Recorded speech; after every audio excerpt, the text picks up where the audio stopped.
This guy was living a totally peaceful life, just wishing for a modern toilet every day when he got summoned to some fantasy world by people calling themselves gods. They ordered him to defeat the Demon King 15 years after dragging him into that world. Now it was finally time for him to go back to Earth, but bam, a goddess pops up with a stat board and loudly announces that because he cleared away all the obstacles that kept him from killing the Demon King, his character score was rated as F. The consequence? He's sent back to day one, forced to restart everything with absolutely nothing. Before coming to Fantasia, Hansu had a perfectly normal personality. He was happy with his life, which is one of the reasons why he saw the summoning as nothing but a kidnapping, and he was incredibly bitter about it. Being sent back to the start with zero equipment, zero connections, the only thing he kept was his memories of those past 15 years. 3,650 days. 87,600 hours. Exactly 15 years. Not a second, more or less. That's long enough for a couple to get married, have kids, and watch them finish elementary school. If he'd been in high school back then, he would have graduated college by now. Meanwhile, he'd had to suffer every single day, desperate to get back to his old world, and on top of that, he was constantly tormented by his shitty teammates. While he was stewing in his anger, a voice spoke up from behind him. "Welcome, Hero Nim! Have you regained your senses yet?" Furious, he shouted at her, "No!" As far as his memory went, this was his first time being brought here, and she was the one who initiated the conversation. Seeing his grumpy attitude, she didn't react, just gently pulled the curtains and continued. "It seems you're still experiencing some side effects after being summoned. I hope you settle in soon. This is Fantasia, a world completely different from the one you were born and raised in." I thought she was going to be the one to explain why he was summoned, but the guy just cut her off and summarized it himself. "All right, let's do this. 1. Demon King Pedonar wakes up. 2. A disaster is threatening humanity. 3. Hero Nim is summoned. And 4. Please save this world." That's about right, isn't it? She clapped in praise, saying it was a perfect summary. The guy was just like, obviously. After all, he was the one who had experienced it all and made it to the very end. Eventually. Now she officially introduced herself. "I am La Nouveau, a priestess with the power of prophecy, and I am the one who followed the ancient legends. And to summon you here." And La Nouveau also means truth in the ancient language, by the way. Hansu blushed, looking at her. Even after 15 years, she was just as cute as the day he met her. Back when he was a teenager, he had been head over heels for her, but not anymore. "I'm going to teach you some manners," he spat out. He went on a total tirade. "Stop smiling like that. It's pissing me off. And stop trying to act cute. A person living a peaceful life gets kidnapped and forced to do someone else's bidding. Do you think this is a joke? If you're smiling at me to insult me, then you're spitting on the very meaning of your name." After getting chewed out, the girl slumped, bowing her head to apologize, while the guy felt triumphant with his victory. But the fun wasn't over yet. A soldier announced it was time to meet the king, but his arrogant attitude nearly made the guy faint on the spot. He just stood there, cocky as ever, and announced, "How many heroes in this world can defeat the Demon King?" "That's right, only one me. If I weren't here, this world would be doomed. You get it now. If he wants to see me, tell him to hurry up because I don't have much patience left. If he's got a problem with that, he can go kill the Demon King himself. Okay, why are you still standing there? Time is money." Just as he was riding high on his rage over that damn F grade, a damn annoying voice echoed in his head, telling him to be humble, that the more one grows, the more humble they should be. Those who are humble will continue to grow. Doing something and making it a habit will help you find a new self. Along with that, a masked woman appeared, and she introduced herself as his special instructor, appointed there because of his F-grade character score, and promised to do everything in her power to help him become a brave hero, and steer that character score back on track. Hansu felt so frustrated it was already unfair enough that he had to start over, and now he had to deal with this obstacle too. He couldn't keep his cool and screamed, "Why? I defeated the Demon King as a hero. It was a perfect conquest, and I didn't leave any mess behind." That hit a sore spot. She started playing the role of a psych teacher, lecturing him on and on. The gist was that someone like Hansu often made mistakes, and really should have failed against the Demon King. But no, you beat him too easily, and that's the problem. These gods believe that failure is the mother of success. You've never failed once, so you have nothing to learn. And a good person should know how to help their teammates, not just slaughter them all like you did. Long story short, she told him to use love to save the kingdom instead of just his fists. Hansu felt his brain twisting, his energy draining. What the hell was this? Snapping the Demon King's neck was easier than dealing with this crap. Had they lost their minds? If failure was bound to happen, he'd just nip it in the bud from the start. This woman is actually still trying to make a comeback after such a failure. That's so surreal. It feels like a student locked up in their house, quarantined and forced to study all day long. Our protagonist realizes that while they don't have ill intentions toward him, anyone capable of easily sending a person who just defeated the Demon King back in time could kill him whenever they want. For now, he has to play along and cooperate until he finds a way to turn the tables on that mindset. Hansu's resentment toward that Lenovo girl also faded away. After all, it was a fated meeting, so he decided to let it slide. Having cleared his head, the young man actively seeks out the king because if this kingdom falls, he won't be able to go home either. So he needs to figure out how to build a connection with the old king and his cronies, something like a boss-employee relationship, but he gets blocked by a tall, dark, and menacing guy before even reaching the door. Then the guy throws some basic attacks at him. Luckily, he's agile enough to dodge them. Digging through his memories, he realizes that guy is Alex the Royal Knight Captain, and also Hansu's former instructor. He treated the hero like absolute trash, beating him to a pulp on the very first day of training, treating him like a dog and tossing him around like a toy. With 15 years of experience as a hero, but having had all his power stripped away, Hansu is incredibly bitter and determined to leave him a little souvenir. Saying as doing, the young man uses the pen in his hand. He slashes at the guy's gym gear, but it isn't successful. He only manages to rip a piece of his pants. Alex, feeling amused, wants a one-on-one duel. He swears on his honor that if the kid wins, he'll kneel down and apologize properly, but that honor is worth nothing. Even when dying, he wouldn't even say a word, so Hansu holds up 2 fingers and says that if he swears on his own 2 little treasures, he might reconsider, which irritates Alex enough to make him leave immediately. Finally, Hansu makes it inside to have an audience with the king. Seeing the old man in front of him, he just wants to charge up and yell, why does he always have that smug, idiotic look on his face? He talks about how in his youth he traveled everywhere and was very warlike, but now he just looks like a fool wearing a crown surrounded by all these nobles, all wearing those grumpy, unpleasant faces. He thinks back 15 years ago to their first meeting. Even though he didn't know the proper rituals, he still showed the utmost respect. But now he can't tell if it's because he knows the future or not.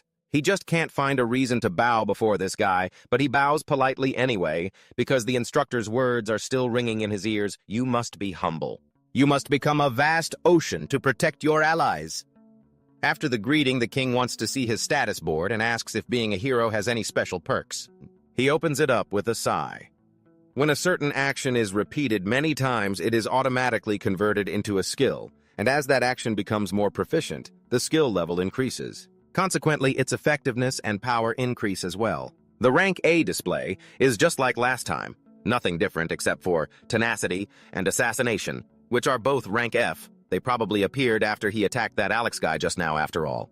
From levels to skills, everything has been reset, damn it all. Hansu reports that the hero receives a 500% increase in experience points, leaving everyone present shocked, no different than before. But of course, it's surprising. Thanks to the gift of this profession, he can develop 5 times faster than a normal person. The amount of experience he earns in 1 hour would take others 5 continuous hours to catch up to. Then the king looks at him and commands, O chosen hero, our kingdom of Christ is in danger. The demon king Padona has emerged. Use your power to annihilate him and his minions, and bring peace to us. Our protagonist sighs, thinking to himself, those words again, why me? What do I gain from this? And even without that demon king, this kingdom isn't just suffering from 1 or 2 problems, so stop blaming everything on him and acting all high and mighty. This dim-witted king is about to trigger him, but he has to stay calm. He is the vast ocean. Hansu asks the king what support he will provide so that he can defeat the demon king. The king rolls his eyes and berates him. Why should there be support when he is the one who summoned you to save humanity from this danger? That is the hero's duty.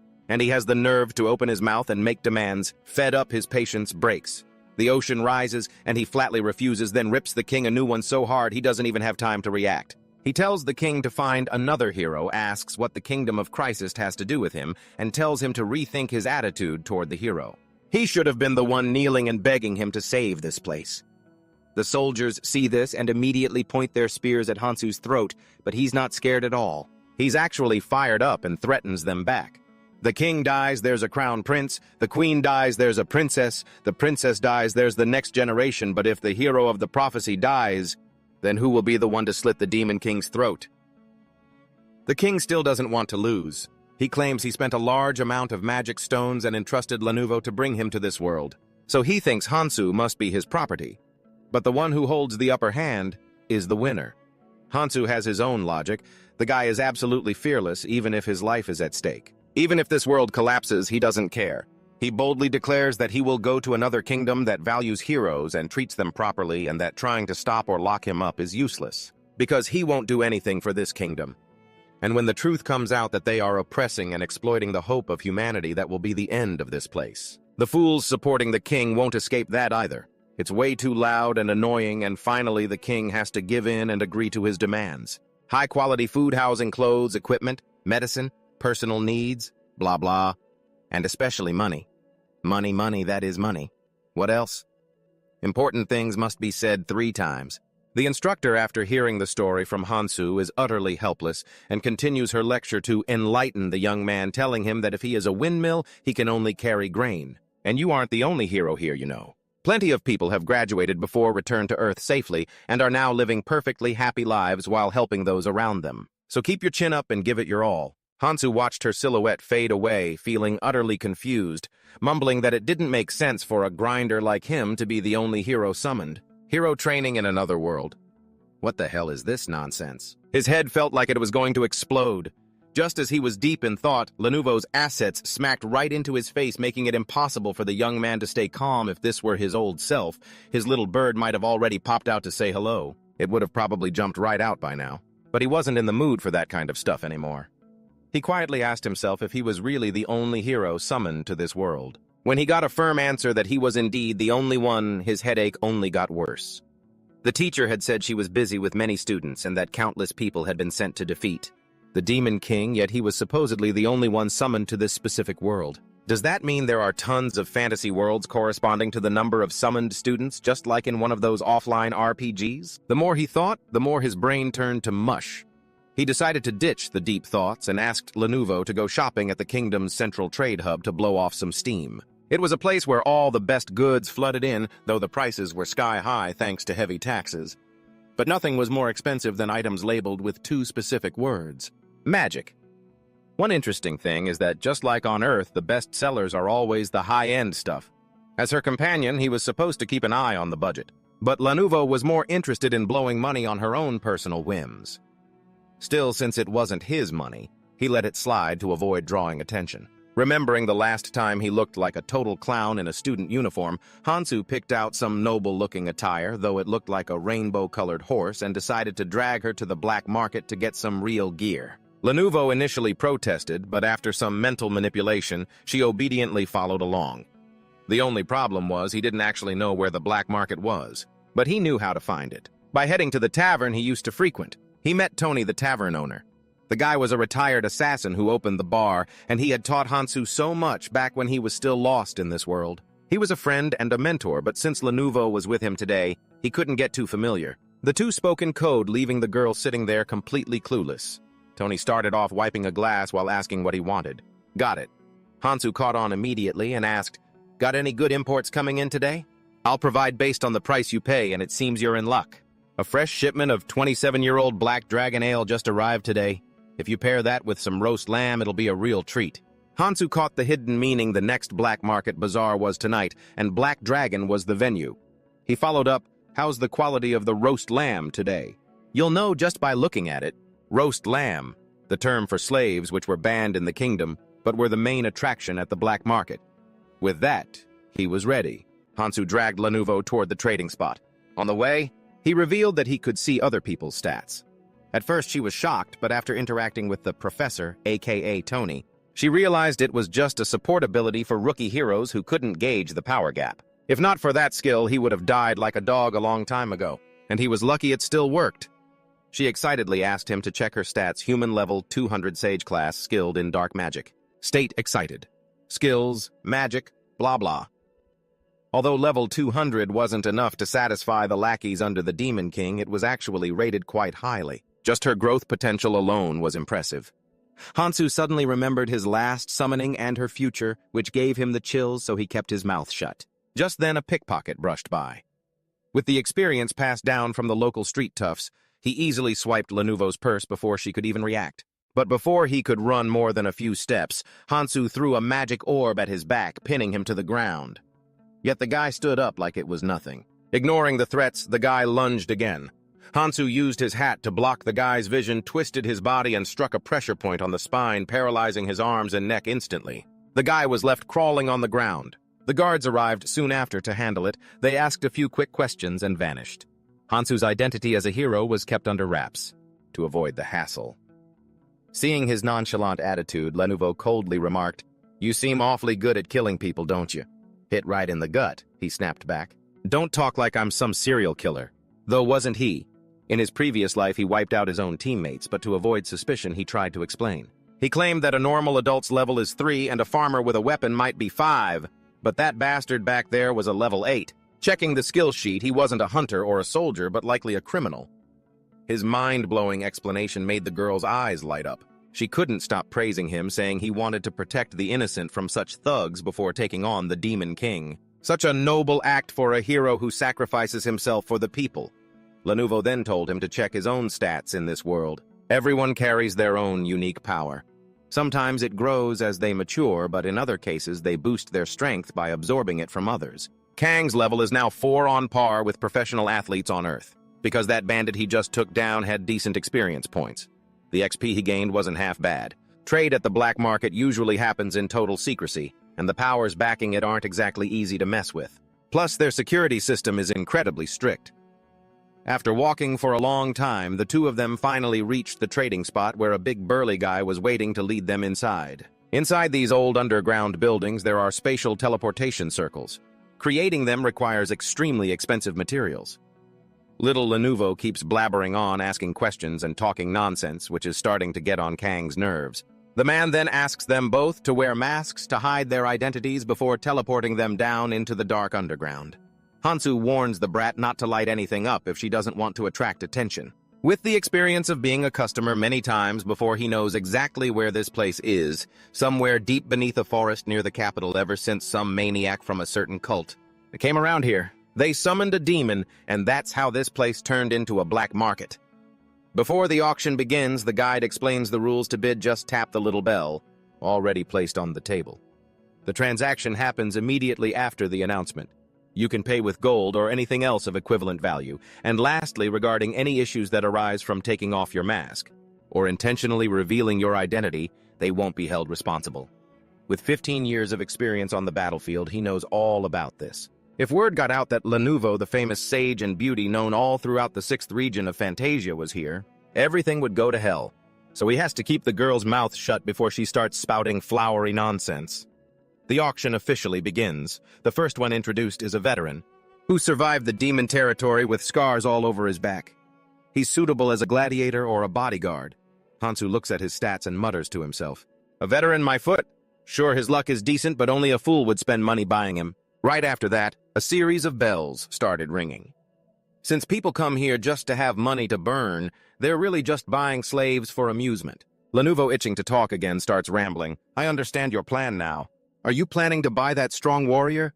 To make him your comrade, right as expected of the great hero? I saw it in a prophecy." Hearing the girl, Kang suddenly remembers a mistake from the past. He had that exact same thought once before, just trying to bid to save a female slave, and ended up ringing the bell until everyone in the stands looked at him like he was a lunatic. Only later did he find out that the girl was actually a high elf who hated humans to the bone. "If I'd known that, I would have never wasted money bringing you home." The warrior is bought by someone else. Lenovo sighs in regret, but Hansu calmly says, "What's there to regret? The game has only just begun. If I spend all my money on useless things now, all I'll be able to do later is sit there sucking my thumb while watching everyone else place their bids." Then the next items are brought out one by one. Lenovo doesn't stop yapping like a parrot. Finally, the item Kang has been waiting for is brought up. Hollow eyes, a body thin from malnutrition, but you can't judge a book by its cover. The skill book and status aren't the things to look at. It's his level that's much higher than the rest, level 851. Even though the presenter hypes up his background as a renowned mercenary from the Northern Kingdom, it's just that he hasn't eaten in a long time, which is why he looks like that.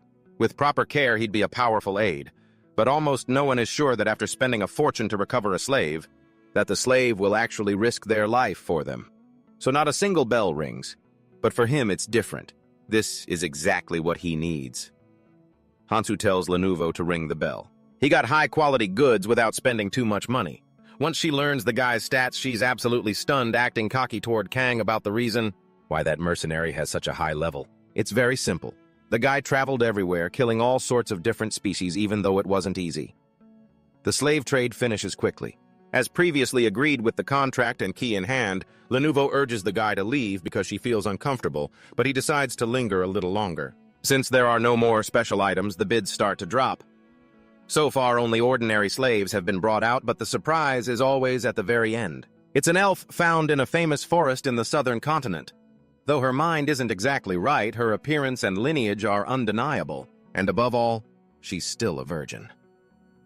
After the host's introduction, countless people are led by the nose, and a series of bells ring one after another, a noble race, the desire of every human.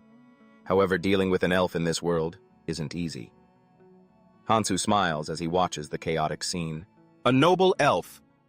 Just because their fertility rate is low compared to their lifespan, or because they hardly ever reproduce, everyone acts like they're on birth control.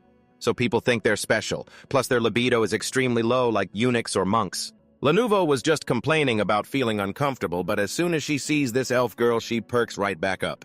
Maybe it's because she's a mage, but she senses that this elf is something extremely special.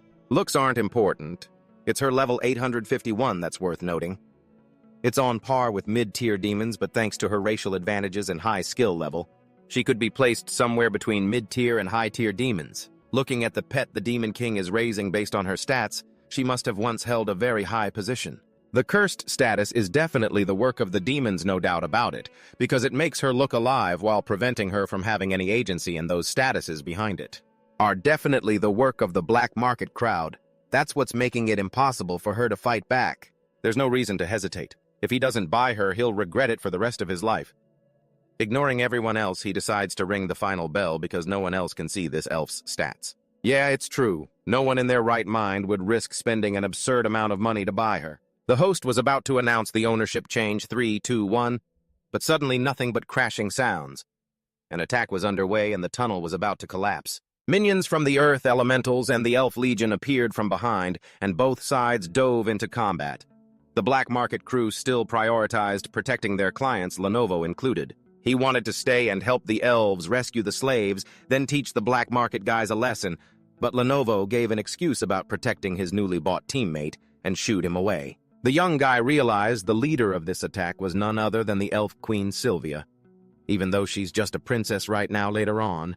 After the elf king is killed in a coup, she'll give up exploring to take the throne. In short, she's the future elf queen and also his teammate. During their previous expedition, she caused many of her own people to fall just to save a few tribesmen, all because of that naive, stupid mindset. Right now, Sylvia hasn't joined the party yet, so her level is still low. But with her natural talent and high skill levels, they can somewhat make up for that shortcoming. After Lenovo left, Hansu immediately executed his plan. He approached the auctioneer on the stage to carry out the slave transfer, even though the rules required a direct transaction. But given the current chaos, the guy had no choice but to hand her over. He was pretty smart. He realized this female slave was the elves' target, and he knew that given the current situation, he was at a disadvantage, partly because he didn't have the time to worry about this slave. So he handed her over to him to take his place on the stage. He looked so refined, but he was actually pretty tough, hacking and slashing his way through the elves after getting his clients away. Once he came back to help, Hansu already pretty much knew that the future elf queen would be captured right here and become a slave. Fearing her value would drop, they wouldn't punish her. It's just that after she gets sold, a portion of the money is deducted and sent to the families of the defenders who died in this battle. That's fair enough, I guess. But Sylvia fought incredibly hard in that battle. And then, when only the auctioneer was left alive, he took the slave as a hostage. Feeling guilty for having let so many of her kin fall, she chose to surrender and was sold as a slave. And then the MC bought her and put her through hell, not a moment of peace. To make sure that doesn't happen again, Hansu decided not to let this opportunity go to waste. Since Sylvia would definitely surrender to them if this slave is going to die sooner or later, isn't it better if she dies for a good cause? The MC approached the slave and planted a passionate kiss on those lips, helping her escape this miserable life. The reason that kiss could kill was because of the demon's curse, still lingering on her body. And since she was a level 852 kill, his stats skyrocketed. What an interesting system. Thanks to killing that elf just now, the main character leveled up insanely fast. If he did it the normal way, it would take years to get that much experience. You don't need talent or a bloodline, you just need to be able to kill those stronger than you. No matter how you do it in a world full of strong people, that's just normal. Even so, they still need a bit of effort and luck to find the time to actually do it. In short, opportunities are open to everyone. Everyone is the same. A fantasy world full of dreams and hopes. Of course, that's only true if you're the winner. Hansu killing the elf surprised the auctioneer because most people think it's a waste, as it's more convenient to use slaves as minions, to do whatever they want. But no, this guy is a hero. He gets 5 times the experience points like just now. That's equivalent to killing 5 level 851 elves. Plus, there's plenty more experience points waiting around here for him to collect. Cynthia saw her master lying gasping on the ground and was furious. Enraged, she and her teammates charged at the MC. However, the guy is level 165 now, not too far off from her level 189, even if his body hasn't quite caught up to his instincts. But he's got confidence to spare, and her skills don't coordinate well with her teammates, plus her reaction time is slow. Above all, her fighting style gave everything away. Maybe because she doesn't have much experience fighting humans and mostly just shoots arrows from afar, so you can't really blame her. Now in Hansu's eyes, she's just a bunch of experience points. He gave her a knockout blow as if settling the score for being tormented before. He was about to land a few more hits, but the others attacked, so he had to use Cinder as a human shield before sending them all to the afterlife. The elves were then ordered by her to attack. They are creatures easily swayed by emotion because they have such long lives. Their bonds are extremely tight. You could say they see each other like a big family.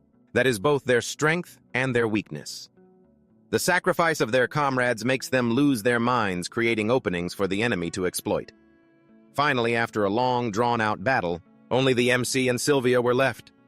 But now, no luck came to her like last time. Even if she screamed at the gods until her voice went hoarse, there was no one to save her. The guy took off his mask. He lunged forward, stabbing Sylvia directly to free her from that dark, resentful past, and to rule out the possibility of her becoming a teammate in the future along with the message. "I don't want to see you for a third time, Sylvia."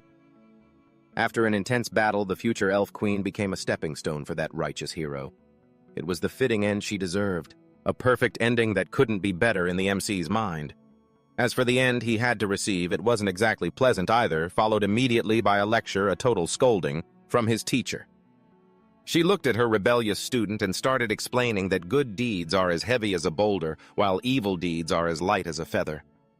She concluded that even if he defeats the Demon King again, well, it's certainly tough to graduate from this place. The young man was shocked to the core and complained, "That's way too unfair, Professor.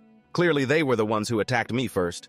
But no matter how hard he tried to explain himself, she couldn't have cared less and just kept on with her unfinished lesson. Patience brings peace, while impulsiveness only leads to regret. Sometimes you just need to endure it for a little while. Patience and time yield better results than helplessness and slaughter. Student Kang Hansu, don't be hasty. Calm your mind and look around you. Tell me, what do you see? The man pretended to think for a moment before blurting out, "Experience points." The professor, completely defeated by his worldview, immediately burned his homework assignment. That is, try to get along with those around you and smile at them even if it's someone you hate. Hansu, who was used to being blunt, was now being asked to act against his very nature. It was a total mess. Just as the guy was feeling sorry for his situation, Lenovo entered and announced that she had completed the task he entrusted her with, as the elven corpses could be used for magical ingredients. He didn't want to leave that profit for the black market crowd, so he had her haul them all back here. He planned to run a funeral service and trade with the Elf King to make some dirty money. But unexpectedly, the girl thought he was being kind and showing respect to the deceased. She was so impressed by him. With his foolproof plan, Hansu confidently strutted down the street, thinking to himself, "How am I so smart?" The people in this world still think he's stuck at level 4, so the Elf King would never suspect that his daughter died at the hands of a hero who could barely even hold a sword yet. Plus, all the black market people at the auction had died, so there were no witnesses left. Hansu had already told Lenovo that the black marketeers and the elven tribe had wiped each other out until no one was left, so of course no one suspected him at all. Just as he was feeling pleased, he ran into old man Alex. He called him back and snidely asked if he had switched careers to the funeral business. But the guy had his ignore mode fully activated, so he treated it like wind blowing past his ears. Seeing this, Alex deliberately added, It seems there are only 2 more days until the hero's graduation ceremony, right? I'm really looking forward to that day. At that moment, the young man's eyes were blazing with rage, but remembering the professor's words to smile at everyone regardless of the situation, he flipped his personality faster than a pancake. Instantly, a radiant smile appeared, accompanied by the Miss Congeniality, award-winning words of Hansu filled with love. That's right. I really did switch to the funeral business just so I could build a beautiful grave for you, Lord Alex. To put it briefly, from birth, he had a natural talent for being a tanker. Contrary to the popular belief that if you don't have great sword skills, you can't become a master swordsman. That's not entirely true. A great swordsman must be someone who can protect their allies while simultaneously wiping out the enemy for a long time, someone who doesn't need special protection, or someone who can't be left behind by others, and someone who can survive every battle and become stronger in both swordplay and endurance. The reason Alex would be hailed as the future Sword King is because he can not only protect his allies in battle, but also complete difficult missions all by himself. Alex, provoked and unable to do anything, had to suppress his temper and suggest to Jimin that they start training today instead of waiting 2 days. And if he wanted an apology, he should walk around the market with him. But the guy wasn't stupid, so of course he flat out refused and walked away. If he started training early, his level would definitely be exposed, and right now he was still trying to avoid the Elf King's attention, so he needed to act like a level 4 idiot. The guy was still trying to create an alibi for his current level to avoid suspicion. He planned to hide his level, go on an expedition to some ruin deep in the forest, and then return saying he had leveled up there, and it wasn't just his level. He had developed in other ways impressively. Applying the professor's theory was so perfect that he reached a state where the provocations from Alex were just like wind in the trees. Lenovo then asked him what he needed to do next. Hansu immediately thought of the slave he had just bought. Initially, his goal was to turn him into experience points, but because that respectable professor had enlightened him, he decided to use him as a baggage carrier. And to make the upcoming expedition easier, he drew a map and marked the places he needed to go. Naturally, he wouldn't be traveling on foot like last time. Instead, he would apply the fast, comfortable, and plenty of money criteria. What's money for if not for this? And it seemed the baggage carrier had regained his strength quite quickly. The higher the level, the higher the survival rate in this world. The only thing was that being sent to the past also helped him realize that the professors and the masterminds behind this could reset all his stats whenever they wanted. Even if you were a hero with 5 times the experience, all it took was a little bit of effort. They can reset all of your stats whenever they want. Even if you're a hero with a talent for gaining 5 times the experience, all it takes is a little bit of effort from them. Sure, I'd get tons of powerful skills, but those are just fantasies that could vanish at any moment. Magic, sorcery, swordplay, all of that isn't really mine. Only science is the true power to prepare for the journey ahead. Hansu listed out a bunch of essential supplies for Lenovo to stock up on. Just then, a messenger came running to report that the elven delegation from Elfheim had arrived in the kingdom, and the king wants him in the palace for a meeting. Less than a day since they arrived. Well, that's normal, considering they lost their precious princess. Hansu heard the news and immediately refused to meet, saying the king could handle it however he wanted as long as he got his cut. But things didn't go as he planned, because the leader of the delegation was the Great Prince of Elfheim, a terrifying boss-level character, so he definitely had to show up. Per orders that evening, Hansu reluctantly met with the king. Looking at the prince, his heart felt unsettled. High-ranking royal elves, according to legends, they are one of the races with the most power and the longest lifespan in this world. Longevity is the most accurate word to describe them. Plus, their disease resistance increases every time they level up. They don't die unless they're killed, and once a level is gained, it can never go down. As long as the elves don't die, they'll just keep getting stronger. Of course, skills can disappear or downgrade over time, but if used constantly, their grade will keep increasing just like their level. And the living proof is this monster of a prince. The level stat on the board only shows up to 999. If the level is higher, a plus sign is added, so level 1000 becomes 999 plus, and 5000 is the same. At that point, when facing an opponent, you have to rely on luck and intuition to judge their true strength. And based on his 15 years of experience, he was sure this pretty boy elf was extremely dangerous. And it looked like Did he notice someone talking about him? Right after that, he walked straight up to Hansu, flashing a friendly smile, introduced himself as Nasus, and expressed his gratitude for trying to protect his dear little sister and his people. He expected him to be as grumpy and rude as usual. But instead, the guy put on a miss-peace face, shook hands, and raised a glass to the friendship between humans and elves, to the utter shock of Lenovo and the local nobles. As they say, loose lips sink ships. After 10 drinks, Nasus started spilling the beans about the motherland Elfheim to Hansu, a place currently on the verge of collapse. The current Elf King is just turning a blind eye to everything and still despises humans. He sighed and confessed that even though he told Sylvia many times never to look down on humans, the brat wouldn't listen. Even though he knew this day would come, seeing it in person still made him miserable. Hansu listened intently, but in reality he understood better than anyone. The satisfaction state Nasus was showing was plain as day. His sister's death actually made him happy, because to the current Elf King Sylvia was the real treasure. Their personalities and everything else were just like his blindly hating humans. That's why this brilliant eldest son was cast out of the line of succession without a second thought. Nasus, however, then grabbed Hansu's hand, begging for his help and promising to fully support him in defeating the Demon King.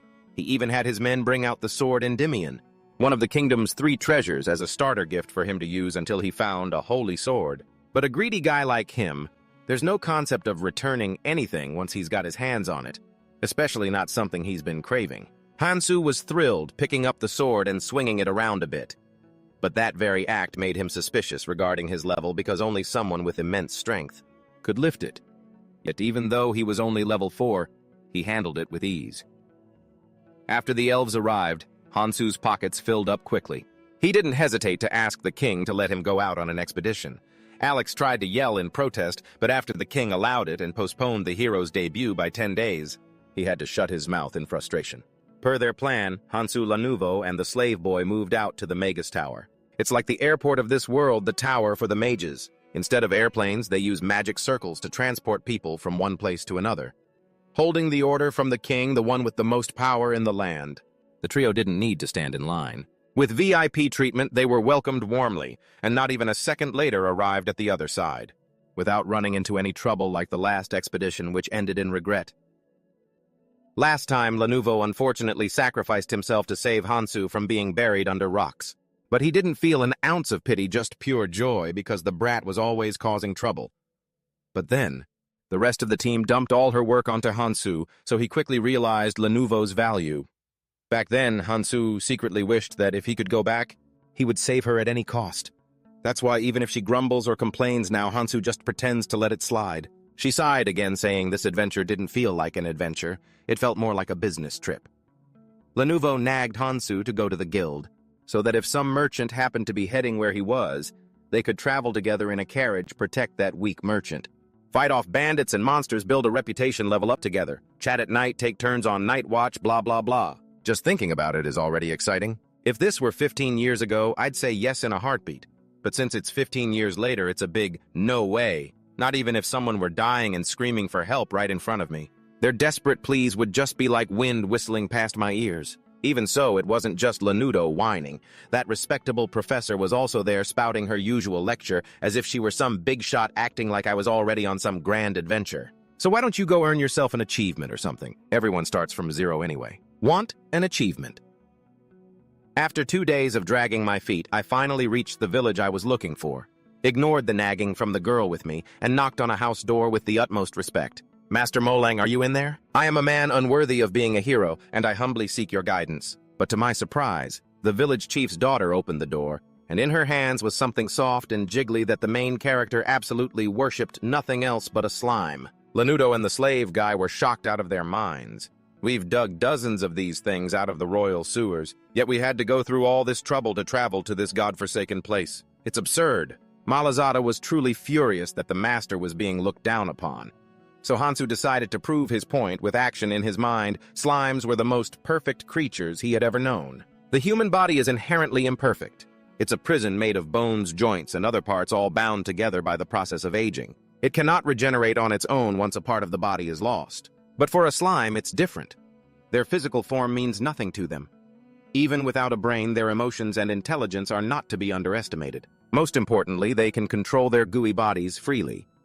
When the main character looks at it, he gains a deeper insight into science, the kind of power that's at the root of the flush toilet, the kind that helps humans set foot on distant stars.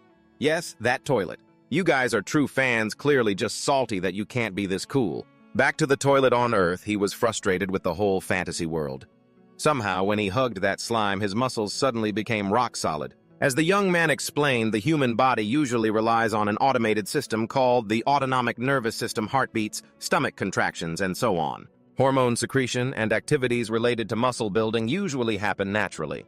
The fact that slimes can freely control their bodies is innate, and you can't just teach that to others. However, only Master Moleng could carry that softness around all day, and that knowledge can be passed on to humans.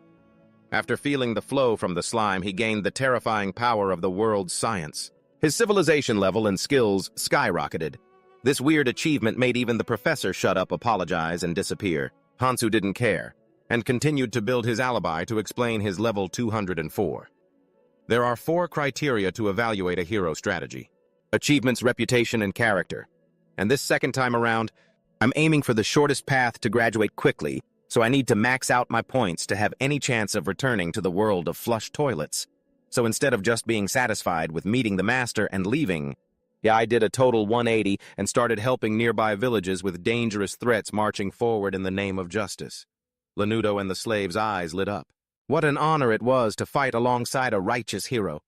But honestly, who has the time to clean up these petty chores? My main goal is a dragon near the Honorable Master's village. During the last expedition, we discovered it, and I wanted to send it off to the afterlife to get a massive amount of experience points to help with leveling up and the conquest. The crystal from its heart could also be used to counter the Demon King. But my useless teammates always wanted to use their words to defeat the Demon King instead and tried to stop me. But this time is different. I won't let this prize slip through my fingers. Plus, the dragon is still young, so its predatory instincts won't be as sharp as an adult's, and its level and skills are still low. Even so, if I can catch it, the experience gained will certainly be significant. And more importantly, this will serve as an alibi and the easiest achievement I can get right now. Most importantly, that professor won't be able to complain, because this is a hunting mission with a perfectly legitimate purpose. The only problem is the 2 teammates tagging along the experience is already scarce. So if they crowd in, who gets what? With the main character's current level of only 204, it's not enough to take down that baby dragon yet. So he found a way to level up before the fight by using these rock slimes while Lanudo and the slave stay behind to clean up the mess. To avoid spreading the experience points too thin, he strictly forbade his 2 teammates from participating in the battle even though they were raring to go. Soon enough, all the slimes were wiped out, their bodies scattered all over the ground with only one lucky one escaping. It ran back to call for help. In the previous part, the main character went to meet his dear Master Moleng after so many days apart and showed his deep, passionate love. The feelings he had been nursing in his burning heart for so long after hugging it out, Hansu and his teammates decided to go find the dragon to farm some experience points. But first, to be strong enough, he leveled up on those rock slimes. They didn't just take out the ones outside, but the guys even targeted the whole tribe. Hansu came up with a plan to split up and attack from multiple directions. He would sneak in from the north, Lanudo would enter through the main gate, and the slave would attack from the rear. The other side was blocked by a very wide river. If they wanted to escape, they would have no choice but to swim across. And once they're exhausted from all that swimming, all that experience points will be theirs. Sounds reasonable, but I'm not sure if it'll go smoothly. The 2 guys with him look a bit shaky. But there's no turning back now, so they'll just have to leave it to fate. First, Lanulo will step up as the bait. Seeing the sheer number of enemies swarming out, the poor girl looks a bit discouraged. You'd think sending a small team to attack would be the standard strategy, right? But oh well. Just like that, she regained her composure and unleashed some seriously cool magic. Hansu, watching from afar, thinks everything is totally A-okay. Most of the elites have already swarmed outside. With help from Lanuvo and Cooley sneaking in, won't even make them break a sweat. It's a piece of cake, so they head straight for the biggest tent belonging to the ogre chieftain. As long as he hasn't been woken up by the noise outside, they can just sneak in, assassinate him, and then head back out to help those 2 guys wipe out the rest. But inside, the tent isn't housing a heart of gold or the chieftain, but an elf girl hanging upside down. Seeing Hansu, she starts shrieking, "Finally! Someone came to save me!" Great, I really thought I was going to die here and never see Elhim again. Elhim, hey, you human, untie me quick! Hansu finds her incredibly annoying. He has a gut feeling she's going to cause trouble. His current opponent is a pretty strong ogre, and there's no guarantee that saving her will help.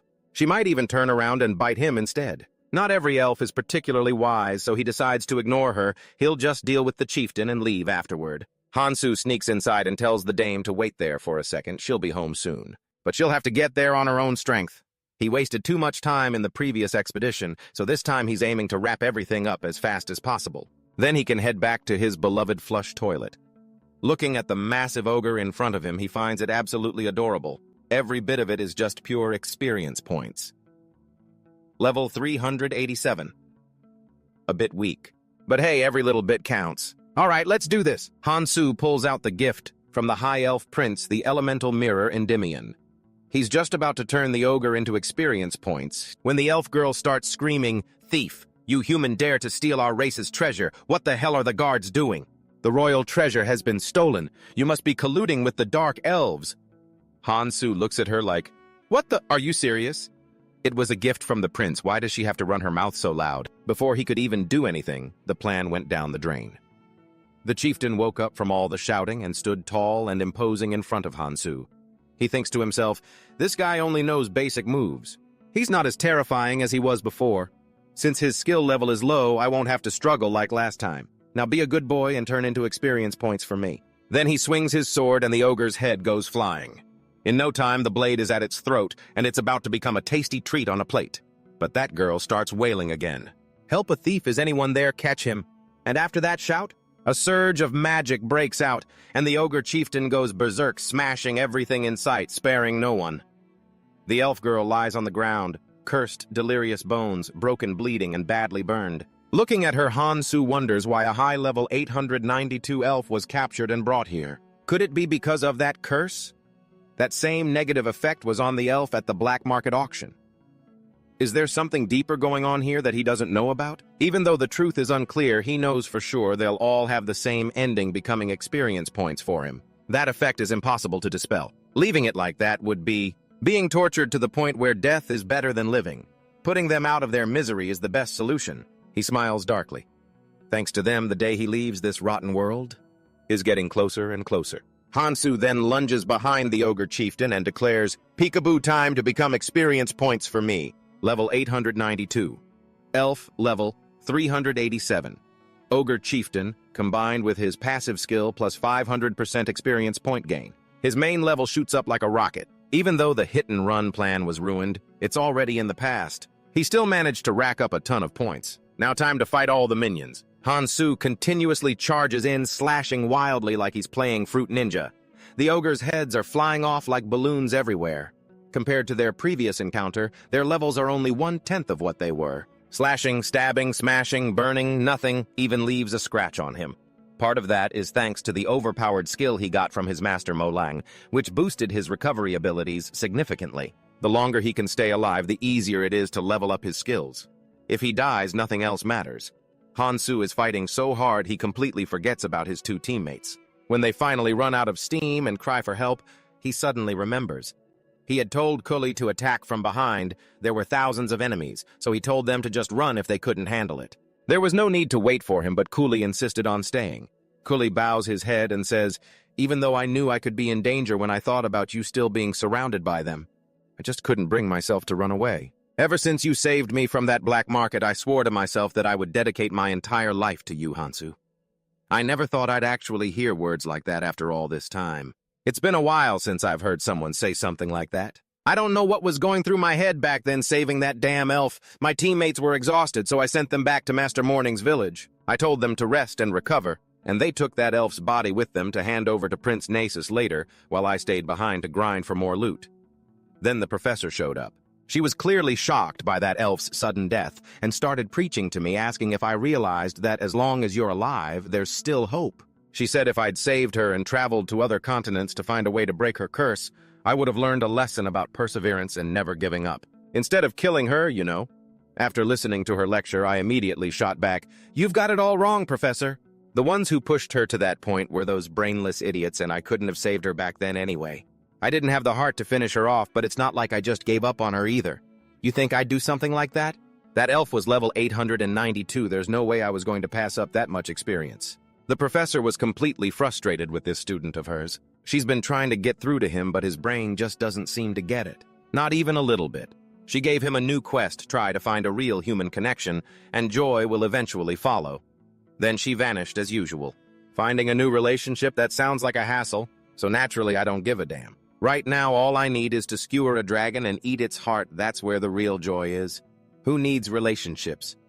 Hansu hopped along, skipping with excitement. Hey, little dragon. I'm here for you. When I came here last time, it was just a little dragon pup. How the hell did it turn into a legendary massive ancient dragon? It's a giant ancient dragon with 3 pairs of wings, the Dragon Emperor Nubius. If you rank him on the same level as the Demon King Padona, that would make sense. Not long after I was summoned last time, Fantasia suffered one of the 5 great disasters caused by the poison dragon. But while the whole kingdom was drowning in a sea of poison, I was training in a forest far away from there, so I avoided getting killed. Now the plan has changed. There's no time to overthink things like taking a nap and coming back later. There's no heart, no experience points. I just have to run for my life. Seeing that twilight state, I knew it was nearing the end. The dragon from last time must have been the hatchling it left behind after it died.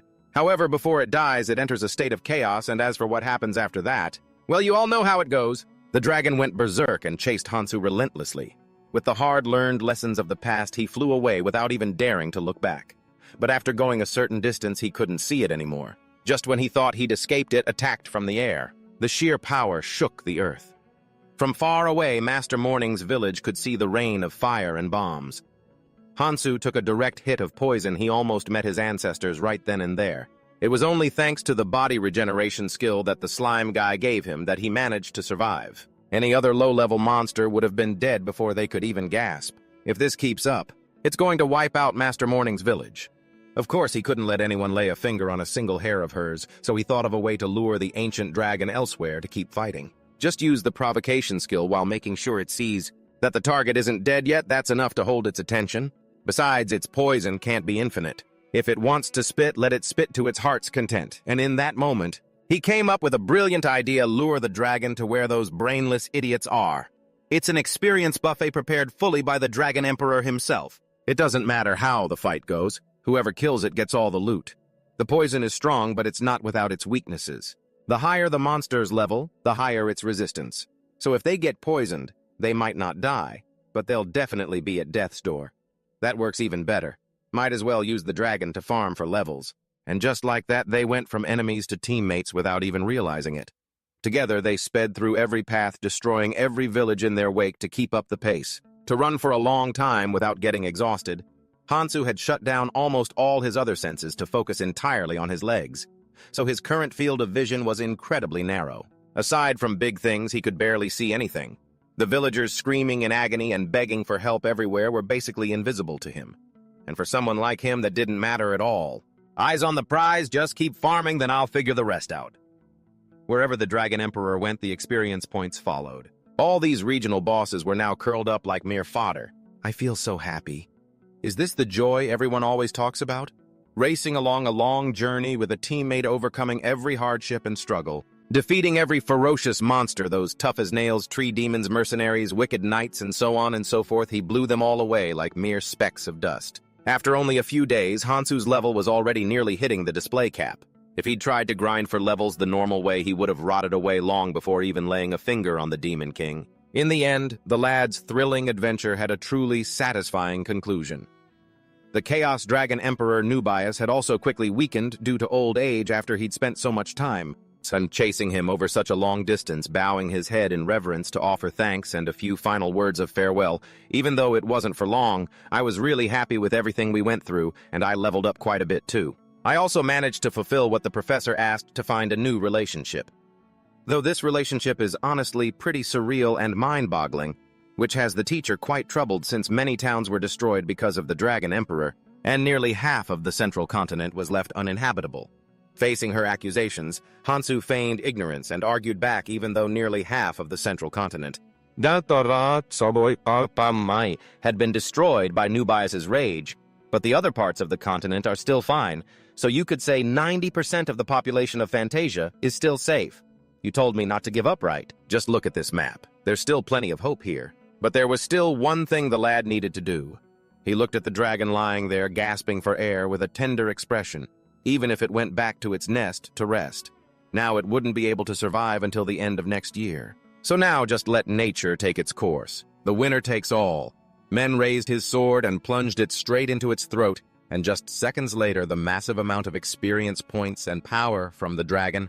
Emperor Nubius all belonged to him, not a single point missing, as the system now displayed level 99 plus skills, Dragon's Mercy 55, Chaos Frenzy, and 3 mysterious square icons. Look at these numbers. Hansu grinned like he'd hit the jackpot. What the hell was Mercy? He asked the professor about those 3 square icons, but it seemed she didn't know what they were either. So driven by curiosity, he decided to take matters into his own hands and search inside the dragon heart he'd just dug out. But the teacher desperately tried to stop him. Then she hurried off to find help, telling him to just stay put. Wait until those with higher authority could investigate it thoroughly, but there was no way he was going to just sit around and wait. Instead, he'd rather satisfy his own curiosity. It's that very curiosity that has helped humanity gain knowledge and progress to where it is today. He looked at the heart in front of him. The true nature within the man seemed to reveal itself. With a sinister look and a sly smile, he muttered, "Let's see what secrets are hidden inside you." Hansu took a huge bite. It tasted like a mixture of raw liver jelly and rare beef. And then his whole body felt like it was burning. The chaotic power of the Dragon Emperor Nubius seeped into every cell as if his body wanted to twist inside out. Thanks to his ability to block out all physical sensations right now, this felt like the lad was undergoing surgery under anesthesia. After waiting impatiently, the absorption process finally finished. The system status now displayed that instead of the 3 squares from before, it had become 2 squares and a letter F, but the details inside didn't have a damn thing. It was still just a bunch of squares, as if it were a system glitch. Well, screw it. At least, it sent the teacher into a state of panic, which felt pretty satisfying. Everything was done. Now time to head back to the village. Seeing men return, his 2 teammates were busy stuffing their faces while acting worried, looking very concerned in air quotes as Lenovo said this food was a reward from the delegation sent to collect the elf's remains earlier. It was all ordered by Prince Nasut, even though the lad didn't like the idea of these 2 eating on his dime because Master Molang was happy he bit the bullet and let them have it. Through their conversation, it seemed they didn't know anything about the things men had done over the past week, nor why the dragon had suddenly appeared and destroyed everything. A truly innocent idea popped into Hansu's head. The grinding journey of the hero and the ancient dragon had rolled through half of the central continent, and those places they passed through had no one left alive. Even if there had been witnesses, at most they would have only seen a giant dragon and a tiny black dot. And even if they had seen it, no one would know what the face of the newly summoned hero looked like. Besides, at that time, his face was covered in poison, so seeing clearly was impossible. After realizing he'd accidentally destroyed nearly half of Central Fantasia, he forced himself to stop fearing his reputation points would be severely penalized, but no survivors meant no witnesses, which meant 0 reputation points. Lost and it wasn't over yet. His reputation points remained intact, and so the lad told Lenovo and Cooley about the battle of the century and the death of the Dragon Emperor with a story he'd cooked up himself. He'd made it all up like that. The fact that the Dragon Emperor was awakened by the hero had been completely rewritten by the story of the brave hero sacrificing himself for the nation and the ancient dragon protecting the motherland, fighting without fear of death. The first time he'd set foot here, he had struggled just to reach level 10 because at the time, skewering people was something disgusting for a peace-loving high schooler. But now, to earn more reputation points, perhaps the lad had to do something truly massive in front of the common folk. Something that could rival the 5 great disasters. Men intended to set out to find a big fish to become incredibly famous, but his plan was immediately shut down by Lenovo. There was only 1 day left until the hero's debut with Lord Alex, so he had to return to the palace immediately dazzled by reputation, points the lad had almost forgotten his precious teammates. And that damn promise, Lenovo kept rambling on about info men already knew, like how the elf they saved the other day was actually a royal guard. She was right next to the elf queen, and the other guard was the one they saw at the black market. Hansu didn't even need to investigate to know that despite all elves having ridiculously long lifespans. But not everyone can hit level 800. They aren't a warlike race like dragons, so the average level for most elves just hovers around 100. And any elf warrior over level 800 gets drafted into the royal guard. Men didn't want any more headaches, so he just told the little brat Lenovo this. Since I already know it, just shut up from now on. The kid still wanted to blabber on about this and that, but obviously our guy told her to zip it and keep it to herself for the rest of her life. Last time she was always digging up some nonsense and making him bust his gut to fix everything, so that wasn't happening this time. On the way back from the palace, Lenovo saw something in the distance and pointed it out to Hansu, looking for extra work. The carriage looked pretty fancy and familiar. Using his body-tuning ability to enhance his vision, he recognized the crest of the princess from the Holy Kingdom bordering their own. That crest was only given to the heir to the throne, and since she was caught in a civil war over the crown, she must be fleeing across the border, everything exactly like the first time. The only difference is that instead of waiting 5 more years for the reigning monarch to kick the bucket, he's already dead thanks to the friendship journey with the dragon Nobis that he caused. His 2 teammates looked at men with puppy dog eyes wanting him to play the hero and save the princess. But our guy quick-wittedly pointed to the sky and screamed, "Look! Nubius turned into a zombie and is about to attack, causing Lanuvo and Kuli to panic and bolt." Seizing the chance, he triggered his toxic breath skill, spitting out some venom to make quick work of the speeding carriage without anyone being the wiser. Back in the previous timeline, the Emperor had been wary of his brother, so he made him a lord and pushed him far away from the capital, not realizing his brother had been secretly building his own force, and once the Emperor passed away, he rose up to overthrow his niece and take the throne. After being rescued by the hero party and escaping the manhunt, the princess had the hero's support. Together with her reliable teammates, they used force to take back the throne. One of the party members once said that with her intelligence and integrity, she would lead the Holy Kingdom to a bright future. Man, he should have realized it sooner, right from the moment she ordered the execution of all the coup soldiers without a shred of mercy. The truth is, after reclaiming the throne, she brought in some bloody policies and used that sharp brain of hers to wipe out all the opposition. However, she was so brutal that people called her the Bloody Queen, and eventually she had to live in constant fear until she was hunted down and assassinated shortly after. But with today's turn of events, our guy won't need to do any of that pointless work for her anymore. Consider it a favor to the people of the Holy Kingdom so they don't have to suffer through the same misery as before. So the coup forces took power and everything returned to peace. Talk about having some extraordinary tolerance. Finally, after 2 days of travel, the group returned to the palace a day late, sure. But after getting chewed out by the Emperor for a bit, it was over. The hero's debut match had arrived. Even though it was late, the crowd was just as packed. There were even healers there for the guys, Alex's violent spectacle. Those healers had one job, keep healing the victims, so Alex could keep torturing them to his heart's content. After some trash talk, the 2 of them dove into the fight. Mostly it was the other guy attacking just like last time. Alex really wanted to kick Men's ass. His moves were a bit different than before, focusing on the surrounding area to keep him from escaping. He thought he was the one winning, but nope. Men is different now because he dared to touch the little quail. Men showed him a lesson, hitting back every single time before sending the Sword King to his final resting place. Men even offered some heartfelt advice to Alex. The most important thing in a fight is eliminating every potential threat for the future. As soon as the Sword King croaked, the teacher showed up to lecture him about how tolerance is a virtue a hero must have and blah blah. But obviously none of that was getting through to our guy. The captain of the Royal Knights was dead, and the soldiers were panicking. So he flashed the radiant smile he'd spent 15 years practicing, waiting for the day he'd be a hero, but it didn't seem to work as well as he thought. Guess he had to try something else. That bastard Alex was the head of the Royal Knights, the guy in charge of the military. So with him dead, it left a huge vacuum in the kingdom, and since Men was the one who skewered him, he had to take over everything the guy left behind. If you can't do it nicely, use force. Our guy raised his hand with a world-weary attitude and ordered the Royal Knights to assemble. If they wanted to die, they didn't have to show up, but the knights were scared senseless. June stepped in to whip them into shape. Looks like after a few threats from the hero, they were behaving a lot better. Men split them into 2 groups, one for Lanuvo to lead and the other to follow him. The first group's destination was the Queen's residence. Open the purple cabinet in the 3rd room and there's a secret passage inside. Keep following the path, lead them in, and wipe out the cultists and gather all the evidence there. The rest followed him into the castle to clear it out and make sure the corrupt ministers couldn't harm the kingdom anymore. The teacher was shocked to see Hansu do a complete 180. It's just that he felt bad for skewering Alex, so he did it. He's never done anything for free before. Then 5 days later, Men launched a massive search and sweep for anyone involved to fix all the problems in the kingdom that he'd struggled so hard to resolve last time. He realized one thing: the system in this world isn't perfect. It's a literal leveling system. Increasing your level slows down aging and boosts the body's endurance, and the benefits it brings only really show once you hit level 5.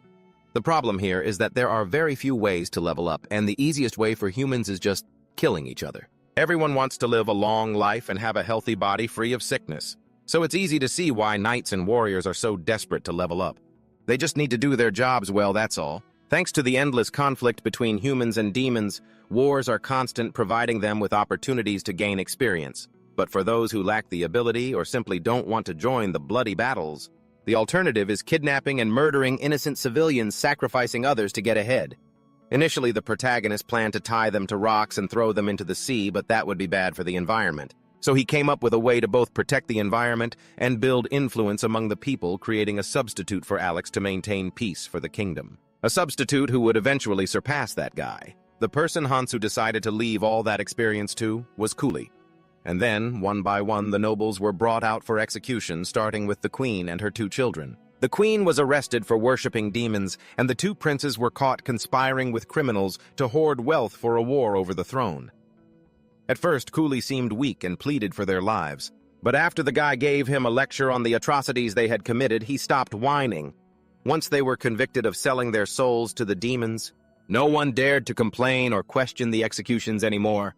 If even the royals were being dragged out for judgment, what noble would dare to stand up and argue? The people were all waiting for Cooley the executioner to do his job. The more evil deeds someone had done, the more experience points they yielded. The result: a man at level 286. From a slave just 15 days ago, he had become the kingdom's champion of justice, led by the great hero himself, who already had 15 years of experience. And he didn't stop there. He was even more ambitious than that. His goal was to put Cooley on the throne instead of letting that fool take power with the remaining princess as his queen. The emperor had become useless because Hansu had decided to execute the queen and her son instead of locking them away. It seemed he intended to cover everything up by spinning a story that demons had infiltrated the palace and dealt with them. He planned to hide her in the secret tunnels, and he intended to use the same method to save the princes, but in reality, during the first loop, those 2 princes had caused the protagonist the most trouble. So for the sake of cleansing the kingdom, there was no reason for him to keep that trash around. Now it was the final step in the plan to put the man who upheld justice, the one who cleansed the kingdom, in power. And then a grand wedding took place, even though the princess might still face whispers and suspicions about being a demon worshipper. Even though she hadn't done anything wrong other than wearing underwear with a bear print, which they tried to blame her for, everything would be fine. After the hero's purge spread across Fantasia, the wedding between Cooley and the princess was held in a joyous atmosphere at the palace. An elderly man with snowy white hair stood solemnly, hands clasped, blessing the newlyweds and whispering prayers for their happiness and success. In their lives, he pointed toward a sparkling chest of gold on the side and said, "This is a humble gift from the Empire. I hope it proves useful on your path to conquer the Demon King. Please accept this token of our sincerity." Kang Hansu sat to one side, chin in hand, flashing a slightly embarrassed smile as he said, "You really didn't need to go through all the trouble of bringing gifts. Today is all about Cooley and the princess." But looking around at the mountain of gifts piled up by the gods, he shook his head. "Well, fine. Maybe I'll stop by your empire sometime to return the favor properly." Hearing this, the white-haired old man broke into a cold sweat and hurriedly knelt on the ground. "No, please don't trouble yourself. Our country has no difficulties whatsoever. There is no need for the hero to intervene. Our people are living in peace and happiness. This is an enchanted armor forged by our most talented hands and souls. Please accept it, and may it be a sturdy shield to help you defeat the Demon King." Upon hearing that Kang Hansu was still single, the princess of our holy nation expressed interest. "However, please do not misunderstand. We have absolutely no intention of binding you with marriage. With the emperor having just passed away, our holy nation wouldn't dare disturb you. And to be honest, our land is still very safe.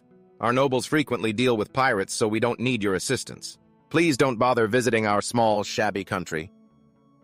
Kang Hansu lay back comfortably on the pile of gold, laughing heartily. "Although this wasn't my original goal, who would ever say no to more money?"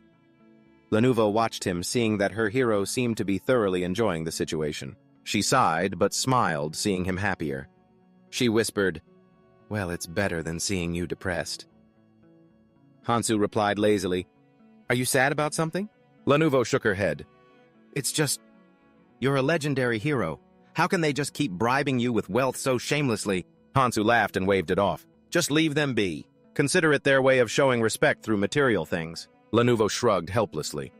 Hansu continued, "Actually, among all these gifts, none of them are truly useful to me. The enchanted armor, the enchanted sword, the X-rank stamina, they're all just for show.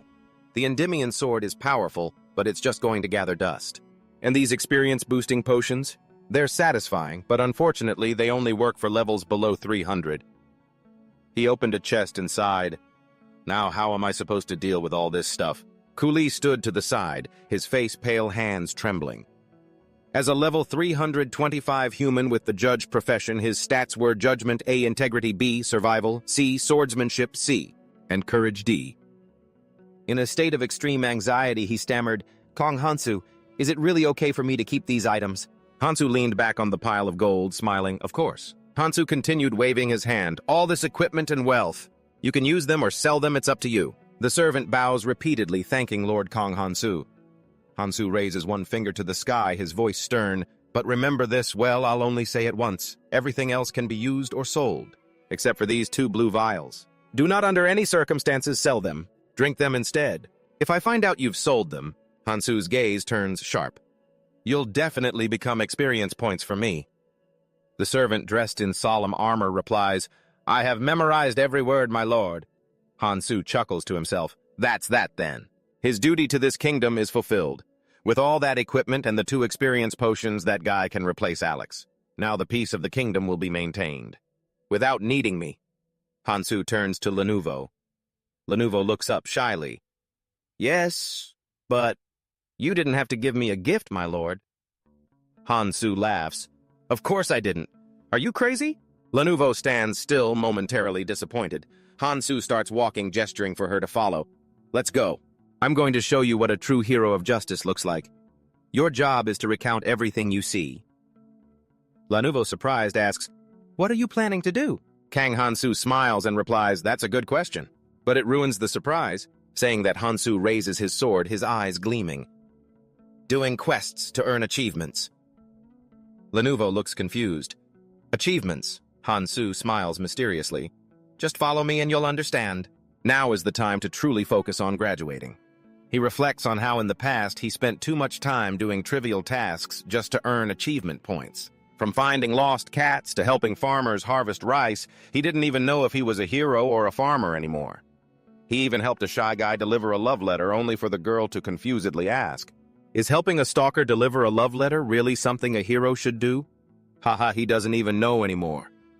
Hansu sighs. Nobody acknowledges or remembers those little things. The idea that helping others is its own reward doesn't exist in this world. For him, it only increased his stress, slowly pushing him toward depression. He grips his sword tighter, his eyes blazing. But this time it won't be like that. I have a clear goal now. If he waited another year, the Demon King would automatically send experience and resources, but he doesn't have the patience to wait that long. Achieving a feat on par with the Dragon Emperor New Beast is enough. When the graduation time comes, it will definitely be shortened. Hansu smiles, satisfied. Lenovo asks curiously, "Kang Hansu, why are we here?" Hansu looks around and replies calmly, "Just here to settle some business." The two stand under a massive ancient tree surrounded by the peaceful atmosphere of the Elflands. Lenovo is surprised. "Are we at the plaza in front of the magic tower of the capital Elfame?" A few elves nearby look at them with suspicion. Lenovo asks with a nervous laugh, "You're planning to conquer this place, aren't you?" Hansu beams, "Great question, and the answer is yes, I am." Lenovo's mood shifts instantly from happy to panicked. She stammers, "Wait, you're actually going to do that?" "All by yourself," Hansu laughs. "Keep it down, you idiot. I don't know how I put up with you all this time. I have to admit I'm quite the professional." While the two were still talking, a voice rang out, "We've been waiting for you, Kang Hanso." He turned around to see Prince Nasus stepping out of the tower, continuing thoughtfully, "After receiving your message, I've prepared everything. Thank you for helping us enter Elfheim," Prince Nasus said, reaching out to welcome Hanso with a smile. "Think nothing of it. Being visited by a hero like you is our honor." At the elf feast, Hanso sat back and casually enjoyed the exquisite dishes. This wasn't his first time at an elf feast, so nothing was very surprising. A beautiful elf in a blue dress was plucking a harp, the melodic music echoing throughout the grand hall. Hanso sipped his drink, wondering how they could create such flavors with so few ingredients. Beside him, Lenovo looked at Hanso apprehensively and spoke up. "Why do you look so carefree?" Hanso glanced at her briefly. "Lenovo, stop talking nonsense." Typically, elf food consists of grains and vegetables because they believe that killing animals or plucking a leaf could anger the spirits and diminish the blessings the elves receive. Prince Nasus raised his glass, smiling as he shared, My sister Sylvia used to be very passionate about cooking with the spoils of our hunts. She upset the spirits more than a few times. Because of those dishes, I used to have a headache over her marriage prospects. That day she used a blade to stab a boar to death, picked up her sword, and laughed out loud, "Heh, heh, heh, meat." Prince Nasus, sitting beside him, added, "But that's all over now." King Hanso replied, I understand. If one were to sit around bad-mouthing Sylvia, you could talk until morning and not finish." Over the past 950 days, her passion for meat was no stranger to me. The life of the future elf queen. She was inherently full of violence, and her love for eating meat perhaps partly stemmed from her personality of not caring what others thought. Kang Hanso sighed. "I don't know why, but I keep feeling nauseous whenever I remember those things." Prince Nasus continued, "Kang Hanso, it seems you've become stronger, hasn't it?" "Even if just a little," Kang Hanso responded modestly. "This guy is still as sharp as ever." Prince Nasus poured more wine for Kang Hanso and said, "Ha ha ha, I truly didn't expect you to be able to defeat the Dragon Emperor Nubs. Come on, have another glass." This wine had been brewed from elemental fruits for over 100 years, offering a magnificent flavor. Bringing it out to treat the hero who defeated the Dragon Emperor was clearly not a bad idea. Compared to that useless girl Sylvia who once had the chance to be Queen, Kang Hanso is 1,000 times better. Thinking back on how I once raised a hand against him, I feel so guilty. I suddenly remembered someone else, the personal guard of Grand Prince Nasus, one of the strongest people ranked only behind the Elf King and the Grand Prince herself. She belonged to the half-elf race, level 990 plus, bearing the title of the Undefeated Loyal Knight. Her skills were all at ranks S and A, undefeated S swordsmanship, elemental magic, archery, A with an unwavering fighting spirit. Whether the coup would succeed or not, Tom depended heavily on her. Even if the Elf King was the strongest in Elfheim, he couldn't resist the second and third strongest in the kingdom attacking at the same time. She alone was enough to take on my entire hero party thanks to her terrifying combat instincts and S-rank undefeated skill, but in the end she was defeated. She was, only because of some ridiculous power of friendship. Kang Hanso just raised his glass to drink, his mind swirling with thoughts of her name.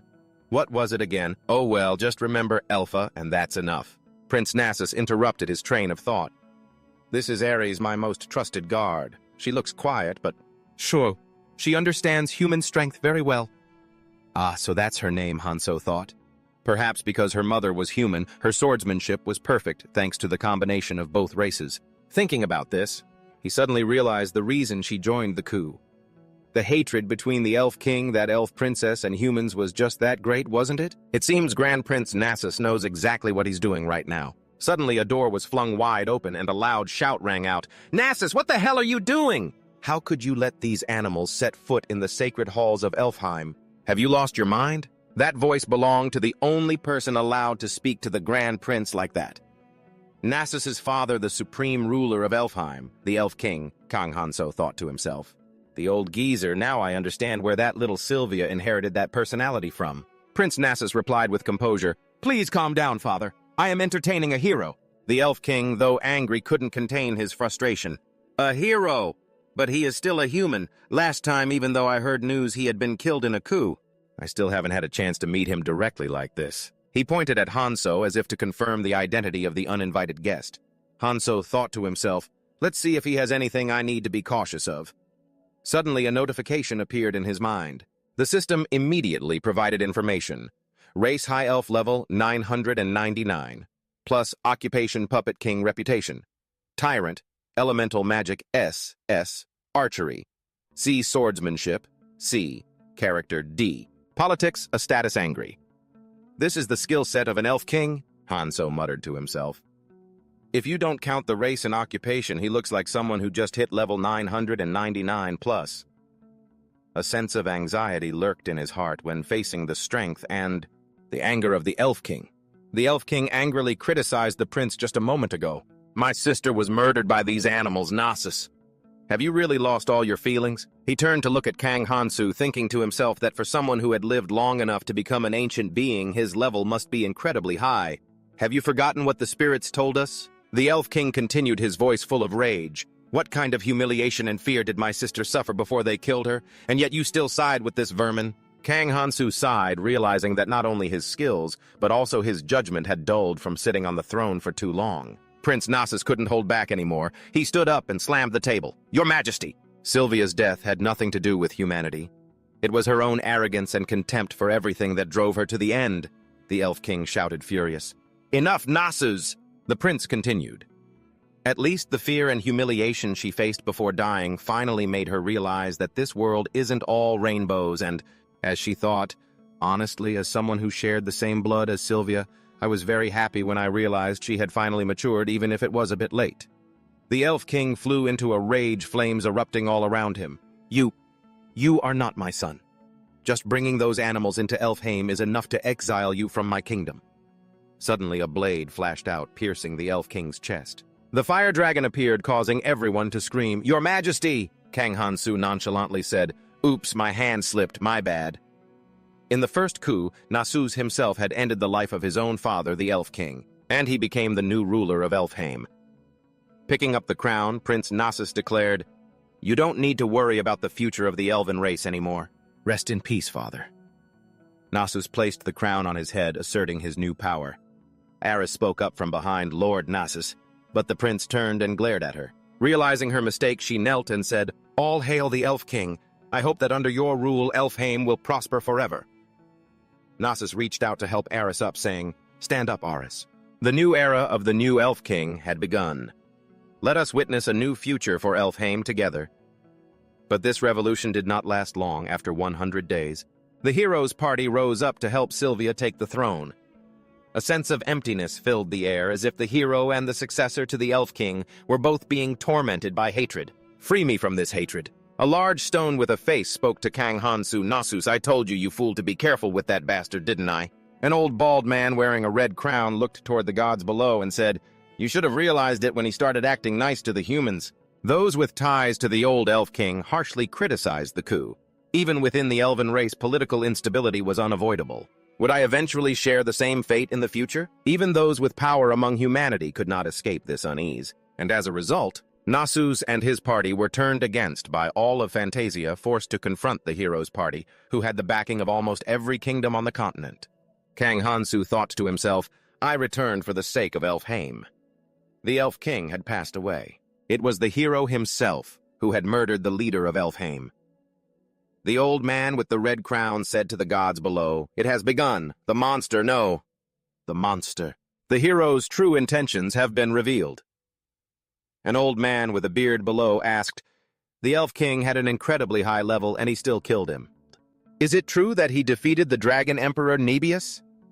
"The Elf King was only the beginning," the bald man replied. "He will eliminate all the kings of Fantasia, or at least turn them all into puppets to do his bidding. Then this entire continent will belong to him."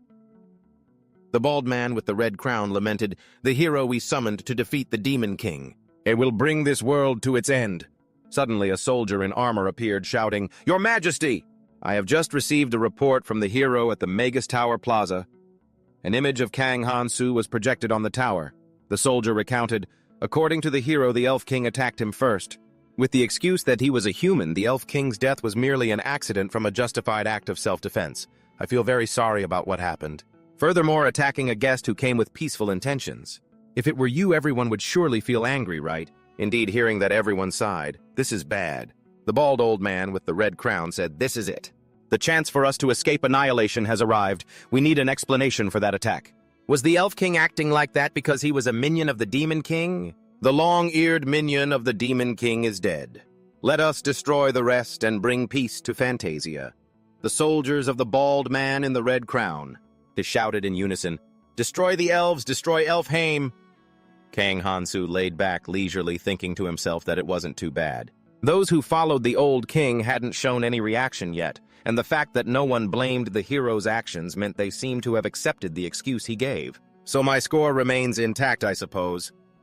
The masked girl with long hair standing behind Kang Han-su sighed. "So you waited for the Elf King to fall into the prince's trap and then finished him off. Although no one says anything to your face, deep down they may not feel the same. Moreover, wasn't that self-defense a bit excessive? Remember that everything has its limits. A bowstring will surely snap if pulled beyond its capacity." Kang Han-su replied, "Looks like the professor arrived early. She told me she came here because of your unusual case. Under normal circumstances, things should have played out like this. In Scenario 02, Nasus dies in an accident caused by the hero's party. In Scenario 194, Ares becomes the hero's lover, and Nasus fails to recruit allies. That whole coup business was nonsense. It was all meant to stop the Grand Prince's uprising, but you, Kang Han-su, were the first to directly kill him. You killed the former Elf King, and things happened so fast we couldn't predict them, so I came here to find out what exactly went wrong. Kang Han-su laughed. Aha, I finally know how to get your attention. If only there was something that could record these unique once-in-a-lifetime moments. It would be great to have that for my graduation, wouldn't it? The girl replied angrily. Absolutely not. I'll be back after I handle some urgent documents. At the latest, I'll be here tomorrow. Until then, please try to treat your teammates well. I'm begging you. Kang Han-su thought about Lenovo and coolly, then happily replied, Small matter. Don't worry, I only have 2 teammates anyway. The girl shouted angrily, Even the old ones too! Kang Han-su muttered, Damn, what is wrong with her? I made Cooley strong enough to replace even that guy, Alex, a perfect teammate in every way. What do my old teammates have to do with me? I don't get why she has to make such a big deal out of it. Hearing Kang Han-su say that RSB turned her head. She retorted, It's understandable that humanity would act that way. The hope of all mankind was attacked just because he was human who could accept that. Seeing her holding a box, Kang Han-su asked, Oh, Aris, what are you holding? Aris replied, It's a gift from the new Elf King Nasus for you.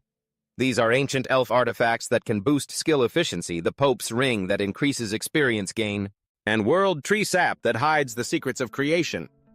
Kang Han-su thought, Now that's some good stuff. Finally, something actually useful to me. I admit Nasus has met the criteria to become my number 2 sponsor after the Demon King. Aris sighed. Whew. In this elf kingdom, I truly have no one to talk to. Please forgive my insolence. Because I carry human blood, my mind is always trapped between the elves and humanity, so I never had enough confidence to get close to other elves. Seeing humanity's potential, Lord Nasus encouraged me and helped me overcome those barriers. But he was only the second most powerful person in the elf kingdom, and the leader. The former elf king absolutely hated humans and was always ready to wage war against them. I was always terrified that when the war broke out, I wouldn't know whose side to take. She continued. When I saw the Endymion blade fly out of your hand and pierce the Elf King's heart, even though it was a dark and disrespectful thought. It appeared just like that, relieving all the tension I'd been carrying. Aris confided in Kang Han-su, not knowing that Prince Nasus was listening behind the wall. For how long have you been venting? Finally, I've been set free. Perhaps this human invasion is my punishment for having those thoughts. Kang Han-su picked his ear and asked, Invasion? Don't worry about anything. Did you forget that the great hero is here? How could I pass up an opportunity to increase my personality points and achievements? The scene shifts to the meeting hall in Elfame, where envoys and delegations from various countries are being received. Kang Han-su dipped his hand into a glass of wine and said, What the hero here wants to say to you all is stop waving those signs and shouting slogans. It's not impressive at all. It doesn't mean anything. Are you all planning to gather here to cause trouble? The people sitting across from Kang Han-su replied, We just wanted to come here to demand justice because Kang Han-su was treated poorly by the elves. Kang Han-su leaned on his chin and replied, We've already taken care of that. So there's no need for you to overreact. And besides, not every elf hates humans like that former elf king did. There are many elves who love peace, like the new elf king here, for example. Right then, the new elf king Nasus appeared, stood next to Kang Han-su and added, How could we overlook such rare talent? Just because they aren't elves. The people sitting opposite Kang Han-su gasped, thinking to themselves, Isn't the hero the patron of the new elf king? Kang Han-su continued. That's right.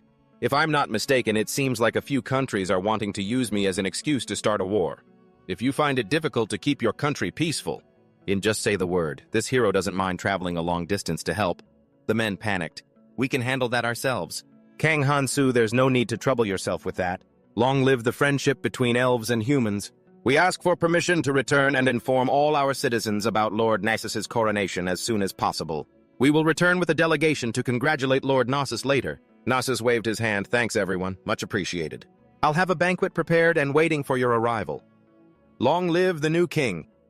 The others cheered, praising the expedition for ending so successfully thanks to the great hero's generosity and tolerance. I've earned a massive amount of experience points by slaying the Dragon Emperor, and the Fairy King found a new sponsor and racked up achievement points too. Thanks to the peace negotiations between humanity and the fairy race, the scene cuts to a fire with shouting, Hurry up and burn everything if we leave any evidence of resistance for the hero to find.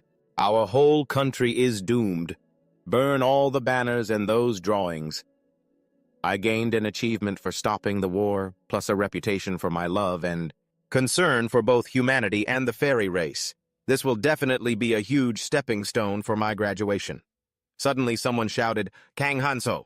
Lenovo called out, "Kang Hanso, can you help me with something?" Kang Hanso answered boredly, "What is it? And have you packed your bags yet? What's with that outfit? Aren't we leaving Elfame soon?" Lenovo pleaded, "A few days, no. Let's stay here for just one more day, please. The ruins and culture of the Elf Kingdom that our people have been searching for over these last few thousand years, plus the traces left in our own human lands as well." Lenovo lay down, hugging his leg and begging, "Kang Hanso, if I pass this up now, when will I ever get to see it again? I'm begging you just one more day." Kang Hanso sighed at his sister figure. "Oh, for heaven's sake. I forgot you're an archaeologist. I get it, Lenovo." Lenovo's eyes lit up. Kang Hanso laughed. "Pick up your butt and let's get back to it." Lenovo started crying. "You're so mean. My bad, my bad. The door to graduation is right in front of me now. I can't waste any more time."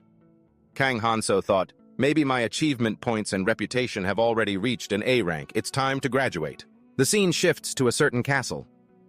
"My poor youngest child," the incompetent father said to his daughter, the princess of that kingdom. She replied, "Father." His officials bowed in unison.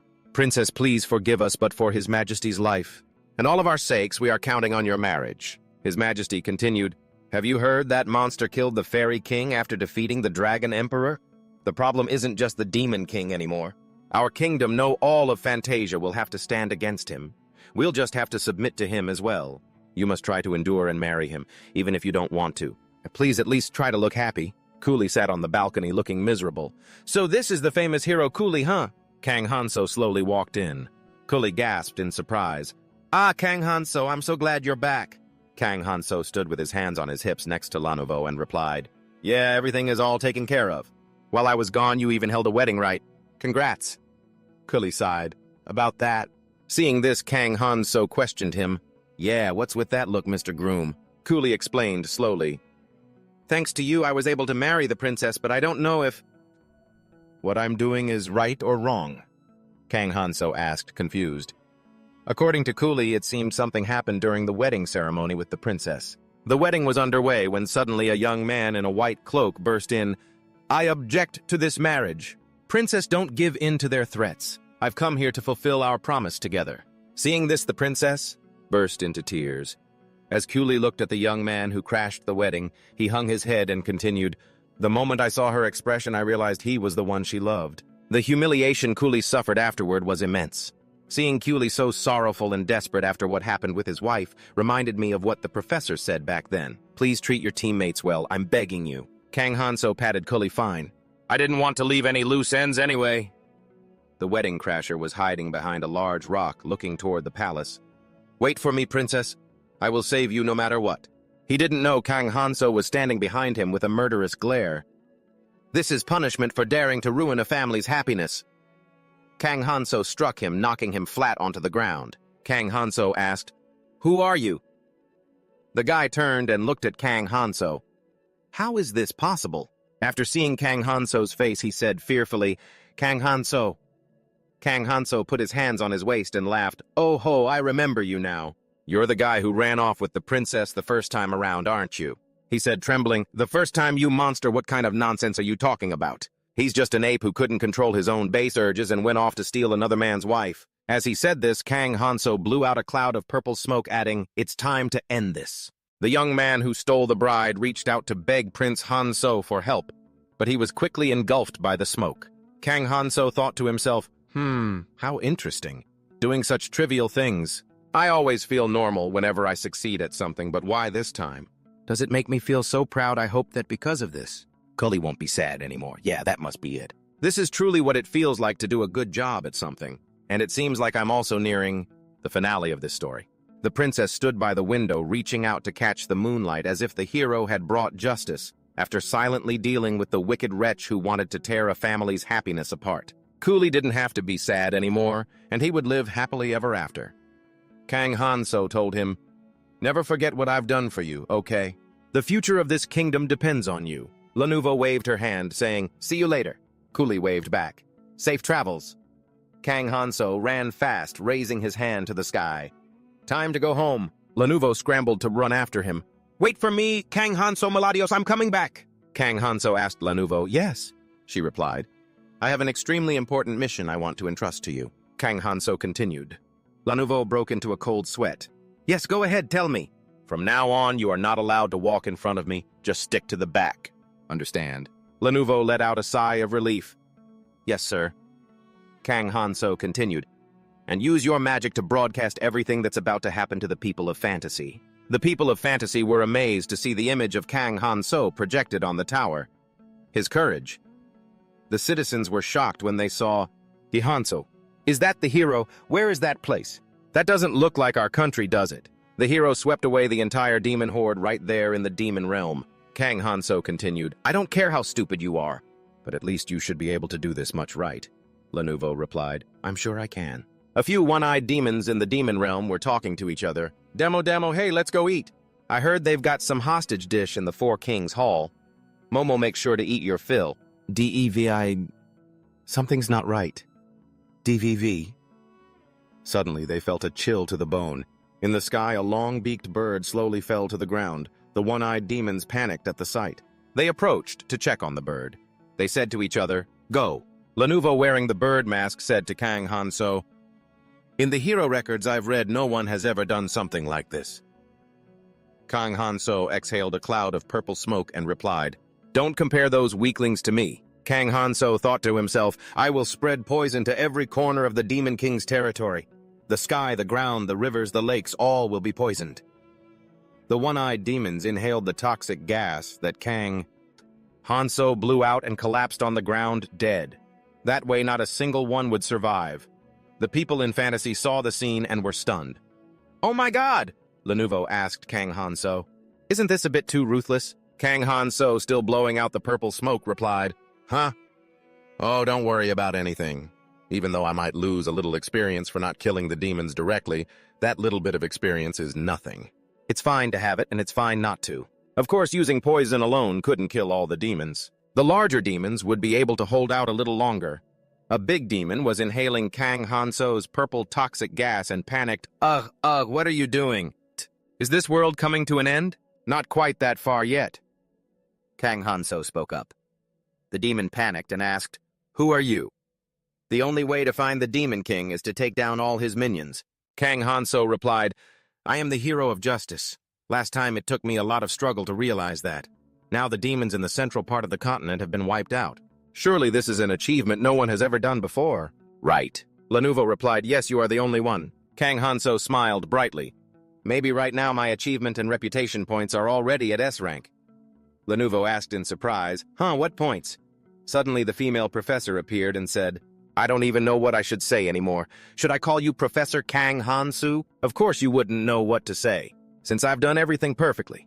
You've seen how inconvenient the last time was, right? I couldn't possibly have been any stronger. Because I always had to worry about my teammates. Thanks to them, I couldn't defeat a single boss, and it took me an incredibly long time. I barely managed to set foot in the Demon King's castle, but those guys... Every time they took down a small fry, they threw a party like they'd just saved the whole world, all thanks to the power of friendship.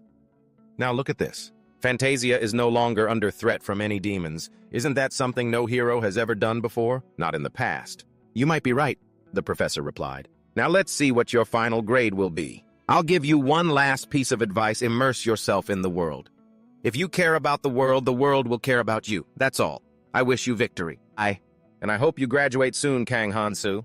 Yeah, thanks, he replied. But hey, what grade are you planning to give me? The professor answered, I don't know, grading is outside of my jurisdiction. Even though this was a surprisingly short course, thank you for listening to my lecture. Thanks, Professor, Kang Hansu said, then turned to Lanuvo. You can take it off now. Once we get to the end of this hallway, we'll reach the Demon King Padona's room. Lanuvo took off her mask and asked, How do you know this place so well? It's not easy to gather information on this place you know, Kang Hansu said as he turned to walk away. Last time this place looked even worse, corpses lying around, limbs scattered everywhere.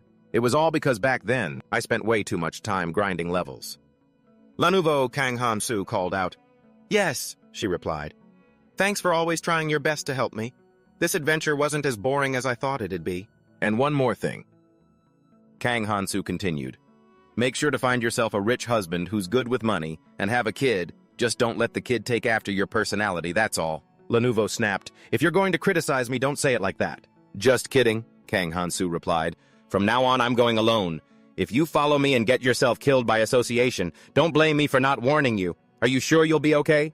Please take care of yourself too, Lenovo said. All right, Kang Hansu said.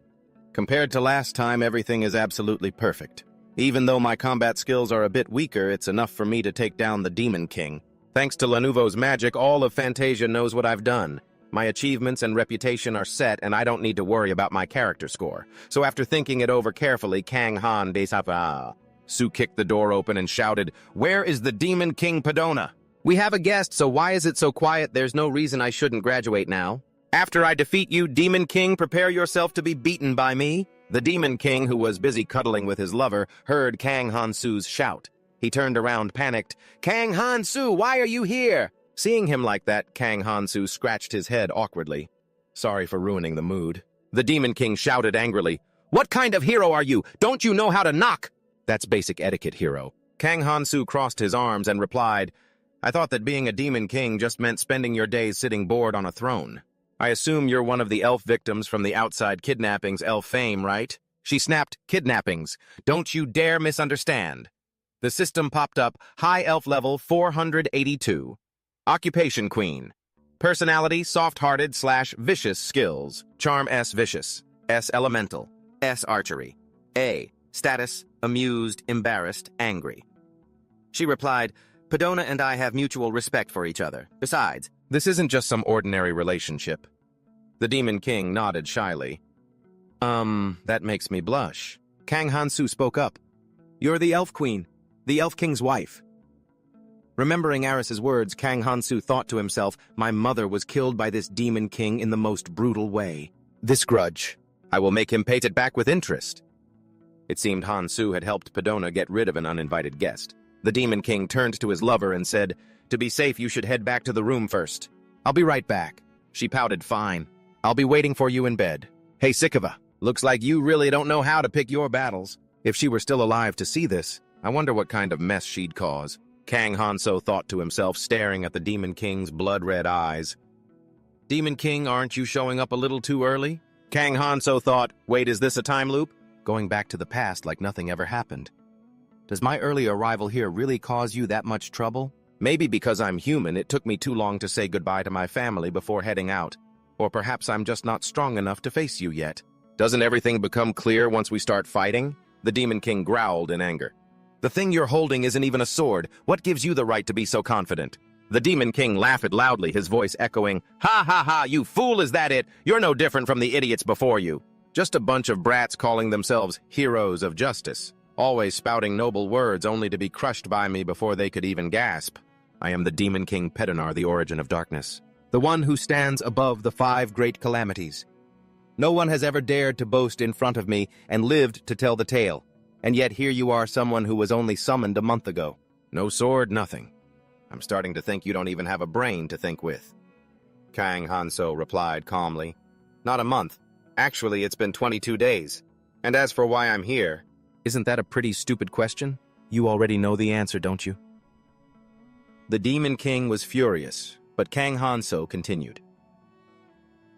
"People say you need a sword to destroy you, but for me, this is more than enough." Hanso calmly checked all the information about the Demon King, knowing his strength was undeniable. The system displayed the info Demon King race, Demon Lord, level 999+, class Demon King, signature skills, SSS rank, immunity to status effects, SS rank swordsmanship, SS rank immortality, SS rank indestructible body, status, calculating, contradicting, vigilant. However, his class has a major flaw. No matter how high his level is, whenever he faces a hero, he receives a penalty. It affects both his level and his skills. I don't know the exact penalty, but it's definitely related to why they have to summon people from other worlds to face the Demon King. The Demon King shouted, "You arrogant fool, is that twig you're holding your only weapon? Maybe I don't even need to use it. The origin of evil. If I don't, my pride won't be worth anything." Kang Hanso chuckled. "Heh heh heh. My sword isn't just any ordinary blade." The Demon King saw Kang Hanso's sword and a sense of fear rose in his heart. This had never happened before. He had never witnessed energy this terrifying. Dragon, does your sword have any connection to that species? Kang Hanso raised his sword to the sky. This is the elemental mirror Endymion, a treasure of the Elven Kingdom. It seems all the demons and monsters I've used it to slaughter have left it tainted. Purifying it to the state it's in today wasn't easy. Kang Hanso whispered, "Come now, my lovely Endymion. Are you ready?" The Demon King retorted in a rage, "Am I supposed to be afraid of you? Let's show them the bond between us." Kang Hanso swung his sword at the Demon King. The Demon King let out a mournful cry and collapsed to the ground. Seeing him like that, Kang Hanso breathed a sigh of relief. He's even weaker right now than the first time around. I finally understand the penalty he has to pay for his Demon King class. The system notification appeared Demon King class sub-hero. This means the Demon King's level gets dragged down to the hero's level. In other words, the stronger the hero is, the weaker the Demon King's penalty becomes. So that's why he always sends a ton of experience, so the hero can level up. Kang Hanso was furious. He treated me like a dog to be controlled going on some pathetic adventure. The system asked, "Hero, did you enjoy your adventure?" Hanso replied, "Yes, this adventure was extremely useful. I will definitely keep my diligent nature after I return to Earth." The system continued, "The path to becoming a hero was not easy, but thanks to the great expectations of countless people, you found the motivation to not lose faith and hope from your companions. You learned about love, friendship, and unity, and finally you defeated the cruel Demon King together." Kang Hanso smiled happily. "Yes, I have learned a great many things." He thought to himself, same old rambling as the first time. The system continued, "Congratulations on your victory." Kang Hanso laughed. "Heh heh heh, thank you very much." He thought it's best not to show any attitude right now. It might affect the results. "Now let's check your score." Hanso smiled brightly, full of anticipation. "Here we go. The most important moment is here. Please score be high." Kang Hanso shouted, "I really want to go home now." The system announced, "Please check the information very carefully." Hanso said excitedly, "Keep going." The system displays name Kang Hansu strategy, rank A achievement SS. Kang Hansu beams SS, rank sweet. Keep it coming. But then immediately after, the system shows reputation E. Kang Hansu is stunned. Huh. The system continues. Personality SS. Note, graduation may pose a danger to Earth and other heroes. Kang Hansu is confused. "Hey, hold on a minute." "Judges, please let me say a few words." He kneels down. "I'll try my best to live a quiet life on Earth. Think about it, how could I possibly cause any harm? To the place where I was born and raised, if Earth were destroyed, how would I even survive?" "Right." The system replies, "You have failed." Hansu yells in anger, "Are you people insane?" "Why?" The system provides the reason. Instead of repenting and fixing your past mistakes, you abused your power without regard for right and wrong. You engaged in excessive, unnecessary violence, causing resentment and fear, affecting the peace and order of the world's population. You will be sent back to the first day of the assessment. The entire faculty will adjust the course content. Upon hearing this, Kang Hansu feels like he's been struck by lightning. Your progress will be calculated by the instructors. Everyone is looking forward to your improvement. An instructor has been appointed to guide Hansu. Kang Hansu feels like collapsing. Lenovo suddenly appears. "Greetings, Kang Hansu." Hansu lies on the ground and mutters. "So it's really the third time, huh?" Lenovo calls out to him again. Kang Hansu replies, "This is the first time you've summoned me to this world. This is Fantasia, a world completely different from the one where I was born and raised." He thinks back. In novels, the protagonist usually only gets one chance to redo things, and then everything ends. "Why is it like this?" Lenovo answers, "Although you don't grasp everything yet, I will explain it to you one by one later." Hansu angrily retorts, "I've already defeated the Demon King. Twice already. What else is there to not understand?" If any novel or movie were written like this, it would definitely get shredded by the readers. Lenovo introduces herself. "I am Lenovo, an archaeologist, always seeking knowledge and the one who summoned you here according to ancient legends. Furthermore, the name Lenovo in the ancient language means truth." Kang Hansu laughs helplessly. "Ha ha ha, this is the third time I've heard that, you know. What if I killed this girl right here and now? I wonder if there'd be anything new this third time." The professor, hearing Hansu's inner thoughts, speaks up. Keep those thoughts to yourself. Even a single word can cause a major problem. Besides, she is a person of significant influence in this country. Student Kang Hansu. I sincerely hope you will abandon the idea of killing innocent people just to see if something new happens. Kang Hansu replies, "Ah, Professor, we meet again." The professor replies, "That is truly a pity. But isn't it also something to celebrate that you are the first person to ever achieve the highest score? Thanks to you conquering the Chaos Dragon Emperor and destroying the Demon King in 22 days. He continues, "I am certain your name will be carved into the Hall of Fame. Forever after, congratulations to you." Kang Hansu sighs. "How is this place any different from hell?" Lenovo calls out again. Kang Hansu strive to sacrifice the minimum to achieve the maximum result in the shortest time.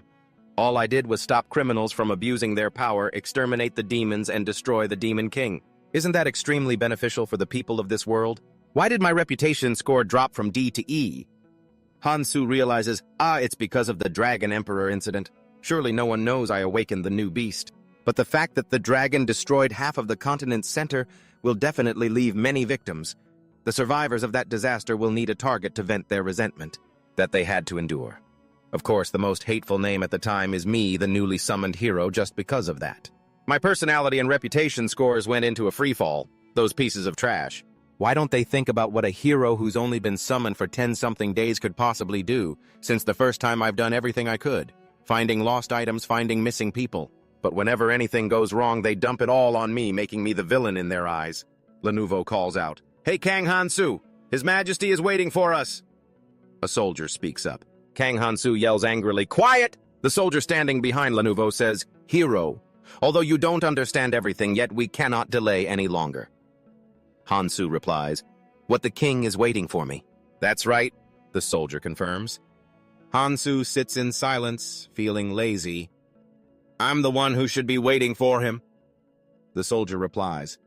Hansu asks, "Let me ask you one thing. How many heroes are there in this world? Who can defeat the Demon King? Only 2. The soldier replies, "That's right, there are 2. Hansu continues, "If the king dies, there will be a prince to succeed him." But he suddenly wakes up. "You just said there are 2. Hi there!" A guy wearing glasses and a yellow shirt walks in. "I called you earlier, but you didn't answer." The system displays information: race high, human level 1 occupation. Hero gain 500% skill. XP.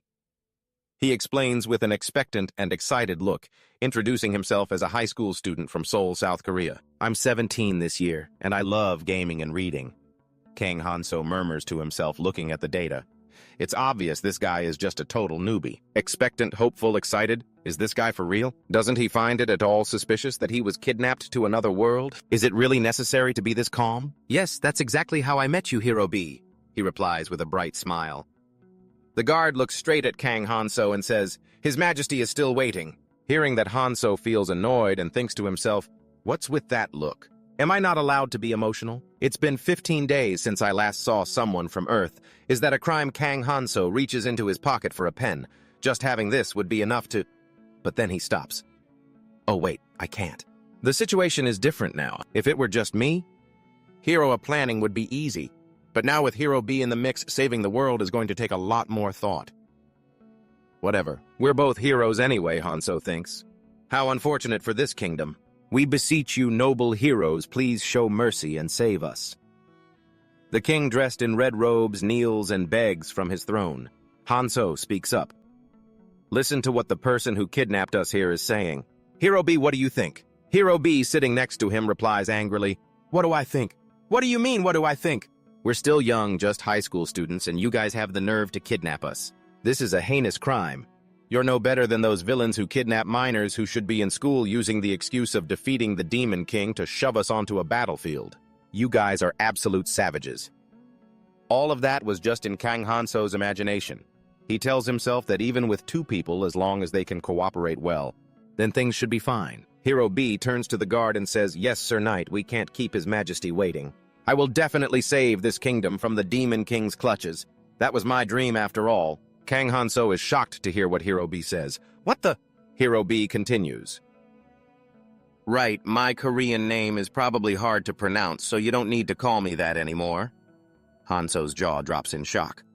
Lenovo chuckles. Now, calm down, Kang Hanso. Mr. Kang, do you know any good names? Hero B has decided to call himself Sai. He hears this and says, I'm claiming that name from now on, all right? Hanso is incredibly surprised and wonders, this guy's adaptability is truly remarkable. Hero Sai thinks that's the name of a protagonist in a mobile game. The guy who eventually becomes a great hero and marries the saintess. I bet he chose that name because he wants a future just like that. Hanso asks, Hey Hero B, do you miss your parents? What about your friends? Everyone back on Earth must be really worried about you. Hero B replies, Not really. Is something wrong with that? Hanso feels helpless. Are you kidding? You have no friends, no filial piety? In other words, you have no attachments to your past life anymore. Seeing Hanso worried, Hero C says, Mr. Kang, don't worry about anything. I'll protect you. In Hanso's head, those words echo, Mr. Kang, don't worry about anything. I'll protect you. The professor appears and asks, So how is your new teammate? Is he not good? Hanso is surprised and replies, Right now, my mind is stuck between complete shock and disbelief. The professor continues, He is a hero chosen very carefully after much consideration. And he's someone perfectly suited to work with you. Plus, you've already seen how good his adaptability is, haven't you? Hanso is dejected. After a year, I finally met someone from Earth, but it all went up in smoke after just 10 minutes of talking. He doesn't even have a shred of culture shock after setting foot here. The professor smiles and replies, Student Kang, you don't need to worry because he is already under the supervision of all the faculty. Arranging a companion like this for you was all part of the calculation. We believe that this time you will definitely be able to graduate. Lenovo says happily. Let me show you the way. Just follow this hallway and we'll meet His Majesty. Hero C replies happily. Oh yes. The professor continues to tell Kang Hanso, learn from his passion and personality, then transform into a true hero and let's graduate. Kang Hanso looks at Hero Sai and thinks to himself, this carefully selected candidate has already sold his soul to Lenovo. Thinking back, I was like that too at first. It's really disgusting. This time, Alex didn't make a move when they first met. Hero Sai starts praising Alex. Wow, you look so cool. Alex replies, You're too kind. Kang Hanso and Sai enter the main hall to meet His Majesty. The king sitting on the throne greets them, Welcome to my kingdom, heroes. Kang Hanso bows, Thank you for His Majesty's hospitality. I pray that you will always be in perfect health to rule this land, Your Majesty. The hero. Sai also bowed low to greet the king. The servants and soldiers gazed at Kang Hanso, praising his physique, his voice, everything was flawless. They were sure he must have been born and raised in a noble family. Then they turned their attention to the other hero, remarking that he was nothing more than a pathetic peasant hiding away in some remote backwater. Hanso heard them and thought to himself, This is the third time already. If I can't even handle this, I might as well quit being a hero. The king spoke up, Heroes, can you see your status windows? The hero Sai opened his status window and replied, Yes, Your Majesty, I can see it very clearly. Race high human.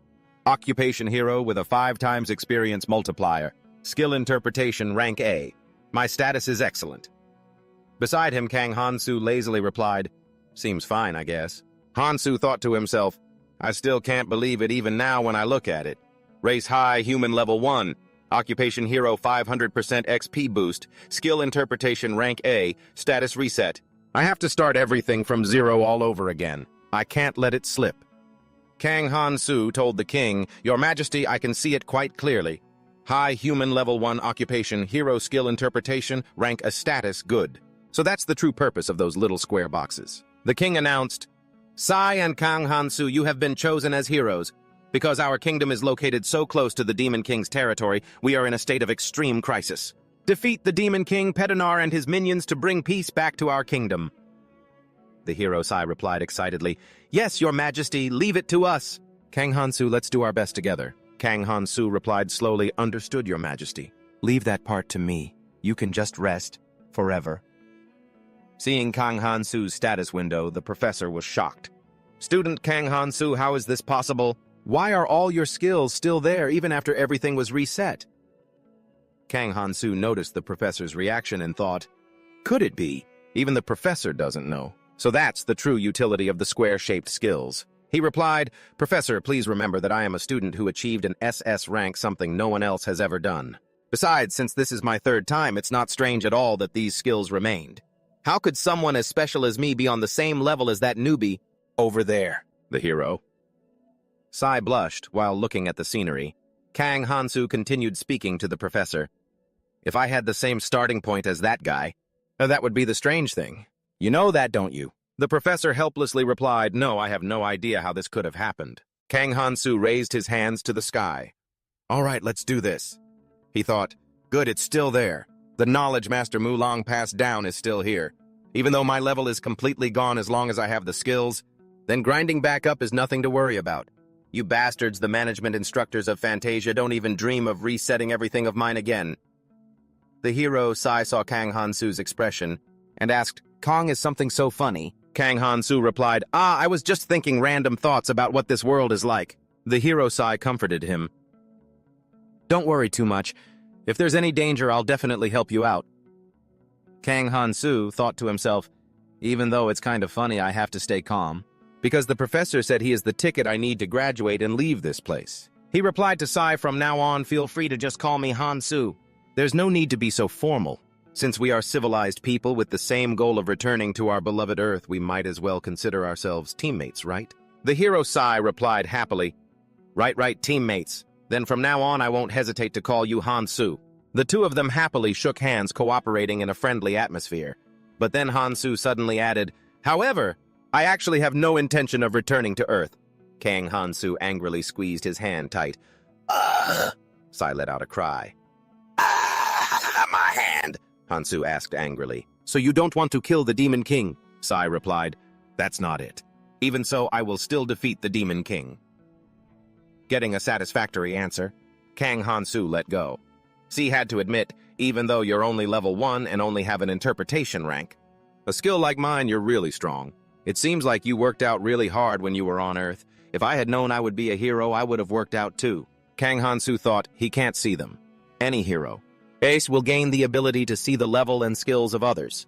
So why can't he see all these skills? Could it be because of those square boxes? I've been thinking about what the professor said, but honestly, I still have no clue what that thing is. So until we figure out the answer, don't you dare touch it. Judging by her expression back then, this is a massive deal. Mind if I ask, are those squares used for drawing or something? Even though he didn't fully grasp what those squares could do yet, he wasn't stupid enough to go around asking other people about it. Seeing Kang Hansu lost in thought, C continued, Is something the matter? Kang Hansu said. Hey Sai, you told me you didn't want to go back to Earth, so why are you so intent on killing the Demon King? Sai replied. Because he's threatening the lives of innocent people in this world. After hearing that, Kang Hansu responded, Is that so? Everyone has to make their own choices, and I respect yours. Sai happily ran out of the city gate. Hansu, let's go out together and find some teammates. I think that'll be easy enough. Hansu replied, Yeah, take care of yourself. He asked, Wait, aren't you coming? You could just stay here after the Demon King is defeated, you know. After that day, Sai and I decided to part ways, planning to meet again on the day the hero is unveiled. Don't you want to see what this world is really like? Excuse me, I'm not a tourist guide. I've spent 15 years living in this hellhole. I've seen more than enough. Lenovo spotted Kang Hansu. Kang Hansu, where are you going? Kang Hansu was surprised. Lenovo! Lenovo replied, Yes, it's me, Lenovo. Kang Hansu thought to himself. Could you maybe stop acting all cute? That's the first time I've ever seen you pull a face like that. Lenovo asked, Why are you here? Aren't you supposed to be sticking to Sai? She looked surprised. Why would I do that? I'm an archaeologist. I chase ancient legends and study the myths of the heroes who were summoned in the past. That's my job. And Sai, he's the perfect example of what I've been researching. Everything about him is basically identical to the descriptions of the heroes of old. Kang Hansu realized that he was the one who was different. That realization sparked Lenovo's curiosity, and that's why she was following him. He thought to himself, blah, blah, blah. It's exactly because I'm different that I have to be here. After listening to her ramble, Lenovo continued, Besides, let me tell you something. Fine, go ahead, Kang Hansu replied. Right now you're walking into a restricted area of the kingdom. Lenovo warned, This place is strictly for hunting, so it could get dangerous. I really should have warned you sooner, but there's still time to turn back. And if the king finds out... Before Lenovo could finish, Kang Hansu brushed her off. If you don't like it, just turn back. Okay. The two of them continued toward a castle. Kang Hansu asked, Is this the queen's residence? Kang Hansu, you were just summoned. How would you know a place like this exists here? Lenovo replied. Suddenly, a dog charged out from the residence at them. Lenovo screamed in terror. Kang Han-soo! Kang Han-soo reassured her, "Don't worry about it, just stay close to me." Lenovo broke into a cold sweat. Easy for you to say. She remembered that she was the one who decided to follow him all the way here on her own. "Guess we're in the same boat now," Kang Han-soo said. Lenovo replied, "Yeah." Kang Han-soo pushed open the doors to the residence. A maid was standing inside waiting. Kang Han-soo said, "Looks like I made it just in time." The maid glared at them. Human race level 34, profession maid, skills charm C, work D spirit E hysteria F. Status alert. Hidden deep within the royal hunting grounds lies the queen's luxurious residence. There is only one maid guarding the entrance. If anyone wonders why the queen only assigned one, the answer lies in the extraordinary strength of the maids in this world. Those with an S rank level usually possess physical strength and health comparable to top-tier athletes on Earth. Furthermore, having signed a contract with a demon and receiving power through their worship, even a level 34 maid can move as nimbly as an actor in a Hong Kong action movie. Lenovo, looking embarrassed, said to the maid, "I'm so sorry, the hero was just summoned to this world. So he's not familiar with where certain places are. We'll be leaving right away." She added anxiously, "I think our coming here might have made her angry." Hearing that, the maid suddenly snapped her eyes glowing red and she lunged at them. Lenovo screamed in terror, "I'm sorry, I get it now." Meanwhile, the hero stood there looking completely unbothered. The maid rushed at him, but he quickly used his hand to block her, slammed her head into the ground and said, "Keep your voice down." Lenovo asked Kang Han-soo in shock if it was true that he was still only at level 1. The hero smiled and replied, "No, I'm level 12 now." Lenovo panicked, "Ah, look over there, I've never seen anything like this." The maid had transformed into a purple demon. She continued, "It seems this is the demon that made the contract." The hero nodded. "Stop mumbling, just stick close to me. Don't ask any more questions." Lenovo choked out, "Yes, I understand." As the level increases, the effectiveness of skills improves and combat power scales accordingly. Unlike previous times, this time I started with many high-tier skills. Combat power depends on the tier and the number of skills one possesses. So even at the same level, skills are the deciding factor. To understand how to calculate combat power, we do the math like this. Hero C rank level 1 interpretation skill. A. 9 plus level 1 times 10 plus 6. Skill tiers equals 160 as the total combat power. Maid level 1. Charm skill. C. Work skill. D. Demonic energy skill. E. Frenzy skill. F.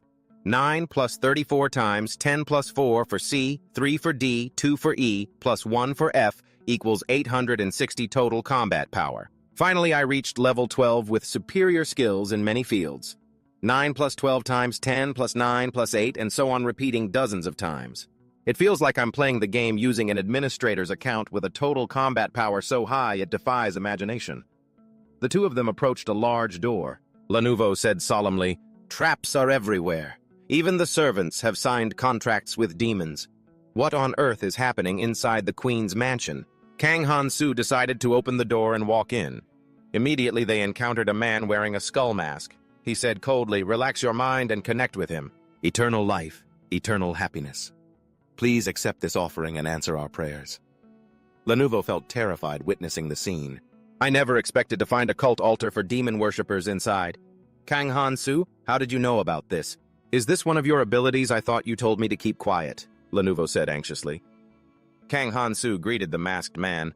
"Hello." The man turned around with a puzzled look. "Who are you? How did you get all the way down here?" Han-soo observed and realized that everyone below was human, but this guy was definitely different. A level 194 demon mage class high magic power, demonic energy skill, B magic, C. Magic power D transmutation C. Preaching E and in a state of confusion. "Exactly!" the masked man roared angrily. "Once you've stepped in here, don't even think about turning back. You should feel honored to become an offering to him." Han-soo thought to himself, "I have to admit this guy's disguise is very convincing." He replied sarcastically, "Is that so? Are you trying to make me laugh?" The B-rank demon knelt and bowed before Kang Han-soo. Everyone around was extremely surprised as he begged, "Please forgive this lowly servant." In demon society, the hierarchy is very strictly defined, so everyone must obey the orders of those with higher ranks. Just now, Kang Han-soo used an SS rank demonic energy skill. and it seems it worked beyond expectations. Hansu spoke up.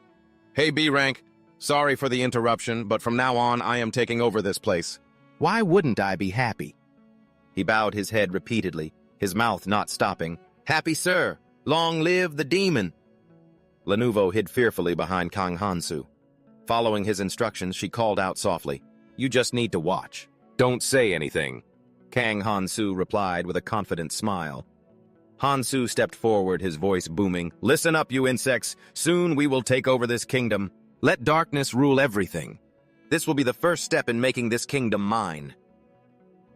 In the first adventure, Kang Hansu slashed down hard, and his voice rang out, "This is the punishment you deserve." A wicked soul crawled out from the mouth of the one killed. It's that thing again. So he was also a demon worshipper. Lenovo worried. Could the entire kingdom already be in the hands of demons? "Something is wrong," Kang Hansu said irritably. "What the hell is this? I haven't even made my move yet, and this whole kingdom has already become their playground." The truth about the kingdom back then was truly unbelievable. Crime is everywhere that's normal to me, but murder, robbery, smuggling, kidnapping. Which crimes are major, which are minor? They were all happening everywhere across the kingdom. The deeper you dig, the more the secrets are revealed. The demon worshippers had pushed the kingdom into such a tragic state. It was also thanks to the ignorant rule of the dim-witted king that the kingdom ended up in such a miserable condition. The king lazily propped his chin up and said, "Demon worshippers, just clean them up. You're the hero, aren't you?" Even though Kang Hansu didn't like his attitude, he eventually had to get off his butt and do the work. The den of the demon worshippers was overflowing with eerie demonic energy. Kang Hansu kicked the door open and shouted, "The hero is here! Everyone stay still. Anyone who wants their head cracked open can ignore my words regardless of whether you move or not." They were all cult followers, and he was going to kill everyone inside. Seeing the hero appear, they panicked. The leader wearing the demon mask roared in anger. "Insolent fool! If you've run here, I'll make you regret it. The gates of hell have opened. Kneel before me. Your soul will also be burned to ash. And your life will end right here." Kang Hansu roared, "Shut your mouth, you bastard! Do you know how much trouble I've had to go through because of you?" The leader screamed, but before he could finish his sentence, he was stomped under Kang Hansu's feet, being crushed relentlessly. "You devil, you must die. I was kidnapped and made to do slave labor for the whole kingdom. It's all your fault.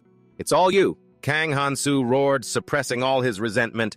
"Die, you trashy insect." After slaughtering the B rank, he continued to destroy the entire queen's mansion.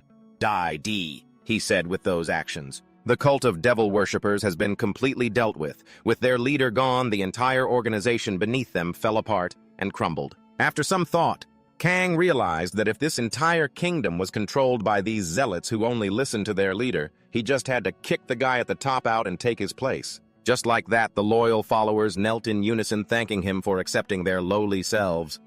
Kang Hansu wore a wicked smile, having barely had to lift a finger. "This whole kingdom will be in my hands," he declared. La Nu, seeing the look on his face, couldn't help but shudder. "Hero, the atmosphere around you is getting pretty creepy." A hand shot up. "Don't worry about a thing. Leave it all to me. Everyone please believe in me because Hero Sig will resolve everything." Kang Hansu looked at Sig with utter disgust. The feeling that the future was growing more and more clouded hit him hard. After observing for a while, Kang Hansu felt sick at Sig's obsession with helping others for free. It was as if he wanted to boost his reputation just like he did the first time around. If that was truly the only way then for this third run? With everything he now had in his hands, Kang Hansu smirked. "I'll resolve everything thoroughly. That way that idiot know. His Majesty can finally rest in peace." When the Emperor asked, "High Priest, what brings you to see me?" the High Priest knelt down. "Your Majesty, I came to speak with you regarding the hero Kang Hansu." The Emperor frowned in confusion. "Hero Kang? What about him? From the very beginning, I found him quite peculiar. His rituals were perfect, yet I still felt something was off." The High Priest asserted, "He is certainly not part of the cult, Your Majesty. Just recently, Hero Kang Hansu discovered a group of cultists deceiving and harming innocent people. He punished them exactly as they deserved, and all the wealth and treasures those cultists had hoarded have also been distributed to the people by him. Only a few days after being summoned, Hero Kang Hansu has already been praised to the heavens by the populace.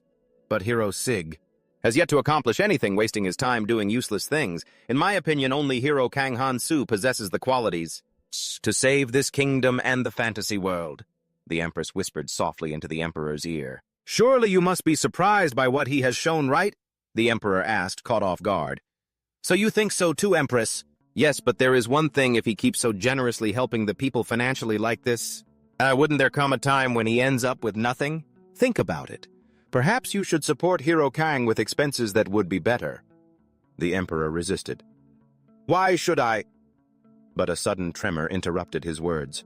An eerie light flashed in the Empress's eyes as she continued to whisper, I hope you will consider this carefully and help Hero. Kang Han-Soo. If the Demon King is defeated, the status of the king who summoned the hero will rise high in the eyes of the people. Hypnotized by the Empress's words, the Emperor nodded and replied, You're right. I'll hand it over. This is the key to the royal treasury. Give it to Hero Kang, and whenever he needs it, he can take money from there to use. The Empress took it without a second's delay. Thank you, Your Majesty. A pile of shiny gold coins clinked together, ringing out with a happy sound. Aigu, seriously. It's not like I wanted to receive this pile of gold. Kang Han-Soo lay on his side, propped up on his seat full of gold. But since His Majesty has said so, I can't refuse. Unlike the last time, this time, the king didn't seem annoyed at all while handing over the money.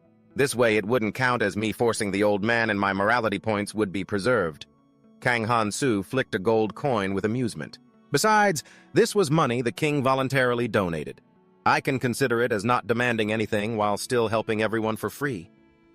After being boosted by the devil's energy, the Empress had become a servant under him. The two others looked at Kang Han-Soo with reverent eyes. The Master and the High Priest, too, these were all useful people in his plan. The High Priest spoke up. My lord, as long as you wish it, we can provide you with anything. For the sake of the growth of our faith, I can do anything. Kang Han-Soo commanded. High Priest, first of all, tell me where the church's revenue comes from. The High Priest replied, yes, and explained, below is an easy-to-understand summary for you, my lord. Most of the money we earn comes from drug trafficking, money laundering, kidnapping, theft, smuggling, usury fraud, and much more. Kang Han-Soo sighed. That's 99% dirty money, then. If I touch that, my morality points will plummet like a rock. If the professor and those other guys find out, then no matter what, I won't be able to graduate and won't be able to leave this godforsaken place. Just you wait. Kang Han-Soo shouted, Hero Kang Han-Soo, Hero Kang Han-Soo. Soldiers ran up in a hurry. You're here, Kang Han-Soo, don't panic. Is something the matter? The soldier replied breathlessly. Please listen to me. Hero Sig has run away. A soldier came rushing in with the news. Kang Han-Soo frowned and asked, Can you explain that more clearly? He quickly headed with the soldiers toward the crowd where a commotion could be heard. Voices of people trying to reason echoed, Hero Sig, please calm down. Denying it is useless, I saw everything, Sig announced heroically. It is clear that this pig tried to pull this girl away by force. The soldiers were confused. One of them spoke up. But didn't that girl say that everything happened of her own free will? Sig insisted no. He definitely used something to force her to say that. You're plotting something evil against that innocent girl. Am I wrong, you pig? The soldiers tried to mediate as the hero Sai shouted, Watch your tongue! The insulted man retorted angrily, What did I ever do to deserve such humiliation? The girl sadly clutched the man's arm and whispered, I'm sorry, it's all my fault. The argument between the two sides intensified as Sai yelled, You fat pig, let her go! Everyone was baying for blood. Stay calm, everyone. Don't listen to that idiot hero. Kang Han-Soo covered his ears, thinking, I think I'm starting to get the hang of this situation now. The man being insulted by Sai felt familiar. I've seen him before, Kang Han-Soo recalled. At the basement ceremony in the Empress's mansion, there was a man named Baron. Human race. Noble profession lineage. E rank. Elegance.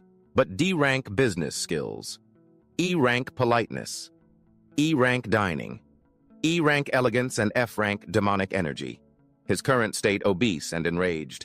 His humiliation and demonic energy were both at the F rank level. Kang Han-Soo pondered the first time he saw Baron in a kingdom ruled by a foolish king. The Baron family territory relied on fertile land and a dense population, so this place never had to worry about food shortages. But this became a double-edged sword leading to the Marquise's situation at the time due to stress. forced to attend classes to become the heir. The only way he could find relief was through food. Of course, as mentioned, since he never had to worry about food, he could eat day and night whenever he wanted. The result? When Marquis Baron finally realized something was wrong, he gasped for air. "Why does my body feel so heavy lately?" In reality, he had developed a host of illnesses like diabetes, high cholesterol, kidney stones, and various cancers. High-level healing magic isn't something everyone knows about, and now he only had one choice left. Choosing another path, the leader of a demonic sect appeared before him and urged, "Worship me, and you will receive a body with eternal health and power, Marquis." Baron, with his foolish and pathetic soul, submitted. "Yes," he replied. The leader continued, "Follow me, worship me forever. Do you dare?" Baron affirmed, "Yes, I swear.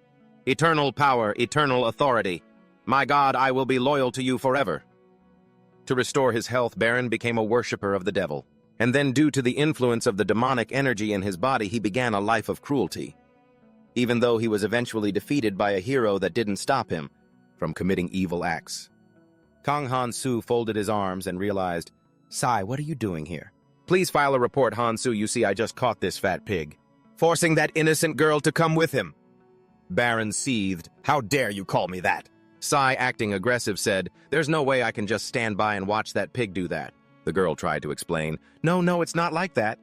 Kang Han-soo suddenly realized, they're all acquaintances. In 2 years, Baron will marry this girl, the victim. She used to be one of the victims he seduced into becoming a follower, but in the end, the two fell in love.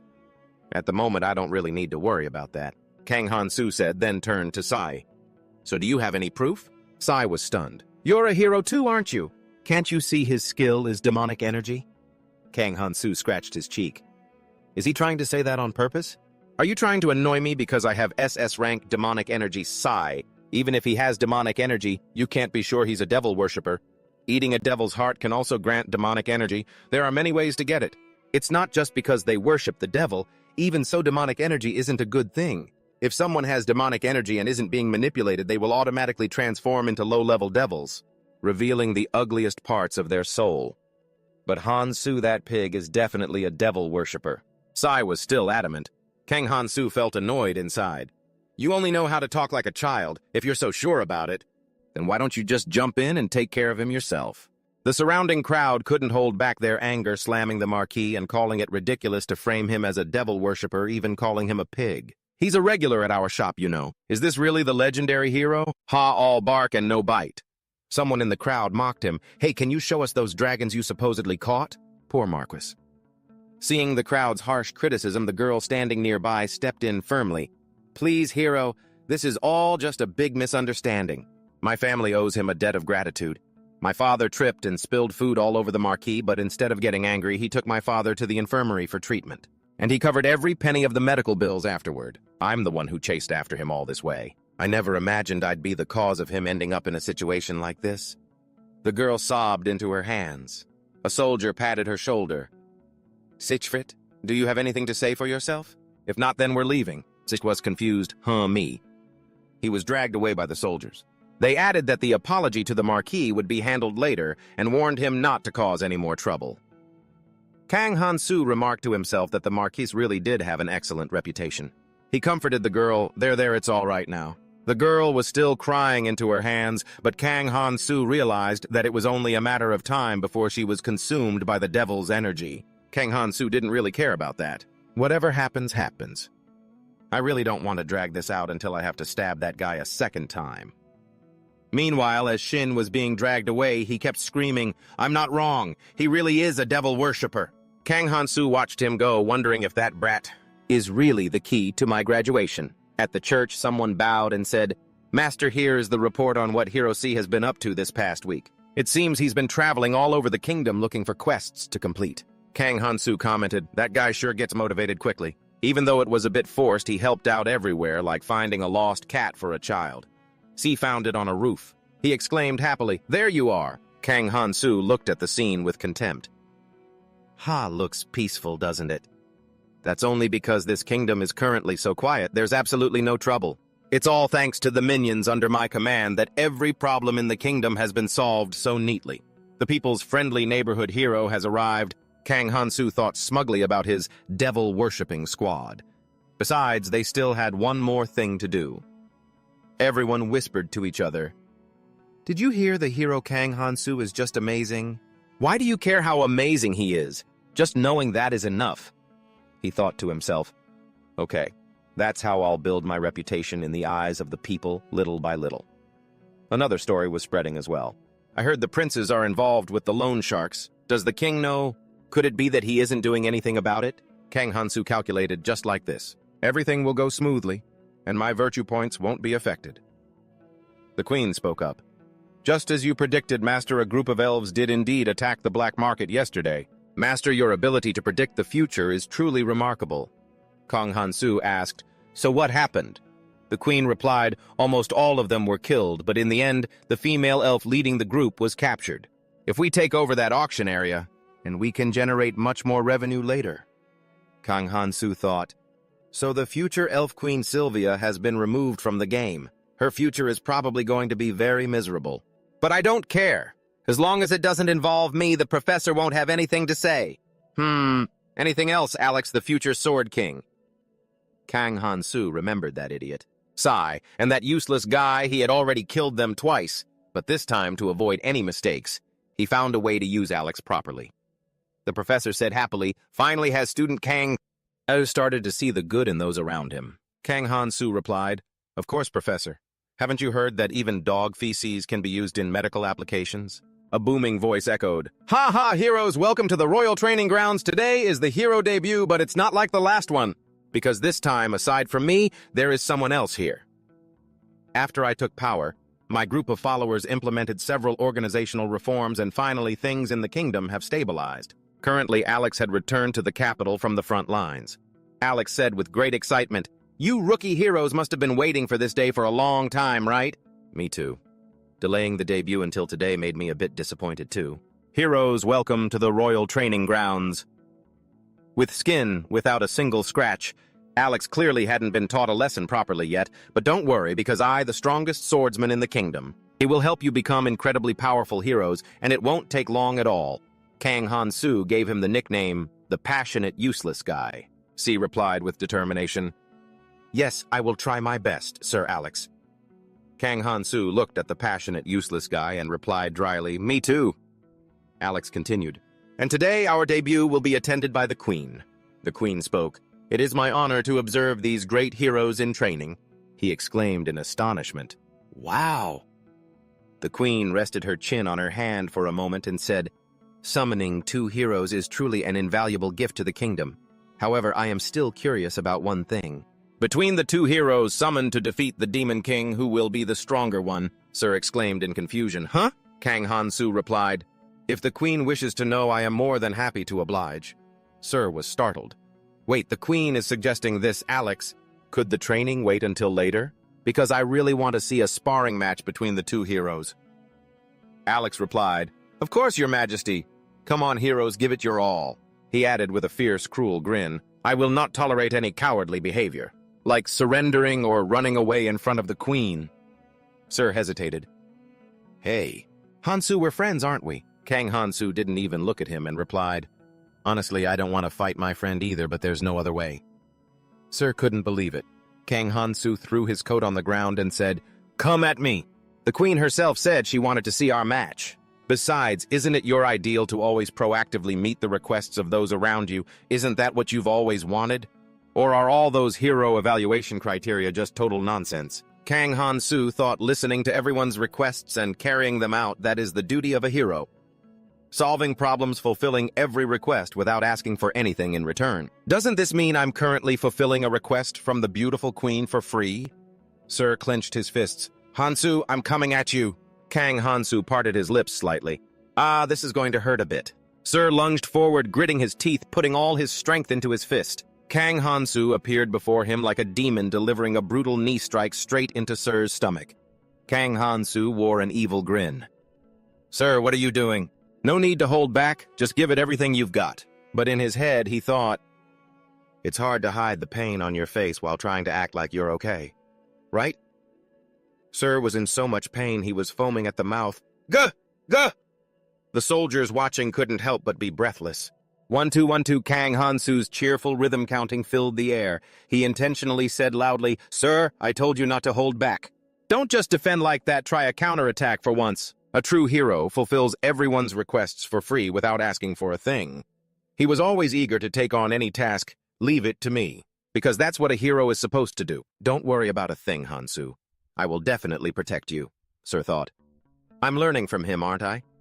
If I had known it was this easy, I should have done this sooner." Sir was trembling from the beating. Kang Hansu looked at him with feigned concern. "When are you going to stop holding back and actually fight for real?" "Really? To be more precise, I'm the one holding back here. If I went all out, he'd definitely be dead from the very first strike. But if I did that, my reputation and character points would all be gone." Hero. Sir collapsed onto the field. Everyone frantically shouted, "Healers, get over here quickly and check on him." Oh my God. Kang Hansu watched Sir being surrounded by healers. It's nothing. With those kinds of wounds, a simple recovery spell is all it takes. But it will take a little while to get back to his original state. Alex loomed up from behind and said, "Hey hero, can you tell the difference between a sparring match and an actual battle?" Kang Hansu glanced over at him. Alex laughed furiously. "It seems you have a dirty habit of picking on the weak. In that case, let me show you what a truly strong person looks like." Kang Hansu was annoyed. A habit of picking on the weak. Does this bastard have no shame? Whatever. Anyway, after this sparring match, it's going to be Sir Alex's hero torture session. Alex cracked his knuckles and laughed. "That last move looks like you know a thing or two about fancy footwork, but don't get ahead of yourself. No matter how much you dance around, it won't work on someone stronger." He continued. Human race level 291. Class swordsman. Stamina S. Swordsmanship S. Stamina, Iron Wall B. Status resistance B. Perseverance C. With an amused state, Kang Hansu noticed that Alex's stat board didn't look much different from the first time. Having those kinds of levels during peacetime is considered quite high. However, compared to what I've been through, this is nothing. Alex shoved his face forward. "What's so funny? Do you think just having that is enough to face a truly strong opponent?" He swung his fist. "In that case, let me broaden your horizons." A direct punch slammed into Kang Hansu, but he remained completely unfazed and asked back, "How was that?" Disappointed. And just like that, today's hero debut turned into a training session for Alex. Compared to the first time, this round was much more fun after what happened that day. "I'm no longer being called by Alex to train, but after a period of leisure, the kingdom has run into a problem I can't just ignore." "It's way too hot," Lenovo complained. "Hero, I don't like this year's summer one bit. The scorching weather is causing the kingdom's water supply to dry up." Kang Hansu replied. I know, and because of the water shortage, food supplies are suffering too. It's a pretty big deal, isn't it? I'm well aware of all that, that's why I'm figuring out a solution now," Lenovo said, looking at the group of followers standing nearby. "But who are these people?" Kang Hansu lay sideways on his golden chair. "Lenovo, why don't you try getting used to this? These lackeys will be very useful in maintaining the bond between the hero and the people of this world." He thought for a moment. "A food crisis caused by water shortage, huh? If we did something to cut down the population, wouldn't everything solve itself?" Lenovo was speechless at the hero who was at the training grounds. Sid was panting, drenched in sweat as he stood up. "Or do you want to take a cane to the rear before you'll get up? If you want revenge, resting is too much of a luxury," Alex shouted while leaning on his crutch. "Sid, you absolutely cannot give up. I know you can do it. Suppress your fear and prepare yourself mentally to be on the verge of death at all times. Because since there's a healer here, even if you wanted to die, you wouldn't be able to." But right after that, he knelt on the ground and vomited. Alex gritted his teeth, thinking, "I must take revenge and kill Kang Hansu." Sid nodded, "Yes." Alex pointed out, "Your hips are still too exposed. If you keep this up, when will you ever be able to get revenge on that guy? When will the scar in your heart finally be erased? Think about it. Defeated so shamefully in front of everyone, do you really accept that? Beaten like a dog, does the honor you've worked so hard to build even remain? Hero Sid is supposed to be the one to defeat the Demon King, but will anyone believe in a hero who doesn't even have his dignity left?" The two lunged into a new training round with Sid getting beaten up again. "Still exposed on the hips?" Sid screamed. "Alex, I'll kill you!" Alex shouted back. "Remember this? If you lose your cool in a battle, the only path is death." The sound of Sid's groans echoed, "Ah." The chaotic sounds drifted into Kang Hansu's ears. "Have you given up on your revenge?" He thought, sitting on the windowsill. Using his super hearing ability to listen to everything from a great distance from dawn until sunset, it seemed Alex hadn't forgotten that incident. After the hero debut, Alex's personality had completely changed. One man with a crutch, one man bruised and battered.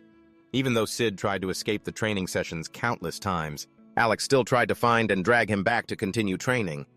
Even when insulted many times by Sid, he didn't use that as an excuse to abuse him. He even listened to every complaint and offered useful advice. Everything was completely different from what I experienced the first time. Sid was so frustrated he was on the verge of tears, standing up quietly trying to suppress his emotions. He's someone who always took requests from everyone around him. After gradually getting used to Alex's enthusiastic training, began to show clear growth. Human race level 3. Occupation hero. XP increased 500%. Skills. Interpretation. A survival. B. Swordsmanship. C. Perception. C. Physical strength. C. Status. Stunned bleeding. Frenzied scratched. Kang Hansu marveled to himself, "Oh my, that's impressive. If things keep going at this rate, then in just 3 years, he could kill the Demon King. Last time it took me 15. Truly as expected of a chosen candidate. I thought he would have to fend for himself after being thrown into a strange world, like I did." Just then, the professor appeared. "Student Kang, what is going on here?" Kang Hansu greeted her. "Professor, long time no see. You can see I'm observing his training, can't you?" The professor raised her voice. "This is not normal at all. Pouring cold water into a boiling pot won't make it stop being hot. The key here is the fire being used to heat it, more than any other chosen hero candidate. He is currently in a growth phase. If he develops too quickly..." Kang Hansu was agitated. "Not normal. Then should I go down there and snap his neck right now? I think that even without him, I'm more than capable of graduating." The professor stopped him. "Wait, will you let me finish my sentence? I was a bit mistaken just now. Actually, the chosen candidate is currently facing some difficulties." Kang Hansu realized, "That's right. He's being put through the ringer by that guy Alex." He said excitedly, "If that's the case, should I go kill Alex?" The professor was speechless. "Can you not think of anything other than killing?" "I think his state is due to fatigue piling up over this past period. Perhaps it's also partly because of the hot weather," Kang Hansu said bluntly. "So, to sum up, I kill Alex and ignore Sid, then he won't be tired anymore, right?" The professor replied anxiously. "So even you, Kang, are clearly being affected by the heat, too. When people are exhausted, they tend to think more negatively. Isn't it because you haven't been able to get any rest lately?" Kang Hansu frowned. "Rest?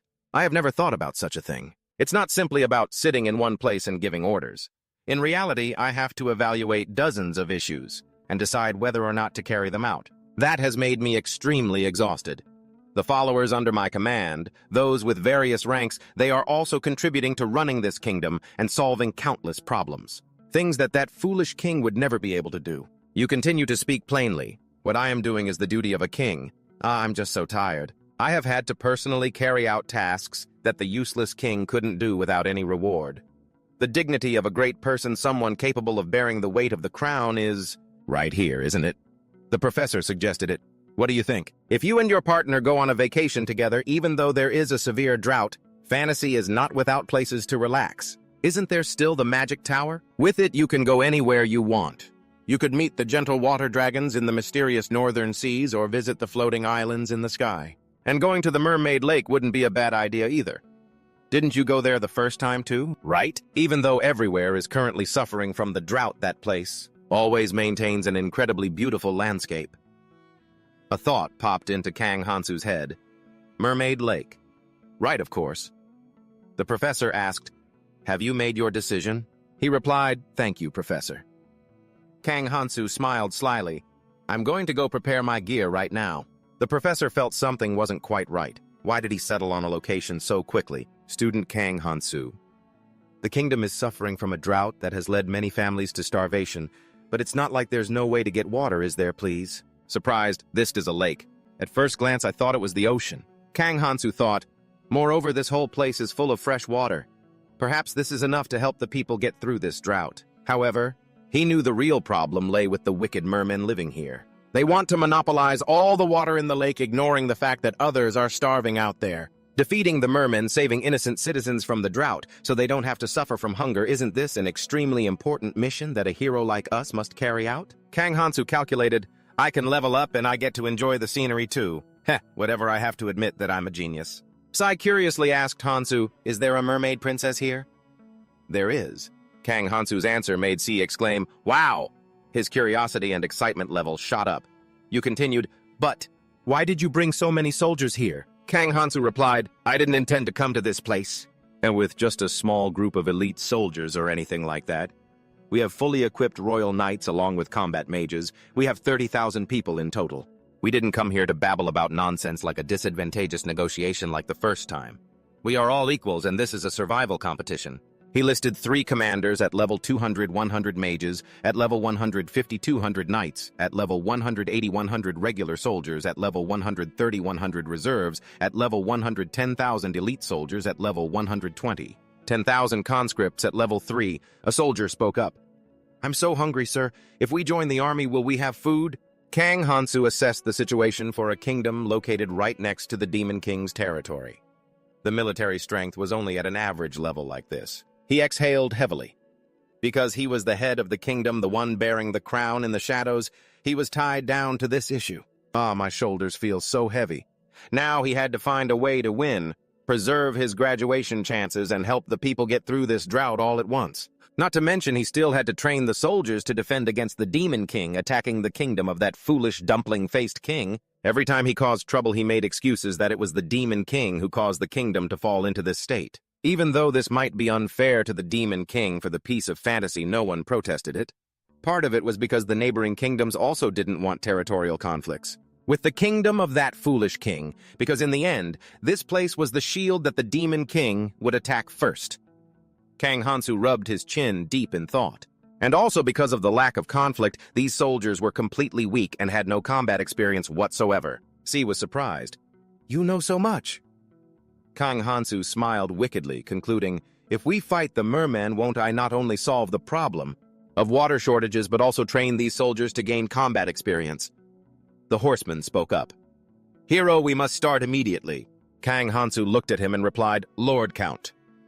The Count suggested, currently the soldiers are in a weakened state due to a lack of drinking water and food, so we must proceed as quickly as possible. He, a commander with seasoned experience on the battlefield with the general class, clearly understood the current situation. The number of soldiers would increase leadership ability. Their martial arts and leadership skills, however, weren't enough to face the challenges ahead. Kang Hansu has made up his mind. So we'll start by building a dam to stop the river water from flowing into the lake. It's the only way. That's the only way to force the merfolk out of their hiding spots. He thought of the Count, a man with combat experience and one of the few not bound by demonic energy. Once those fish people, if we can strip them of their underwater advantage, then no matter how exhausted our troops are, we aren't necessarily going to lose, Kang Hansu thought confidently. There were 3 rivers flowing into the lake, and all of them were within the kingdom's territory. No need to negotiate with the Holy Empire at all. Just block them all off just like that. The Count was apprehensive. That's a clever plan, but coming from a hero, it doesn't quite fit the usual style. Kang Hansu reminded him to remember one thing. I am only doing this for the sake of our kingdom, he stated firmly. For this campaign, I've only chosen commanders who haven't fallen for the temptations of demons. The queen, the high priest, and that B-rank demon will remain in the kingdom to bring the remaining elements into the church. Thinking about how the Count would react when he learns his entire family has become followers of the devil Kang Hansu, couldn't help but find it amusing. Now let's get down to the negotiations. Wow, Lenovo said, excited. Negotiations. Lenovo the Devout. You really are a hero after all. You've always wanted to solve everything peacefully, right? Kang Hansu glanced at her. What is this? Why are you acting like a war is about to break out? Lenovo answered, agitated. It's just, I thought you were planning to wage war against the merfolk. Kang Hansu smiled mysteriously. Looks like you still don't quite understand me. A peace-loving person like me? Why would I ever think of doing something like that? Lenovo called out, Hero! Inside, Kang Hansu thought silently. Because I'll find their weakness and crush them so thoroughly that they won't be able to resist. And after that, I'll just demand they follow orders. Done. That way I've solved the problem easily and peacefully. A soldier asked cautiously. Commander, what do you think about this? The Count asked back, about what? The soldier continued, Isn't interfering with the merfolk taboo, even though we had to cooperate with the hero after the Demon King awakened? The Count cut him off. So we will attack the merfolk if the hero says so. Besides, you're not the only one dissatisfied with the hero's actions. But since His Majesty has placed all his faith in him, there's no other choice. Meanwhile, the civilians drafted into military service whispered among themselves. I only joined the army because the harvest was ruined. Even then, we barely get anything to eat. Most of it is just marching. I heard they're about to build a water dam or something. If his plan succeeds, then a lot of people will be saved. The Count pointed into the distance. Look over there. The soldier was startled. That's the Holy Empire's army. They came to watch us. If we fail, they will definitely take action. Whether you trust the hero or not doesn't matter anymore because this has turned into a game of survival. A game not just between humans and merfolk, but between humans and humans. The shouts echoed. Hurry up, you lazy bastards, even if you get into an accident or get injured. We have healers right here, so give it everything you've got. Within 1 week, we must seal off this river. Lenovo asked worriedly. You're really not going to fight the merfolk, right? Kang Han-su replied. That depends on how they answer. Lenovo tried to persuade him. But the previous hero had a very close relationship with the merfolk. The love between that hero and the mermaid girl. Isn't that story romantic? Kang Han-su replied blandly. I suppose so. He didn't tell her. Yeah, it's romantic, all right. But that's only if you don't know the truth behind it, Lenovo. 100 years ago, there was a hero who set foot in this place. Entranced by the singing, he followed the sound and discovered a mermaid sitting on a rock by the lake. She was the queen of the merfolk, and the ruler of this place. The next day they became lovers, but in the end the queen couldn't leave the lake to return to him quickly. The hero set out to defeat the Demon King, but ended up losing to him. In the end he never returned, and ever since then, every year on the anniversary of that hero's death, people can still hear a mournful song rising up from this very place. And this town was named Pika Town. Lenovo asked in surprise, Hero, shouldn't you be the one telling stories about the past? Kang Han-su thought to himself, to lose to a demon king who got downgraded when facing a hero, just how much of an idiot was that guy? He looked around even though this was a mermaid town. But I don't see any mermaids though. Kang Han-su sneered. Do you really think a town built by humans would just have mermaids walking all over the streets? Sai asked skeptically. So was it just my imagination, or are we really surrounded by nothing but men? Kang Han-su explained. That's because the mermaid race doesn't have any men at all. Sai asked, Wait, I don't get it. Kang Han-su opened the tavern door and walked in, and the people he saw inside. They were just harboring hopes of becoming the husbands of the mermaid girls. Sai realized, oh, a pleasant sound rang out, Welcome, as a mug of beer was set on the table. Are you two adventurers just passing through this lake? The mermaid's ears twitched slightly. It's peak hours right now. She was an energetic girl, and more importantly, the area around the lake shore had been completely occupied by soldiers. Aren't you two worried at all? It's been a while, hasn't it? The owner of this inn was the daughter of the mermaid queen and was also the second most powerful mermaid in the tribe, and one of my teammates from the first time, Aqua. The old sailor looked through his binoculars and said, They're starting to split their troops. No matter how you look at it, it doesn't look like they're preparing for diplomacy. I really can't understand what their goal is. Holy Maiden, what do you think about this? Could it be that they are plotting to attack our holy kingdom? The Holy Maiden replied with an annoyed expression. Honestly, I can't predict anything yet. Perhaps we should consider every possibility that might happen. Just then a soldier ran in flustered. Commander, we just received a secret report from a spy. The old sailor said calmly, I just hope it's good news. He held the note, read it, and laughed loudly. The soldier called, Commander. The old sailor frowned, took the secret note, and said, I think the Holy Maiden needs to see this too. The Holy Maiden's eyes widened as she looked on, saying worriedly, I hope this unexpected situation doesn't lead to a crisis beyond our control. Passing by the mermaid lake, a girl looked toward Hansu and said, Don't tell me you two are planning to go to the lake? To go sightseeing at a sensitive time like this? Hansu smiled foolishly. Not at all. The mermaid girl with shimmering eyes replied, Then you must be targeting us mermaid girls, right? Hansu laughed goofily. Exactly, and the lake too. The mermaid girl named Aqua grabbed a broom and a sword ready to strike Hansu. Aqua, the mermaid princess, was the owner of this inn, and she was also the protector of the mermaid lake. Unlike Alex, an idiot who only wanted to focus on power, Aqua was someone who didn't just favor strength, but also speed. Hansu thought to himself, what a tough target. Don't look down on that mop. In reality, it's made of metal. And that's a type of metal not every hero can even lift. Furthermore, those bare feet of hers make her the only one of her kind in the tribe. The hero who came to the Mermaid Lake 100 years ago was Tendon. He couldn't defeat the Demon King, but before he died, he managed to leave two things behind in this fantasia. Lenovo said anxiously, "Can you two please calm down? Can't we solve this peacefully? The beautiful love story that archaeologists and bards love so much, and then this walking piece of sashimi." The mermaid girl said with a fierce expression, "The more I look at you, the more uncomfortable I feel. My father, the previous hero, was a virtuous man, and I never would have expected that a thug of a hero like you actually exists in this world." The mermaid girl spoke with an angry voice. Hansu chuckled. "So you know I'm a hero too." "Of course," the girl replied. "Do you think we've lived this long relying only on news about our own tribe?" Hansu's expression became tense as he said, "Then you must also know about the problem. My kingdom is currently facing right. While your selfish race is hoarding the water supply, my people are on the brink between life and death due to the drought. What I am striving to do right now is to save those people. Isn't that enough of a reason for me to be a better hero?" The mermaid girl squinted sarcastically. "Some idiot who let himself lose at the hands of the Demon King, right? Isn't that right?" Just then, Hansu accidentally splashed a blue substance onto the girl. She smelled it and shouted in anger, "You are definitely going to die in pieces with rage." The mermaid girl grabbed her mop and struck Hansu repeatedly, screaming, "Die, you fish monster!" Hansu was annoyed, feeling helpless as he faced her wrath. Looking at the poison falling onto the floor, Hansu thought to himself, "What kind of mermaid princess is this?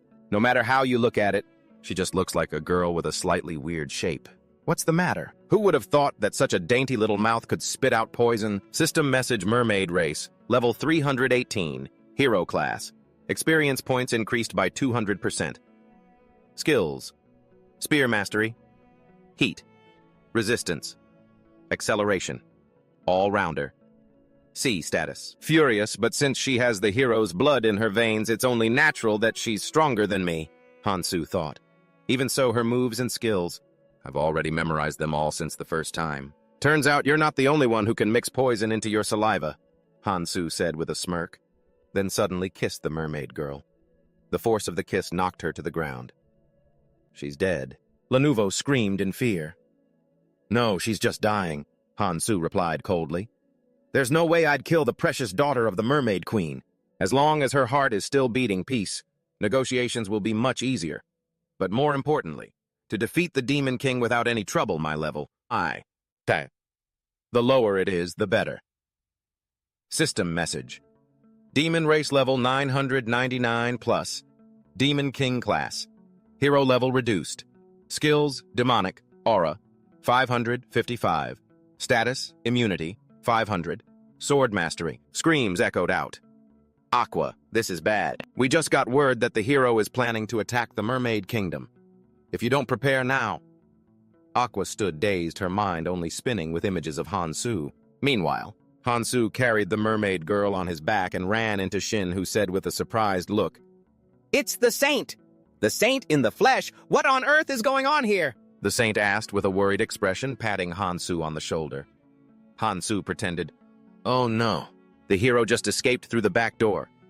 "Wait a minute, I'm not blind. I know who the hero is." Legend says that the first time he saw the sword, he was mesmerized. Let me introduce myself. I'm a high school student who was kidnapped to another world to become a hero and save it. Instead of holding a phone and a keyboard here, I can only hold a sword to survive in this harsh world. If you're not the strong one, then congratulations, you don't even have the right to choose how you die. Once a normal citizen in the modern world, now I have to struggle to survive in this savage world. It's not too late yet, there's still a chance to save it. There's still a glimmer of hope for the weak people out there. I will definitely be able to revive them. Of course, no one wants to die when fighting. If you're lightly injured, you can treat yourself, but what if it's serious or fatal? The Saint, literally, is a lucky charm in the eyes of warriors and a descending angel. Looking at the mermaid lake, Hansu looked annoyed while the brown-clad boy laughed gleefully. Lenovo seemed sad. The Saint healed the mermaid girl with a worried look. "This is truly absurd. How can I stay calm when I have to witness a righteous hero laying hands on the mermaid princess like that?" "Nobody expected this," Lenovo said with a fearful face. "I told you it wasn't me." Hansu smirked foolishly, just because of the tiny bit of poison she swallowed. Almost all of her internal organs were corroded. Honestly, leveling up in this situation doesn't make me feel comfortable at all. The mermaid girl woke up and yelled. The saint rejoiced. All right. The mermaid girl glared at Hansu and growled. You! The saint advised the mermaid girl. Aqua, don't try to do anything. You were just revived, so you're still weak. Besides, your level dropped too, you know. The mermaid girl asked weakly. Dropped by how much? The saint thought to herself. Revival is powerful, but I wonder if it works on someone who's been sliced into tiny pieces. Then she replied, 10 levels. The mermaid girl cursed. That damn hero. Of course, healing someone who is dying or reviving the dead cannot be done carelessly. The saint checked Aqua's forehead and said gently, Aqua, what you need to do now is rest. Leave everything else for later. Aqua said weakly, Okay. In this world, killing can help a character raise their level, but for healers without combat abilities, leveling up becomes a challenge. System message. Human race level 128. Saint class. Skills faith. 550. Healing 500. Charisma 500. Virtue 500. Preaching. A. Status. Suspicious, uncomfortable. It's quite simple. Healers absorb experience points through healing wounds. In other words, they have to sacrifice their own experience points to heal others. The more serious the wound, the more experience points are lost. However, these points can be replenished through hunting. Our saint has reached the level she always hoped for. But what about the beginners at level 1? They have to rely on conventional healing methods, but if they insist on asking for the saint's help, they will have to suffer a loss in experience points. A voice called out, Saint. She replied softly, Yes. Shin, a young hero, felt shy. His face flushing red when he heard his name called. In his mind, an image of the saint appeared, making his heart beat fast. Beside that, a monster laughed loudly and said smugly, In this world, only the power of love can defeat me. Shin imagined himself hugging the saint and saving her from the monster, but the reality was harsh. He helplessly blurted out, He's too strong. In your voices, love has become the ultimate power. Facing your kind of power, I am but a fading shadow. The Demon King muttered, his eyes wide with astonishment. I cannot believe I could be defeated by you two lovers. It makes me so jealous. I curse you both to live happily together for eternity. Farewell to you all, Sai said with a cold look. Saintess, our adventure has come to an end. But the Saintess replied gently, Not quite, because the journey of our own lives is still continuing. Hero Sai, or should I say my husband? Sai laughed heartily, but Lenuvo, a friend of his, asked in confusion, Is it just me, or is Hero Sai acting a bit strange? Meanwhile, Hansu angrily blurted out, He's busy daydreaming about the Saintess. Sid was lost in his own whimsical thoughts, wondering, Which ring should I choose in this magical world? He hoped to find a beautiful diamond. Hansu thought to himself in frustration, This is the hero candidate the professor talked about. Do I really have to act like that idiot? Just to escape from this damn world. Hansu sighed, his heart heavy, wondering what sins he had committed in his past life to deserve this. The Saintess asked with a serious expression, Kang Hansu, can you explain why? Then you attacked Aqua. Hansu replied with a headache, for the sake of peace. The Saintess asked naively, So are you saying Aqua did something that threatened the peace? Hansu said irritably, No, it's to make her a hostage for peace. I'll use her to negotiate with the Mermaid Queen. Sai's eyes widened in shock and anger. Hansu, you're a hero. You can't do something like that. Using an innocent princess to threaten the Mermaid Queen. No matter how you look at it, there's nothing noble about that. Only the Demon King would do such things. Hansu sneered, If the hundreds of thousands of people who are dying out there, it could hear you, they'd be so happy, wouldn't they? Or should I go set up a stage right now and call everyone over to hear you say that? C stammered. This? Hansu continued. What's the matter? Too difficult to do. If that's the case, then shut your mouth. Stop sticking your nose in and talking like a complete moron. The Saintess said, looking troubled. Even though I know your kingdom is in danger, I just can't go along with this, because this affects the lives of so many other merfolk. Hansu replied coldly, It's not like they'll die if the lake loses a little bit of water, and shrinks just a tiny bit. Think of it as your house being renovated in some way, don't you think? Do you want those merfolk to sit in a spacious house and idly watch their neighbors starve to death? The Saintess countered with glistening eyes, But the issue that needs to be solved here is that negotiation. Hansu said coldly, Then why don't you go help me prepare for it? block every river leading to the lake, and prepare another hostage that carries enough weight to influence the negotiation. The saintess exclaimed helplessly, "Is there really no other way?" Hansu replied with a determined gaze, "If you can find some kind of miracle that can make it rain, then who knows?" Suddenly a weak voice echoed, "There is one." Aqua stepped out, looking frail. The saintess called out, "Aqua." Aqua looked at them with tired eyes and said, "I know a way to try a miracle to make it rain. A long time ago there was no lake here at all. Instead, this used to be a city where only humans lived. One day the sky suddenly turned black, and to everyone's shock, endless rain poured down, drowning everything. And just like that thing succeeded in turning the city into its own home. Later, humans named it the guardian deity Ulu. To prevent the tragedy from repeating, the merfolk under the lake have had to guard it day and night, taking turns singing a special song to lull it to sleep. Hansu thought to himself, "Catfish. This is the first time I've heard of this." He turned to Lenovo and asked, "Do you know anything about this?" Lenovo replied innocently, "Not at all, but I'm sure this is a research topic worth looking into, say princess." "Can I ask you a few more questions?" Aqua replied coldly. "Sure, go ahead and ask." Lenovo asked naively, "According to legend, that monster only brings disaster, so why do people call it a guardian deity?" Hansu sighed. "That even I don't understand very well." "Could it be that it can grant a wish?" Aqua replied calmly. "Not at all. There is only one thing I know for sure: the guardian deity Ulu has the ability to create rain, whether there is a drought or not. Just one heavy rain could wash over everything and drown it all. However, to prevent catastrophe for the past 500 years, we have had to seal it at the bottom of the lake. All thanks to the natural singing talent of our merfolk. From generation to generation, we have taken turns singing lullabies to keep it from escaping and causing a great disaster. Our tribe has sacrificed so much to keep the peace in Fantasia, that is how it is." Then out of nowhere, some damn hero pops up, and that naive saintess asks Aqua, "Haven't you already found a way to solve this? So everyone will finally be smiling, right?" Aqua nods. "I can personally guarantee that what she just said isn't a lie," Aqua says. "Is it true that if Ulu disappears, the drought will be solved?" Aqua, looking thoughtful, replies, "That's right. It will definitely rain, but how much we can control it depends on the hero's skills." "You heard that right, hero. To defeat the guardian god Ulu, the saintess says with a tense expression, if it can be done, it won't just end the drought. It will free the mermaid tribe from the chains that have bound them to that monster for hundreds of years." Hansu gets a headache thinking to himself, what is this? Sai, excited, says, "Exactly, the saintess is right. Isn't Ulu just a giant catfish? I can take it down with one swing." Hansu, fuming, thinks, "Not this guy again." Sai laughs. "You can count on me." The saintess gently says, "Ah, yes." Hansu, frustrated and angry, says, "All right, let me summarize this for you. First, Ulu is a legendary giant catfish. They say it has the power to turn an entire city into a massive lake. Originally, the land belonged to humans, but now it's just ruins occupied by Ulu. Thanks for the input. Second, because the mermaid tribe isn't strong enough to deal with that fish. They've had no choice but to keep it sealed away for the last 500 years. And third, and most importantly," Hansu turns to Aqua and says, "Hey, fish girl, give me your level." Aqua replies, annoyed, "What if you're really a hero?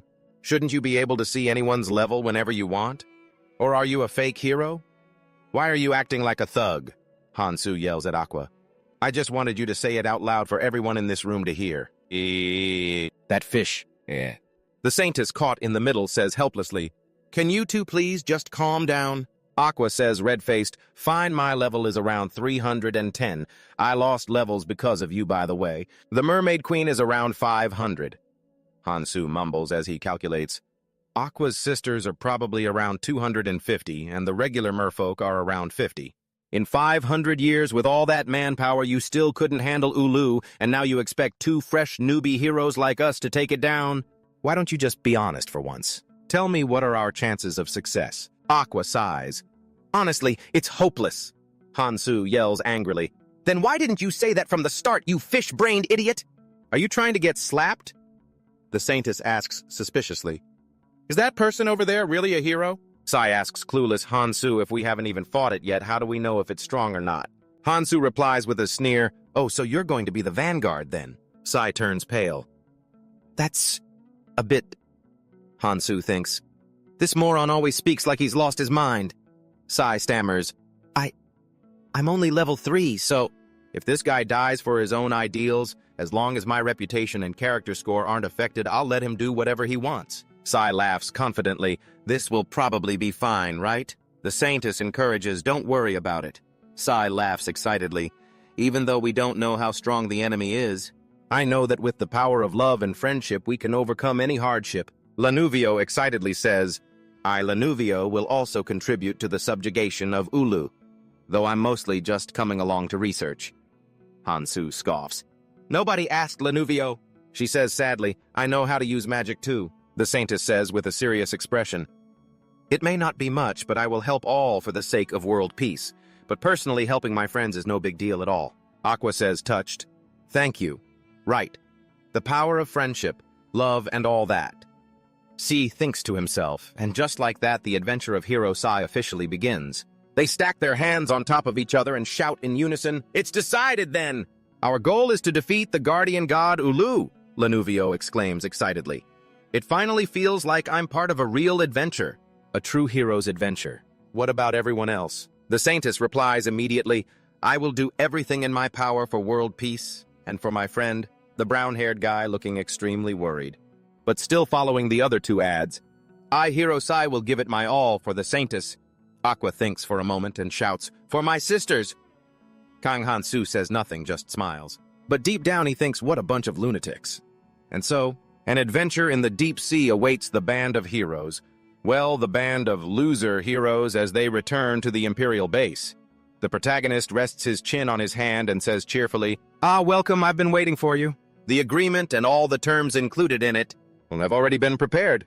All that's left for you to do is sign it. As soon as he finished, the person opposite him spoke in a stern voice. Where is Aqua? Is she still doing okay? The Mermaid Queen brushed it off. There's no need to concern yourself with such trivial matters. Just trust your hero here and everything will be fine. As long as you sign the treaty, your youngest daughter, your priceless treasure, won't come to any harm. Seeing the lemon sauce fish dish on the table, the Mermaid Queen broke into a cold sweat. She immediately grabbed the treaty and hurriedly signed it. Kang Han-su rested his chin on his hand and wore a smug grin, thinking to himself, since they're now part of the kingdom, I have a responsibility toward them. This is a fair and friendly treaty between the merfolk of Lake Bika and the human kingdom, but that doesn't mean I'll let myself get distracted by that nonsense friendship or whatever love those guys Lanuvo and Sid are talking about.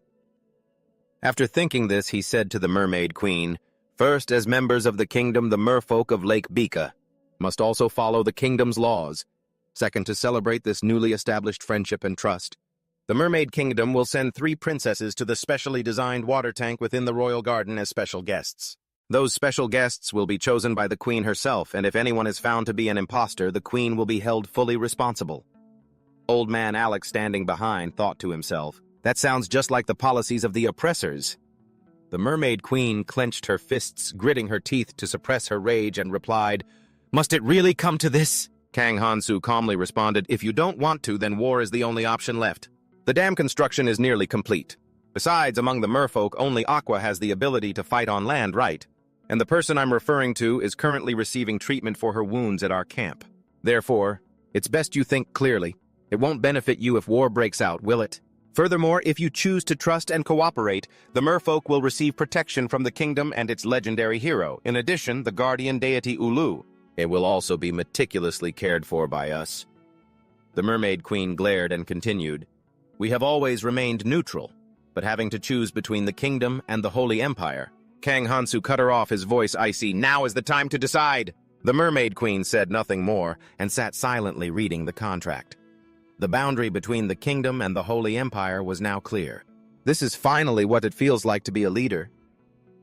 A moment later, the Queen seemed surprised and blurted out, You really are very different from the hero I once loved. Kang Han-su flashed a confident smile and replied, Of course I'm different from that previous hero. Because I was never defeated by that demon lord Pedinar. Holding the fully signed treaty in his hand, Han-su declared, I now officially proclaim that the merfolk of Lake Bika, from this moment on, I have officially become a part of our kingdom, and Sid here, the hero, so will be the one responsible for protecting them. Caught off guard, Sid panicked. Me?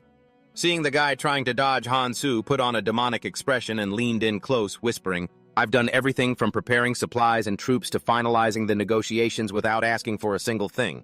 Don't tell me this guy is the only hero here.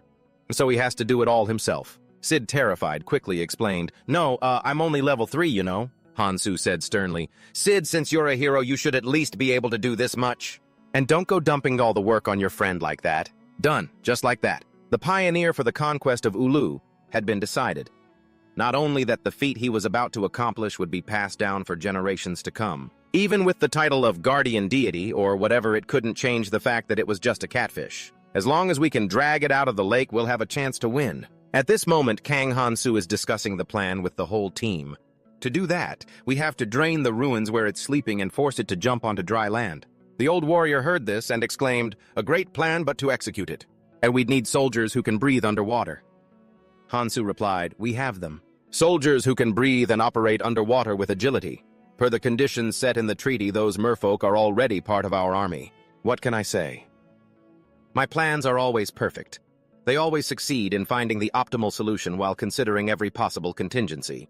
However, somehow, my graduation plan is completely ruined, and it's all thanks to those saboteurs who are always trying to hold me back. And right now it feels like my train to graduation has officially jumped the tracks. Everything was going according to plan, or at least it was until a bunch of idiots messed it all up." Kang Hansu said in a panic as the lake started acting strange. "What are you talking about? I think it would be better for you to see it with your own eyes, hero." Hearing that, Hansu rushed over. A major disturbance was breaking out on the lake. Massive waves were crashing violently. "Guardian!" a voice echoed from beneath the churning water. The next second, the mermaid girl was thrown onto the shore. She cried out in terror, "It's awake! The Guardian has finally awakened! We have to get out of here now!" As she spoke, her fishtail began to transform into human-like legs. Kang Hansu, bewildered, asked, "The Guardian is awake, and in the very next moment..." A pair of blood-red eyes surfaced, staring straight at the protagonist, radiating an intense killing intent. Hansu thought to himself, "It seems my bad premonition has come true. During the third run, I failed in such an unfair way." Name Kang Hansu. Strategy A+. Achievement S. Reputation E. Morality F-. Evaluation. Allowing him to graduate might put Earth and other heroes in danger. And now a chosen student that... even I find surprising. These annoying faces just keep popping up. Every morning when I wake up, all I want is to get out of this barbaric world as soon as possible. Of course, just hoping isn't enough. It mostly comes down to my own efforts. I saved the people from that brainless king's rule and found ways to help them overcome the drought. So why does everything always have to go in such a terrible direction? Suddenly a voice cut through the protagonist's train of thought. "You saw it, didn't you?" Aqua said, leaning on the saintess with a tired expression. "No matter how we sing, we just can't make it go back to sleep." Kang Hansu turned around cold-faced and asked, "Why?" Aqua explained, "The very emotions within the song have changed. Normally our power comes from the feelings inside the song, and for a lullaby to have the power to put something to sleep, it has to be filled with happy, warm emotions. If the song is dominated by other emotions, it can no longer be a true lullaby. We used to be able to control it because we understood the Guardian's power better than anyone else in the world." Saying this, she couldn't keep her cool anymore and snapped, "Don't you know that you, the hero, are the one who woke it up? The lullaby has changed. It's no different now than the songs my mother sang at the end of each month, a song filled with longing and sorrow, lacking the joy and warmth it once had. It's all because our home was invaded and my sisters were forced to leave our homeland. You are the root cause of that sorrow." Kang Hansu heard these words and stared blankly at his own hands. "I see. Now I understand that everything I've done up until this point went wrong somewhere." Seeing him like this, the saintess called out to him with a worried face. Kang Hansu was still lost in thought, his face dark. He muttered, "I was just too soft during those negotiations back then. I should have used force from the beginning to crush them. Those damn fish. It ruined all my plans." The mermaid girls were grumbling to each other, "Get up, hurry! We have to leave here as soon as possible." Another girl added, "I really can't control these legs at all. Is it just because you don't want to sing properly?" At this moment, Hero Sai and the blonde girl also arrived. "La Nouveau, you're here? How is the singing going?" On the other side, Old Man Alex was launching an attack on the Guardian. Ulu the archer and the mage moved into position, targeting the monster ahead, ready to fire on command. A series of magic orbs were fired toward the Guardian. Kang Hansu stood there and blurted out, "Not even a scratch." He immediately checked Ulu's status window. Race Chaos Giant. Level 999 plus. Class Water Emperor. Skill Destruction S Blessing S Stamina A Accumulation. A Chaos. A. Status Irritated. So it gets a buff while inside the lake, huh? How annoying. Then Hansu turned to the girl and said, Lanuvo, it's time for you to prove your worth as a teammate of the hero. You can't escape your responsibility for this either. Lanuvo's face went pale. Hansu continued, try your best to drag that fish out of the lake. Weren't you the one who fully agreed to catching Ulu for research? But if you want to be known as the villain of humanity that badly, I won't stop you. Hansu urged, come on, try your best to pull that fish out of the lake. Weren't you one of the people who agreed heart and soul to capture Ulu for research? But hey, if you really want to be the villain of humanity, I won't stop you. Lanuvo didn't dare to hesitate, casting her skill while replying, I was just about to use gravity reversal on it. With a loud shout, she seemed to pour 200% of her strength into the attack. Nothing happened at first, but a second later the Guardian's body suddenly rose from the lake. Hansu craned his neck to watch and said, no way it actually worked. Lanuvo was absolutely thrilled. Kang Hansu, look, I did it. Yeah, just hold that pose for a second. But things weren't going to be that easy. A massive foot suddenly emerged from the lake landing right where Hansu's group was standing. Are you okay? The three of them were sitting inside a bubble to escape. Hansu said, dumbfounded, what just happened? Lanuvo, with a terrified expression, said, Kang Hansu, this thing. Kang Hansu followed her gaze. Before them was something so enormous that he had to tilt his head back 180 degrees just to see it. He thought to himself in horror, I knew that little Aqua was still hiding something from me. This guardian had legs. It wasn't just a regular fish. It was a giant with a fish head. In a dramatic scene, a mountain-sized figure cast its shadow over the lakeside village. The giant catfish Ulu crawled onto the shore, sending the surrounding villagers running for their lives. The guardian, with its colossal stature, made everyone retreat wherever it walked. Its massive feet callously crushed everything in their path. Its growling sound grew louder with every pulse. Inside a bubble, Lanuvo exclaimed in shock, Kang Hansu, look. Hansu followed her gaze and realized that Aqua and the Saintess were still safe down there. The Saintess waved to signal them while Kang Hansu replied coldly, why are you panicking? With their skill level, they'll definitely survive this attack. Before he could even finish, Hansu angrily dived down. Aqua, you told me it was just a catfish. Aqua glared back. Don't call me that. I never said it was just a giant fish. Then what was that picture you showed me earlier? Hansu asked in a challenging tone. Aqua shrugged. It was just a children's storybook. Is it wrong to simplify its appearance? Kids are very impressionable. If they saw Ulu's true form, they'd be terrified. What now? I'm the one with the problem. Hansu was furious. Just stop talking. Every time you open your mouth, I can smell the fishiness on you. As the two were arguing, they suddenly felt that something was wrong. The catfish had reached them. Kang Hansu, what do we do now? Lanuvo asked anxiously. We stick to the original plan, Hansu replied firmly. The plan was for the legendary hero Sai to be the vanguard against the giant monster threatening them. Upon hearing his name, Sai turned pale with panic. But I'm only level 3. Captain Alex's booming voice rang out, Archers, focus fire on its calves, ready fire! Thousands of arrows instantly flew toward the Guardian, but it didn't do a thing to it. Alex's face went pale with shock. What is going on? The sky was suddenly swallowed by darkness. Alex jumped onto his horse, panicking. Everyone retreat! Try to save your lives! With Master Malang's secret technique, he had enhanced his vision to ensure he wouldn't miss any target. Even from a great distance, the arrows were stuck on the giant monster's legs, but that was just the beginning of an inevitable battle. Lanuvo saw the situation getting tense and wondered, you can see that from this far away. Did you just learn some kind of magic? That's not scientific at all. Aqua behind them replied, its weak point isn't there. With the arrows just now, there's no way they'll pierce skin as thick as a steel wall. Hansu countered, you can't say that. He looked back at her, smiled slightly, and continued, the skin hit by those arrows isn't healing at all. Ever since it left the lake, it doesn't receive the lake's blessing anymore. In short, the weakness we know of right now is that it's out of the water. We'll figure out the rest later. The pink-haired girl, Lanuvo, said anxiously, it looked pretty angry just now. Should we chase it? The Saintess timidly added, look, it was furious when it was woken up, but I don't understand why it's so calm now. This is strange, isn't it? Suddenly, Sai, with a bright expression acting like he understood, said, Saintess, I figured out what's going on. I think everything it's been doing this whole time is just fighting back against the people who attacked it. I was hoping we could settle this peacefully. But before I could even finish talking, Hansu grabbed Sai by the shoulder and said, "The time has come, hasn't it?" Sai's surprise. The best time to strike is when your enemy drops their guard right after this legendary battle. There's surely going to be an epic poem about the hero and the power of love and friendship that will be passed down forever. Trembling. Wait a second. An epic poem. Isn't there any simpler way to do this? Hansu, with an excited look, grabbed his friend by the collar and said, "Let's go, great hero. A path of glory is waiting for you right ahead." Aqua spoke up from behind. "We should get moving too, don't you think?" The saintess surprisingly called her name. "Aqua. Even though that hero is a bit rough around the edges, I have to admit that he really has the guts of a true warrior."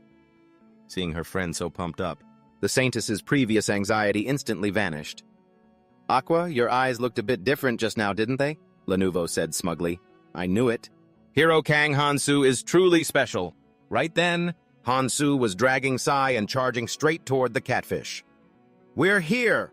Go crazy, Sai! Don't worry about me. I'll try my best to draw its attention for you." Watching Sai scramble toward the catfish, Hansu couldn't help but grin, thinking to himself, "If he kicks the bucket from getting caught in the crossfire between me and the monster, then everything will turn out perfectly. Of course, that won't affect my reputation or integrity at all, because it would just be an accident." With that, Kang Hansu stepped next to Ululu's massive leg and wondered, "Now how should I deal with this?"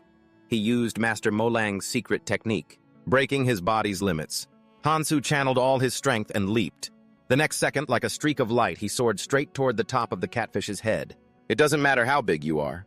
As long as you have a human-like body structure, meaning your muscles and bones are built like a human's, then your weak points won't be any different. Now where should I start?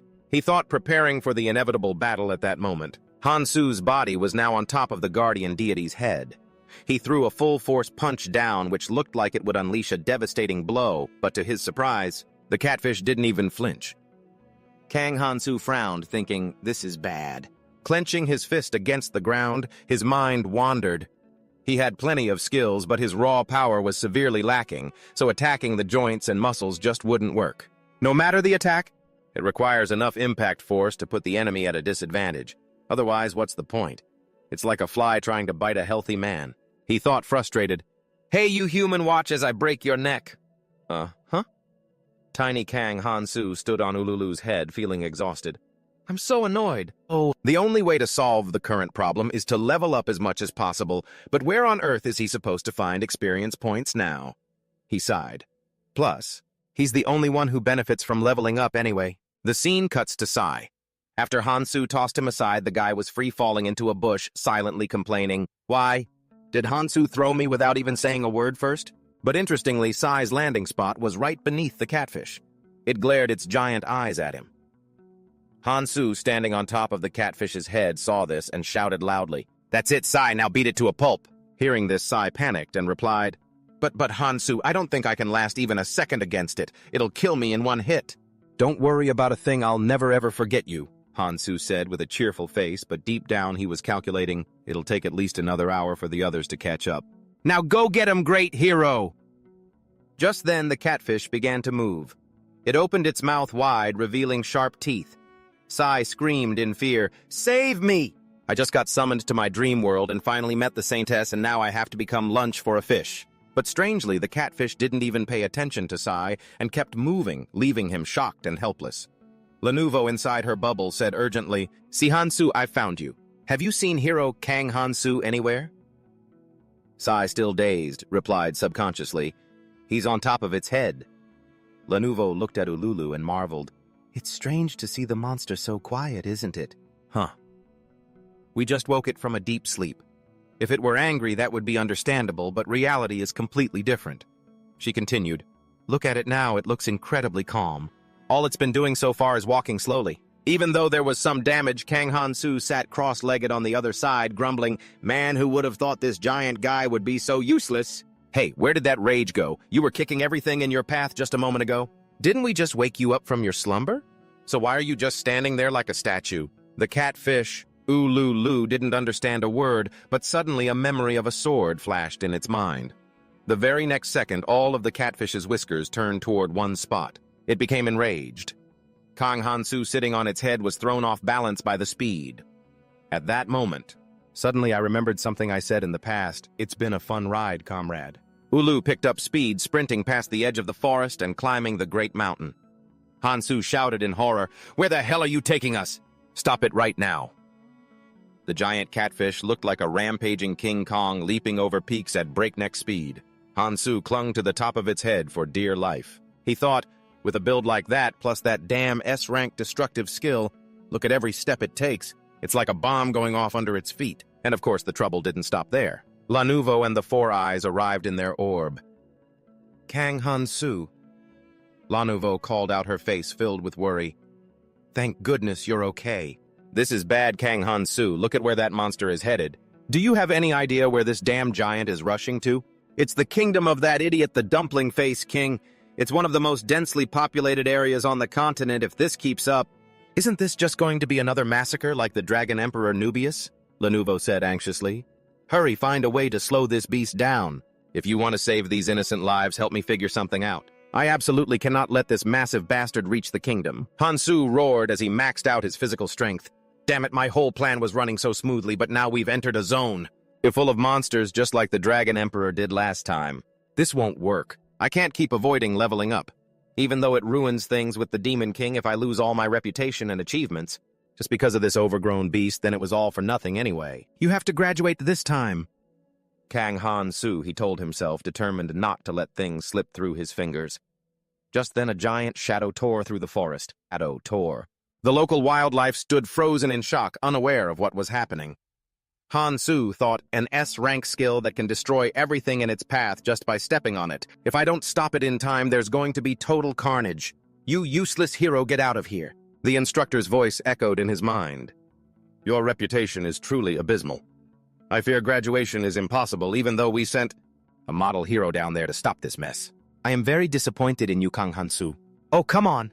The professor can't just blame everything on Hansu like that. If you want to blame someone, blame the gap in raw talent," he muttered, feeling a surge of anger. "I'm not letting you get your way any longer." Kang Hansu pursued it, killing as many monsters as he could to level up. His level began to climb rapidly. Still too slow. "Damn it, my experience and level are still pathetic compared to the Demon King." Suddenly, La Nouveau rushed in from behind. "Kang Hansu, we're here!" The Saintess and Aqua had arrived along with the Four Eyes. "We want to help you." Every time the monster jumped, everything around them was sent into chaos. "Hansu, let us lend a hand. I'm already racking my brain trying to figure out how to level up as fast as possible, and now they show up wanting to leech experience. If you want to help, just stand back." "Why the hell did you come all the way here?" Hansu thought. "Hero, what should we do to help you? Just do whatever you can?" La Nouveau find a way to tie it down. Tie it down. "But how?" She hesitated. "Just give it everything you've got. Even just for a second will be enough." Hansu encouraged her. "If you trust me, then La Nouveau declared, "I won't let you down. My title as an archaeologist isn't just for show." With that, La Nouveau cast an ice magic spell hitting the ground right in front of the catfish. As the giant monster stepped into it, nothing seemed to happen. Hansu frowned, looking annoyed. Damn it, why did I put my faith in... But the very next second, the ground beneath the catfish froze solid, causing it to faceplant into the earth. Everything around them was swallowed by a cloud of dust. "Hansu, was that enough?" a voice called out. "Aqua, I need your help," Hansu shouted. Aqua looked surprised. "What, all of a sudden I thought you wanted to do this alone?" Placing his hand on Aqua's shoulder, Hansu said with a serious look, "I'll take full responsibility for the consequences." She looked at him with a blank stare. "Consequences? I'll explain later." Immediately after, Hansu planted a forceful kiss on Aqua. She was caught completely off guard, her face turning bright red. The others stood there with their jaws dropped, completely shocked out of their minds by what they were seeing. The mermaid was terrified as she was being forcefully kissed by Hansu, and he still hadn't let her go, but there was absolutely no romantic feeling between them. The S-rank poison resistance skill had been activated, and if Aqua got hit by the poison, she'd be done for right then and there. The Saintess was in total shock, calling out her name before turning to Kang Hansu in astonishment, saying, "Kang Hansu, what is the meaning of this? Why would you do that to Aqua Saintess? Just resurrect her, will you? What's the problem? How can you say something like that?" Even though she was exhausted, Aqua still tried her best to come all the way here to support you, the Saintess retorted, and the atmosphere suddenly turned dark. Hansu calmly replied, I know exactly how many levels she lost, and I will definitely bring them back, so stop nagging. The main character stood firmly ready to strike. Looking at the pitch-black flow of mana in front of him, he thought to himself, I don't have enough time to run around farming for levels until Ulu gets back up. However, if I open an experience box, I'll have 318 levels ready to go. Then, time wouldn't be an issue anymore. Hansu's status window suddenly popped up. After absorbing the experience from killing Aqua, Hansu had reached level 85. Staring at his own level, Hansu started to ponder. Jumping from 21 to 85 in one go, if you just look at it, it seems like he's only about 4 times stronger than before. But with the number of high-tier skills he currently possessed, that was a completely different story. After being knocked flat on its face, the guardian deity also started to wake up. Its mouth kept shouting, Ulu, Ulu. The moment it lifted its head, Hansu, who was right above it, dove down at lightning speed with a confident look on his face. Hansu unleashed his first strike. This impact was no longer like a mosquito bite. It caused the entire creature's skull to cave in, and the sound of bones snapping echoed out. There it is. This is exactly the sound I wanted to hear, Hansu thought, feeling satisfied. As expected, leveling up thanks to Aqua was the right move. The creature kept opening its mouth, wailing, Ulu, Ulu. Before it could understand what was happening, Hansu, standing on its head, clenched his fist and threw another punch with all the strength of Master Molang's secret arts activated. Every single one of his skills was being put to use. Hansu cracked a smug smile, thinking, This is my revenge for what you did to Aqua. The top of Ulu's head where he landed the hit was completely crushed, and the shockwave from the blow rippled throughout the surroundings. The Saintess was still trying her best to resurrect Aqua. She called out worriedly, Aqua, Aqua, answer me! As Aqua spoke, she placed a hand on her stomach, trying to revive her friend. A moment later, the mermaid suddenly spat out the poison. Fortunately, Aqua was resurrected. As soon as she came back to life, her face twisted in anger and she screamed, Heavens! The Saintess looked confused and asked, Ah, you're awake! What just happened? Where is that guy? Aqua asked. I don't know. I was too busy saving you, so I didn't pay attention to him, the Saintess replied. Su, who was standing nearby, looked stunned and blurted out, Hey! I think Hansu has successfully stopped Ulu. Ulu's massive body now seemed to have no strength left in it at all. It struggled to lift one hand, reaching toward some place it wanted to go. Hansu stood on top of Ulu wearing a victor's smile and said, What a shame. If I had met you before I found Nubius, perhaps we could have become comrades. But right now I don't need a second Dragon Emperor, so I'm sorry. Everything is for my own future after all. After finishing off Ulu, Hansu's level rose to 70, and his levels continued to jump. Observing his status window, he thought pensively, it seems like dealing with the Demon King Padona is going to take a bit more effort. But why didn't any of my skills upgrade? Are they already too high level? What's this? There was still one skill that leveled up. It wasn't like none of them did. Hansu realized it was thanks to this that he managed to keep all his skills during the second round. He noticed a new effect, cannot be destroyed. Hansu tried slicing his arm to test it, but immediately afterward, the wound healed itself rapidly. He muttered to himself, But it's not like my body doesn't have the ability to regenerate on its own either. With the natural healing ability I got from Master Molang, getting hurt is no big deal to me. Lenovo's voice suddenly rang out, Kang Hansu, you're still alive. As she tried to hug Hansu, he poked her forehead and pushed her away. Now don't just jump on me like that. You really are something. At this moment, the sky began to rain. Hansu looked at the raindrops pattering down deep in thought. It's raining. So that legend was actually true. When he first heard the story about Ulu, he was still skeptical about it, but he didn't expect that. Down below, Aqua and the Saintess were still watching Hansu intently. Aqua said, At first I honestly thought he was going to fail. The Saintess turned to ask worriedly, Aqua, are you okay? It seems like there's still a bit of a side effect. It's nothing, I just feel a bit strange, that's all. Aqua replied, her emotions a bit tangled. Guardian deity Ulu, the monster that has kept my race bound for 500 years. Even my father, who was once a hero, couldn't do anything about it. But that guy, you saw that he was very strong, didn't you? The Saintess sighed and pondered for a moment before replying, Well, I suppose that's true. As they were talking, the Saintess's expression looked a bit uncomfortable. At this moment, Aqua's face suddenly brightened up. Her face was blushing intensely, which was extremely strange. Realizing something was wrong, the Saintess was in total shock, mouth agape, saying, "Don't tell me it's you." The mermaid friend replied blankly, What's wrong?"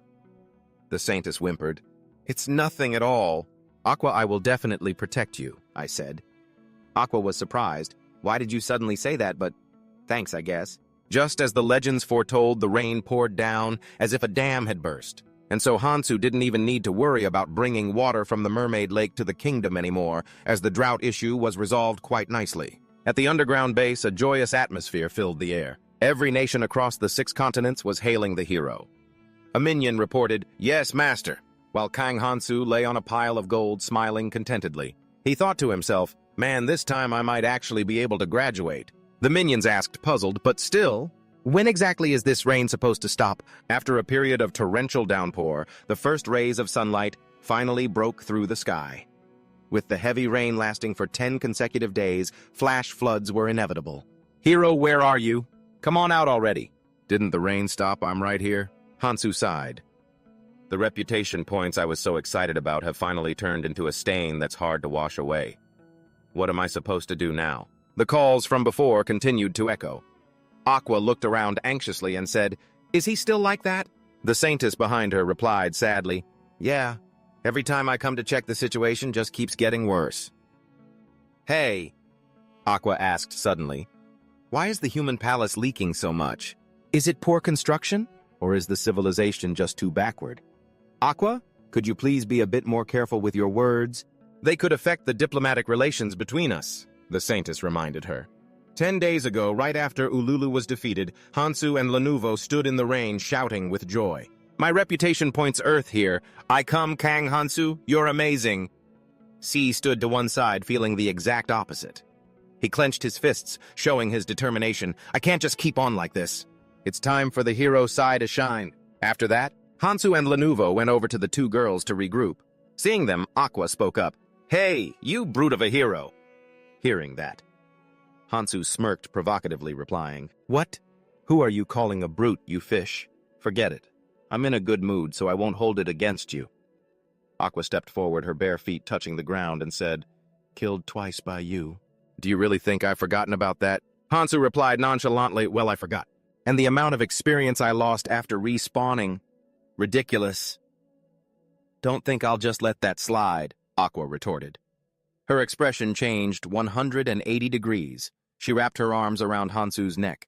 She said, "If you've brought me to this point, then you have to take responsibility for me for the rest of your life." Hansu, caught by surprise, turned red with anger and shouted, "Don't you dare hug me, you fish!" Just like lions hunting their prey. Hansu suddenly remembered the reason Aqua had appeared in that lakeside town. She came to find a life partner for herself and her kin. Of course, as the daughter of a hero and a member of the mermaid royal family, her standards weren't low at all. She was only interested in those with a level of at least 600 or higher. The status window showed Hansu in a state of shame, panic, and realization. Great, I've got another burden stuck to me. Seeing Hansu trying to dodge, Aqua shouted, trying to run away. "Don't even dream of it. I'll follow you to the ends of the earth." "I'm begging you, let me go." Hansu tried to push her away. Just then Sai ran over, calling, "Hansu, Hansu!" Hansu pushed Aqua off with both hands and turned around. "What is it? If you've got something to say, just say it." Sai immediately spoke in a very serious tone. "I've decided. I'm going to set off to find the legendary holy sword for myself." "A holy sword? After seeing you defeat Ulu, I realized that I have to become a hero myself. If I don't change, I'll definitely be left behind and become a burden to you." To find the holy sword, Sai would surely transform into a true hero and stand side by side with the Saintess on the journey to find it. The Saintess, upon hearing this, her face darkened and she tried to call out for help. "Aqua, save me!" The Saintess whimpered. Me." "That's right, Saintess Nim, you will accompany me on the adventure, right?" "No, I can't do that, I'm sorry." See, being rejected stood frozen in place. The Saintess continued, "Please don't misunderstand, Nim, because from now on, I have to protect Aqua's heroic descendant. I can't let that filthy so-called hero lay a hand on him. Besides, you can go look for it yourself, can't you? I am certain that this quest for the Holy Sword will contribute significantly to Segan's growth." Four Eyes replied, "But I only wanted to be with her. And that is how..." Aqua and the Saintess joined Hansu's party. The drought was resolved as soon as the rain poured down. Not only the dumpling-faced king, but all the nations in the heart of the continent were cheering. They cheered for Hansu, but that only lasted for 5 days. After that, his reputation score started plummeting straight into the ground. It took 10 days for that massive waterfall to finally stop. After the storm cleared, Hansu said with an excited look, "Should I just run off to meet the Demon King so I can speed up the reset process?" The instructor's voice echoed again.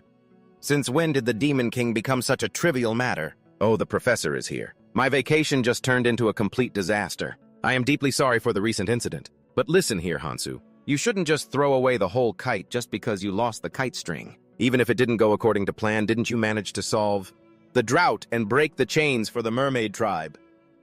If you look at it positively. Hearing this, Hansu immediately frowned and said, "Is that so? But I was tricked and used by those wicked mermaids. That family even woke up a mutant catfish queen just to stomp on my reputation. Should I go gather them all now and turn them into sashimi?" The instructor, hearing this, replied in a fit of rage, "Could you please stop thinking like that?" "It's not over yet. Whether your reputation score goes up or down depends entirely on how people perceive you. Since the entire continent has its eyes on you, can't you just make up for it by doing another good deed?" "Another good deed?" Hansu furrowed his brow. "Let me give you a suggestion. For example, helping your friend become stronger." Scene transition to the training grounds. Heavy, ragged breathing echoed constantly. "Ha! Ha! I can't take it anymore. I'm going to die. Save me." Master Alex stood up with a weary but determined face. "The journey to find the Holy Sword won't be this easy. Furthermore, the kingdom has supported Hirosai a great deal, but all you do is trail behind the Saintess without any purpose. That has made the nobility and even His Majesty feel very disappointed, and perhaps they won't support you anymore. But I still have faith in you, Hirosai. You must be the only one to retrieve the Holy Sword and not that guy. Ah, whatever. I trust that you will be the one to defeat the Demon King." Alex looked at Sai with expectant eyes. "If you want to find the Holy Sword alone, you are still too weak. Just listen to what Alex says, and if you do that, you will certainly succeed." Hansu, standing outside the training area, triggered his own thoughts. At this rate, he's going to kick the bucket before he even gets strong. How should I help him? The click-clack of high heels echoed in the quiet space.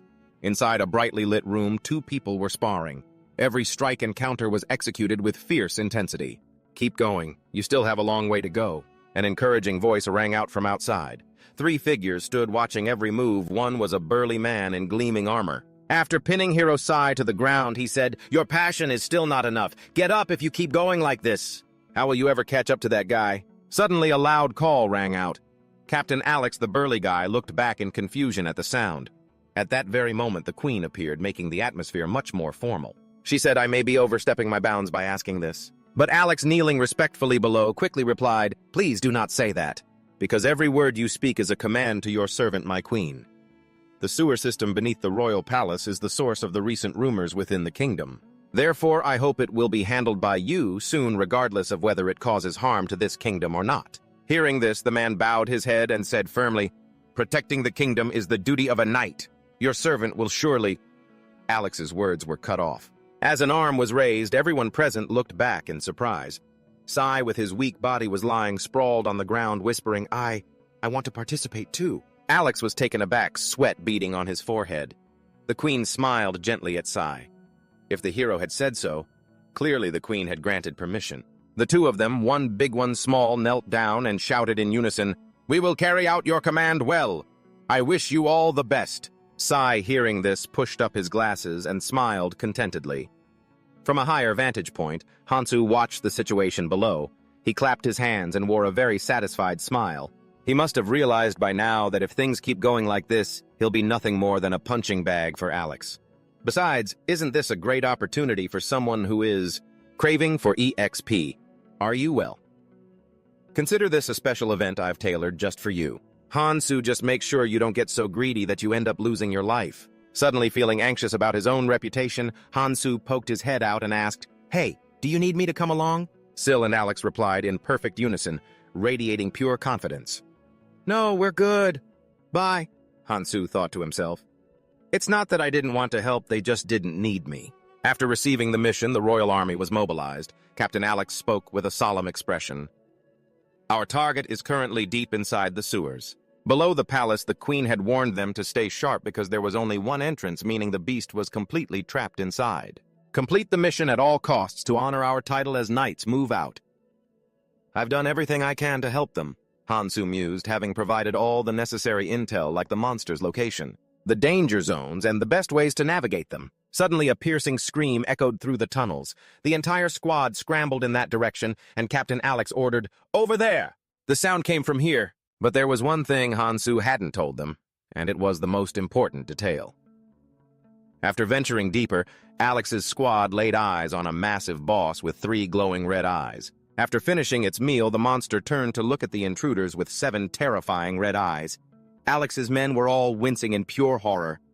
Syl, standing behind Alex, was frozen, unable to utter a word. The level of the boss, the creature gaping with a maw like a bottomless cave, was a chimera level 450.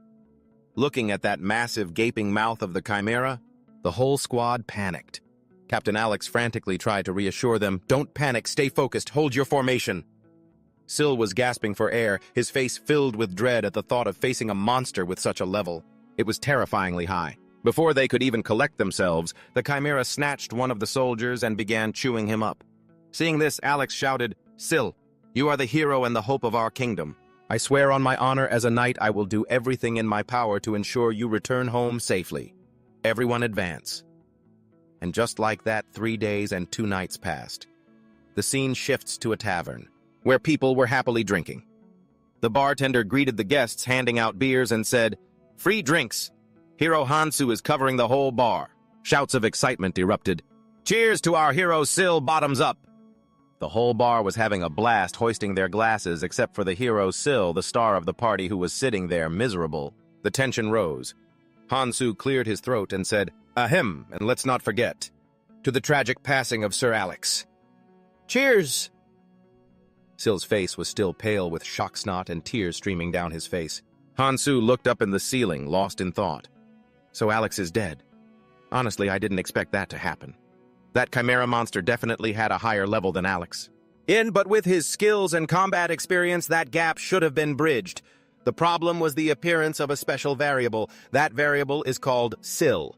To protect Syl completely, Alex gave up on running and faced the monster head-on.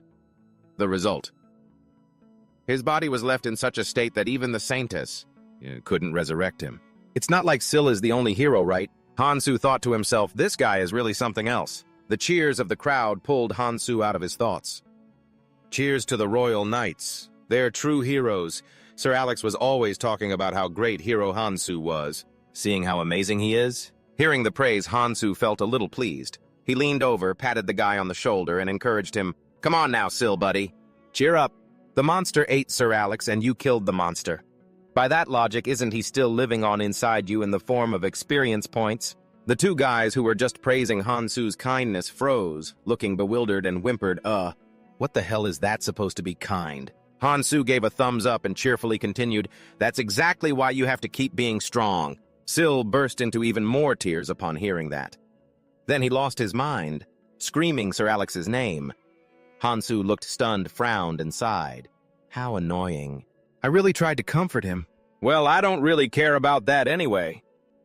After that, Hansu checked the status board. Human race level 102. Class hero. 500% XP boost. Skill interpretation. Stamina A. Persistence. A swordsmanship. B. Survival. B. Resilience. C. Status. Agony. Regret. Exhaustion. Well, the hunt did help him gain a decent amount of levels. And his defensive skills also leveled up quite a bit. Lenovo, seeing Syl like that, walked over to Hansu to gossip. "It looks like you don't like Sir Alex. But in reality, you trusted him a lot, didn't you?" Hansu grimaced, thinking, "Trouble comes looking for me again." Then he coldly replied, "And what about you? Why don't you drop the cute act?" Lenovo puffed out her cheeks and replied, "I'm not acting. This is just how I am." Seeing this, Hansu couldn't help but laugh. "Ha ha ha ha! Why are you laughing like that, you jerk?" Lenovo asked, clearly annoyed. "Where did your sense of shame go? The worst outcome of that plan was the sacrifice of those royal knights. They were supposed to get a ton of XP, but they got wiped out instead. That's a pretty huge loss, but at least I've got a backup plan." Lost in thought. Hansu glanced over to see Lenovo had already downed 10 beers. Furious, he snatched the 11th mug right out of her hand. That's enough. How much longer do you plan on drinking? Any more and you're actually gonna die. Besides, I'm just about broke over here. Lenovo ignored him, scrambled up, and immediately ordered another round. Hansu cursed under his breath. Damn it! The light-hearted atmosphere suddenly shifted when Sir Thierry burst out shouting, Sir Alex, I will definitely carry on your dreams and ambitions from here on out. Hansu just stared, completely baffled by what was wrong with his friend. He turned to Lenovo and asked, Is that beer? Well, I guess you're old enough for it. She just kept muttering as he walked, Time to start my romantic adventure. What the hell is wrong with that guy? Is he going through some weird puberty phase? The scene shifted to the royal palace. Hansu was still sleeping like a log when Lenovo's voice rang out, echoing through the entire Kang castle. Hansu was sleeping peacefully before being jolted awake. He yelled in frustration and collapsed back down, complaining, How the hell are you even still alive after downing all that beer? Wait, somebody help me, Lenovo chimed in. Now's not the time to worry about that she-nim has a girlfriend, you know. Not just one, he's got 3, that's incredible. Hansu yawned, thinking to himself, Isn't that just a harem? That guy spends all his time getting his butt kicked. When would he even have time to pick up girls? He thought, Looks like beating the Demon Lord will have to be put on hold. Put on hold, because this is honestly just too curious. The 3 companions joining Shur on his journey are daughters of famous count families. A priest, a dark elf slave, and finally a bandit that nobody can even tell apart. Anyway, they're all young and beautiful, that's what Lenovo just said. Hansu crossed his arms, frowned, and said, Come on now. It's a party that would make anyone curious, Lenovo exclaimed in surprise. Really? Hansu didn't answer right away. He sighed, thinking, If only Alex hadn't buried himself, I would have gone with them if he really wanted to save that pathetic hero. He should have just sacrificed himself. Instead, he sacrificed the entire royal palace guard. This is such a mess. It won't be long before the secret that I'm running this kingdom gets out. What happens if the kingdom isn't stable by then? My reputation will be ruined by people cursing like, So you're saying our kingdom ended up like this because of that bastard Hansu? Even though the whole group did it. Seeing he wasn't saying anything, Lenovo asked blankly, Kang Hansu, are you going to follow Shi? Are you out of your mind? What about my reputation and the kingdom's? Suddenly, Hansu gestured angrily and shouted, Anyway, whose fault is it that Alex died in the first place? And why are the Royale Knights like that? He didn't even take any responsibility, and now what? He's going on a little trip with those girls. After a long rant, he turned thoughtful. I can't believe a guy like that has such a low moral character. Are those people out of their minds? Just then, the guide's voice echoed from behind him. He didn't abandon his responsibilities. After all, he'll grow stronger through his journey and he will repay your kindness. Hansu grimaced and retorted, And while we wait, who's going to protect the kingdom? I just hope he comes back stronger soon. It's just so irresponsible. Right now, this kingdom is nothing but an empty shell. If I gave the order or if foreign enemies invaded, anyone could take the throne, but that idiot doesn't even know. That there's something wrong with the kingdom acting like the peace I created is just natural. The guide added, Don't be so negative. Kang Hansu, the only thing that can make a person happy is their state of mind. If you fill yourself with hope and dreams, you can face the future. Hansu replied, Isn't that just a way to escape? I know what you're trying to say, but that's no different than gambling. I'm different. I face the present and lead the future. That's why I'm preparing these people. These recruits whose only focus is initial combat orientation skills. 100 out of 10,000 people will undergo rigorous training under the tutelage of a B-rank demon. In other words, out of these 10,000 people, only 1% get chosen. So inefficient. Hansu smiled and said, The Royal Palace Knights were only famous because of their titles. From now on, you are the future of the kingdom. At that, a sinister purple aura covered the entire space where Hansu was standing. He spoke in a savage tone, Don't waste time, I'll give you a chance. Even those without names, when you become stronger, find a name for yourselves, and I will pave the way for you. Consider this the birth of the Shadow Knights. The status screen of the dark human race suddenly appeared. Their status had transformed, filled with blind faith and excitement. Seeing this, Hansu thought to himself, This is the strength of S-rank dark energy. He smirked and continued, You have all been reborn. Do you believe in me? As soon as he finished speaking, the crowd below shouted in unison, We believe in you. From this moment on, I will tell you which hunting grounds are the most suitable. You have 1 month. Go. Every single one of you must reach level 200, even if it means risking your lives. If you fail, it doesn't matter. That's just a problem for the weak. Watching the crowd below rushing off, Hansu smirked from ear to ear, thinking to himself, it won't be a problem restoring the kingdom's power, and as for me, I'll boost my reputation within a month. Ulu, I'll investigate where he's planning to go. Well, not entirely, I could kill the Demon King if I wanted to. Suddenly, Lenovo piped up from behind him excitedly, exclaiming, "Wow, the hero is truly amazing!" Hansu winced, retorting, "What the? How long have you been standing there?" The atmosphere was terrifying. I honestly thought you were the incarnation of the Demon King. Your acting skills are incredible. Have you ever even seen the Demon King before? No. Geez, you scared the life out of me. Hansu snapped, frustrated. Stop talking like you know everything. Brats like you just ruin people's reputations and get them spreading nasty rumors. Hansu thought to himself, whatever I think, I just can't accept this feeling. My reputation in the second round, I wiped out the demons, yet my reputation made it seem like I'd done something evil. I have to try a different approach this time. 4. A rough estimate of my current points. 1 combat power, no issue. 2 achievements, capture and Goblin King. 3 reputation on the verge of collapse. 4 personality, no problem. I have to restore my reputation from scratch because of Ulu. If I can't recover it, I'll go through the 4th round in the second round. Lenovo failed to sway public opinion, but I can take advantage of the demon followers here. Besides, it's easy to deceive people who don't think for themselves.